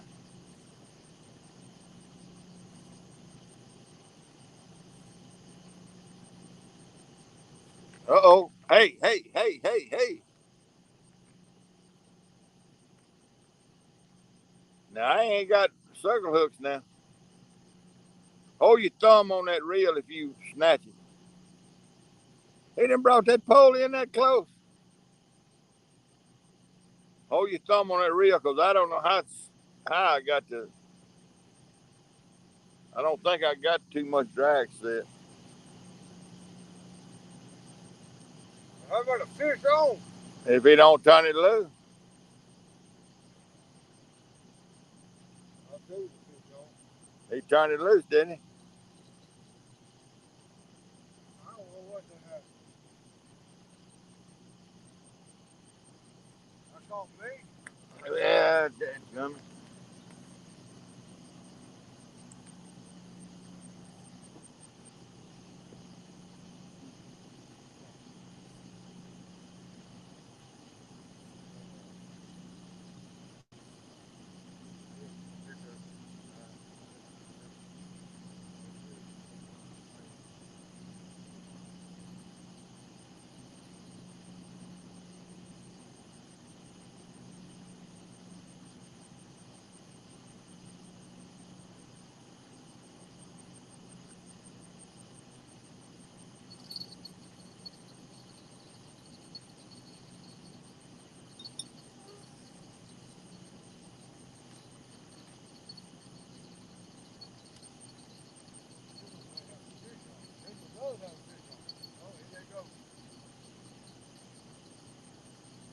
I just can't believe it ain't nothing but dark.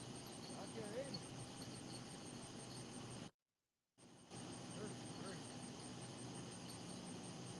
All different depths too.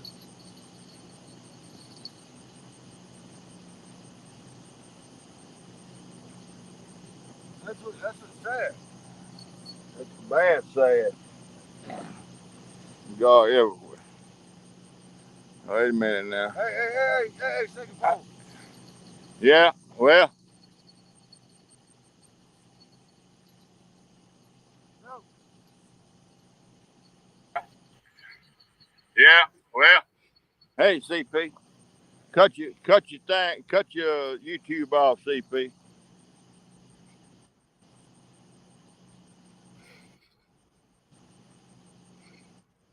All right, what about that?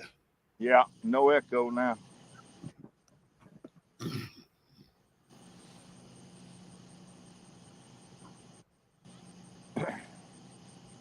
There's a fish on there. There ain't no circle hook now. I know.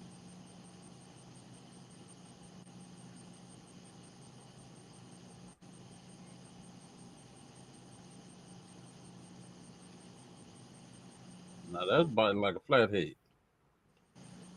He is biting like a flathead, but it's probably gonna turn out to be a damn gar. See that slack going in the line? Yeah.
See, I threw that in halfway across this lake too. It's way out there. What is this? What is this?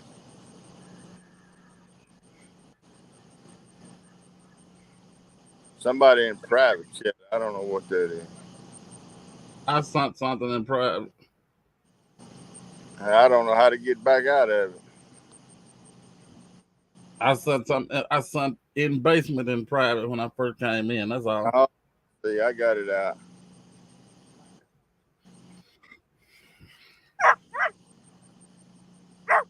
I just don't know. I know I watched them. I watched them Thursday night all over the country. I watched them all Saturday night all over the country, up and down the Mississippi River, and man, they was catching gar everywhere. Now here's one on this first pole. Yeah, I see.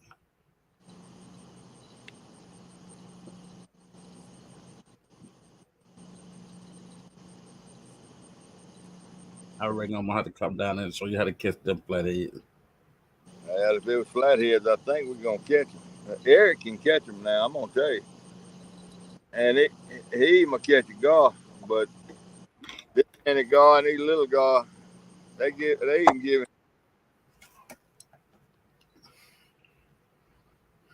Eric's pretty good on them. I ain't doing it with stay late. Well, I'm getting a bite on this cut carp now.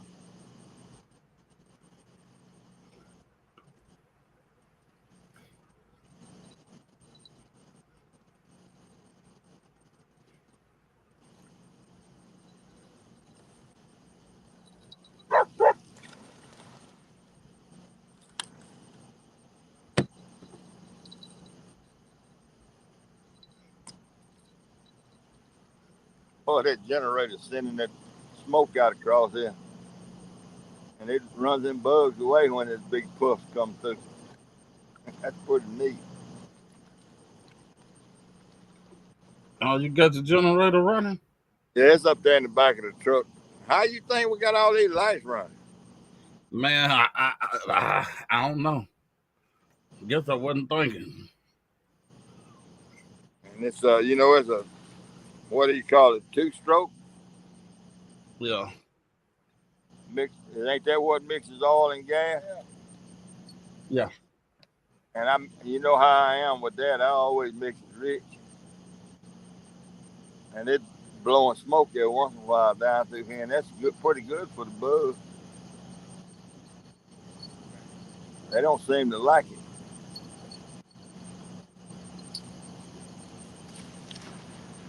That angel. Well, that's all right.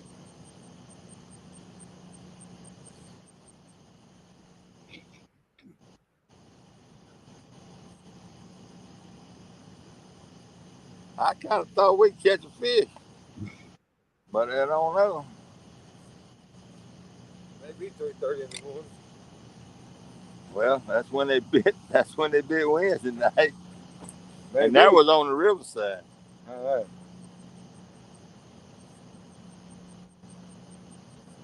Well, we got one better in the right across there. Well, bro. Kobo's here. Oh yeah.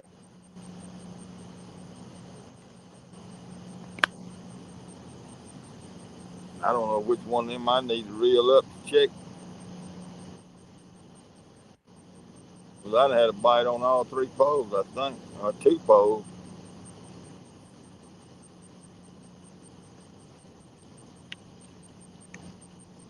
I Right? see smoke.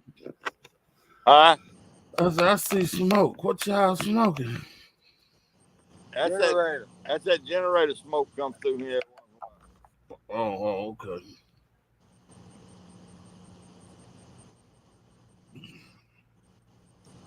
You know, if we caught fish every time we came, we wouldn't be fishing, we'd be catching. Yeah. How many times have I said that? A bunch. But it sure would be nice to look one every now and again. Well, hell, you caught 2 Wednesday night. That was Wednesday night. That was 2 nights ago. Yeah. A day and a few hours. You you're a fish. You fish hungry. I am. You're a fish hog. That's what you are. No, I'm not. Well, let me ask you something, Coach. Do what, D- CP? let me ask you something. Yeah, Do we keep them or do we throw them back? he keeps most of them. He throws some back. Oh, man, him get along real good. Yeah, that's probably the reason we can't catch no damn fish. Y'all Boy. keep all of them. I'm sorry. I live off of them.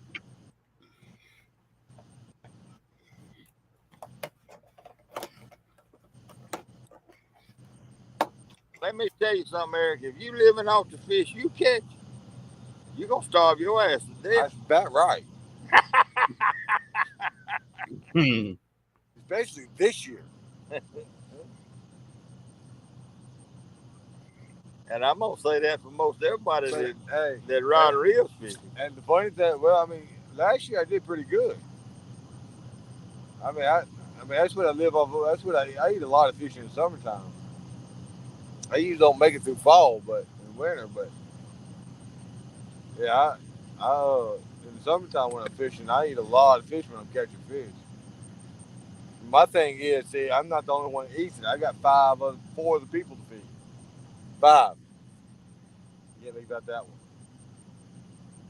She done got something choked up. A bug. She ate a bug.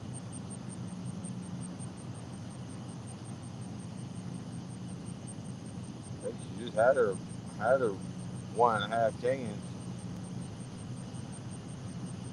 I've been so busy, my stuff's gotten hot, I can't drink it.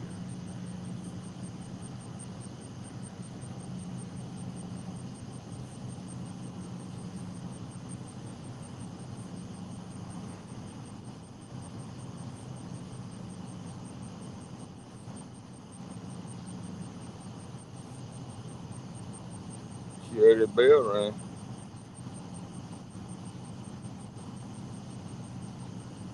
She heard the bell ring. I ain't hear the bell ring. Well, she snatched around and looked down at your 2 poles. Uh-huh.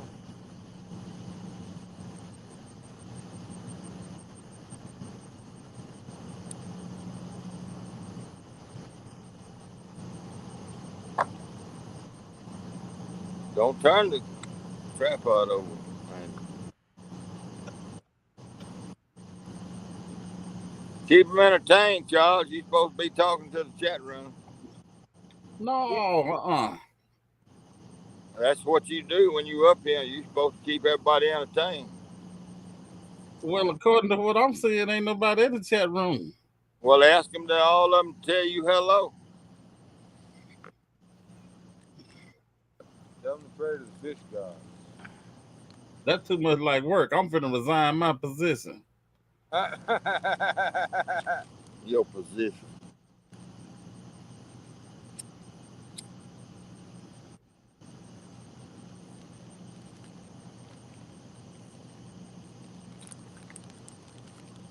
You done let her dwindle all the way down to 6 people. It was 6 people when I came in here, and when you check look on participants, it says 0. Oh, Buck is back now. Buck Williams. He's speaking to you. You're supposed to speak back.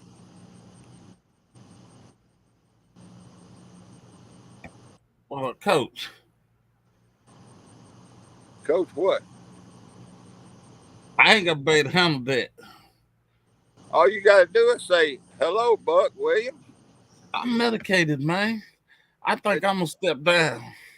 That don't make no difference if you medicated. You can always read and say, hello, Buck. You ain't even got to say Williams. You can just say Buck.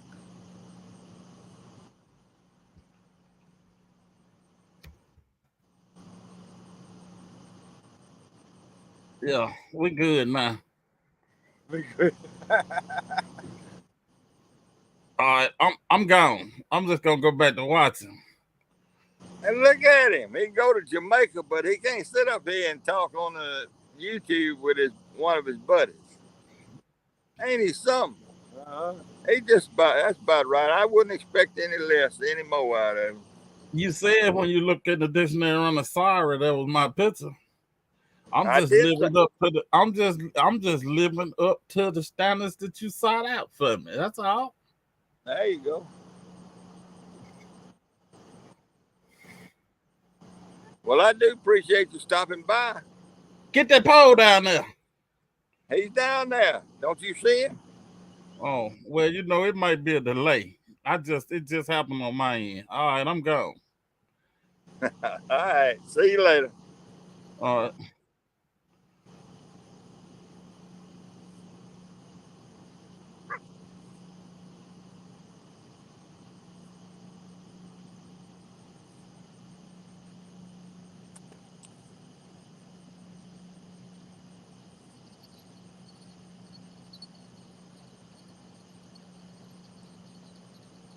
You turn it loose, didn't he? Huh? Hey, that ain't nothing but gar, Eric.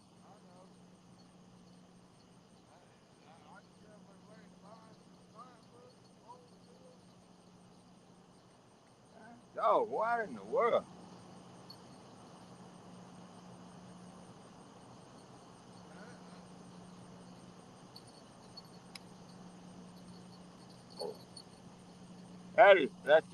That's wild. I've never, hey, in the years I've been catfishing, especially the last 6 or 7 years, and I really got into it hard like this. I've I've never fought car this hard.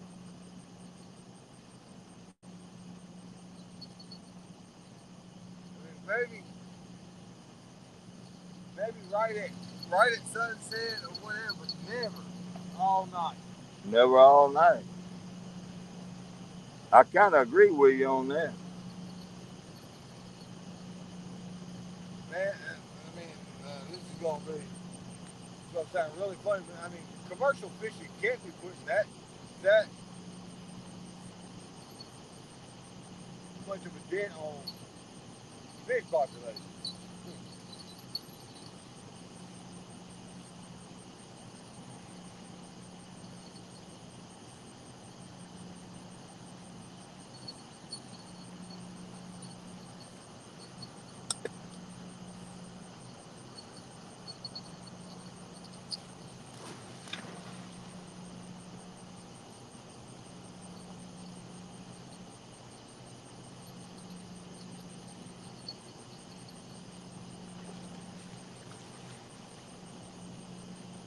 I don't know. I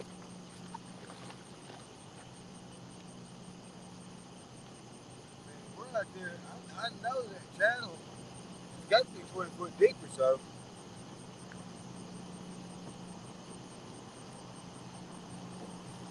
Well, the whole mouth, this whole part right here is filled up with.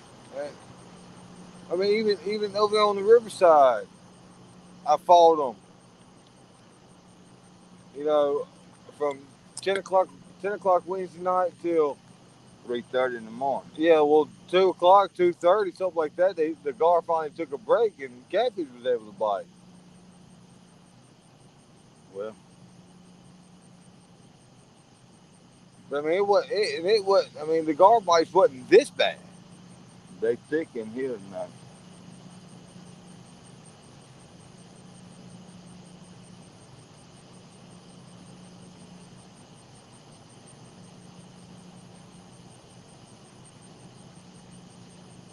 I mean, I think I looked at the river stages this morning, and it was rising about 6 tenths a day or 6 tenths.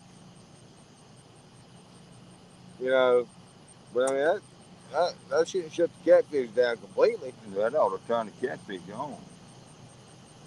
Rise, man. You always catch fish on the rise. I've always had more luck on the fall, but on the slow fall, but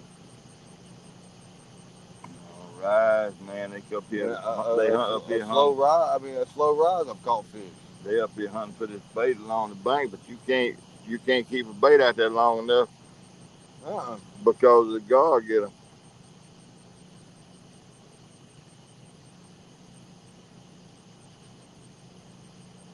I mean, uh, uh, I mean, I wasn't fishing. I wasn't fishing up close.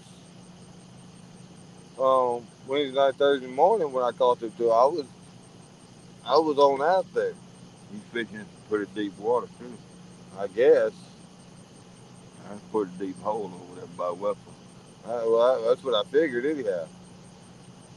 Well, you can tell the way them lines go in the water. Pretty deep. That wasn't no different than this.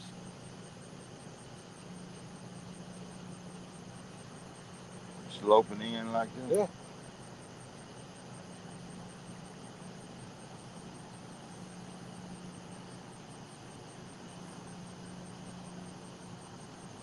I don't know. Beach me. I mean, the only other thing I know is get out there. Go get out on that sandbar. I hate to. That's a long walk in both directions.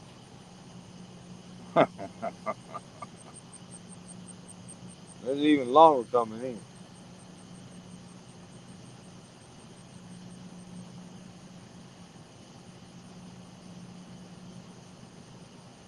That's the only other thing I know to try that I hadn't tried right now is go out there on that sandbar and get on that point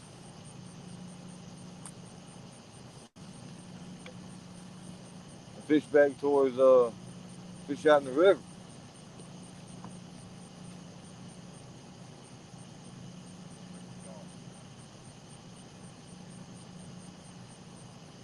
No doubt.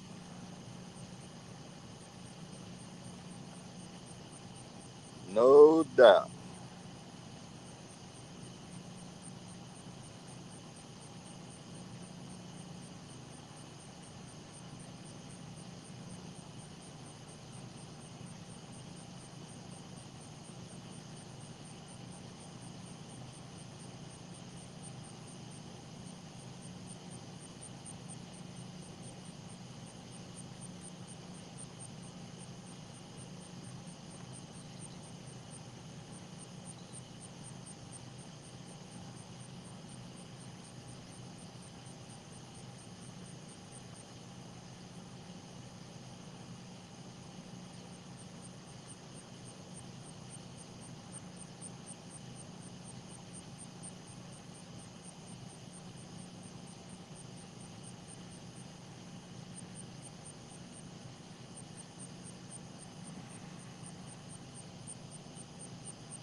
All right, he ain't left it alone.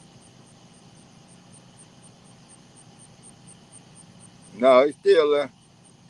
All that I had to open the pool and everything. I had a function.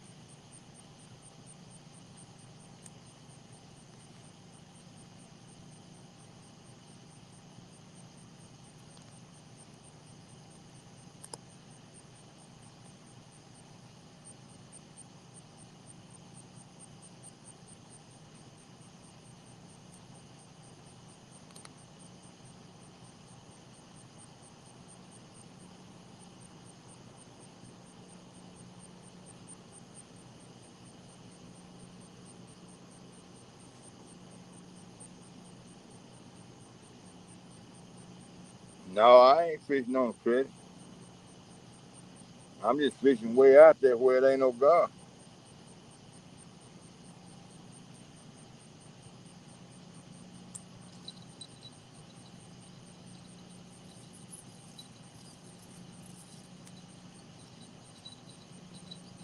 Well, you ready to go to the house?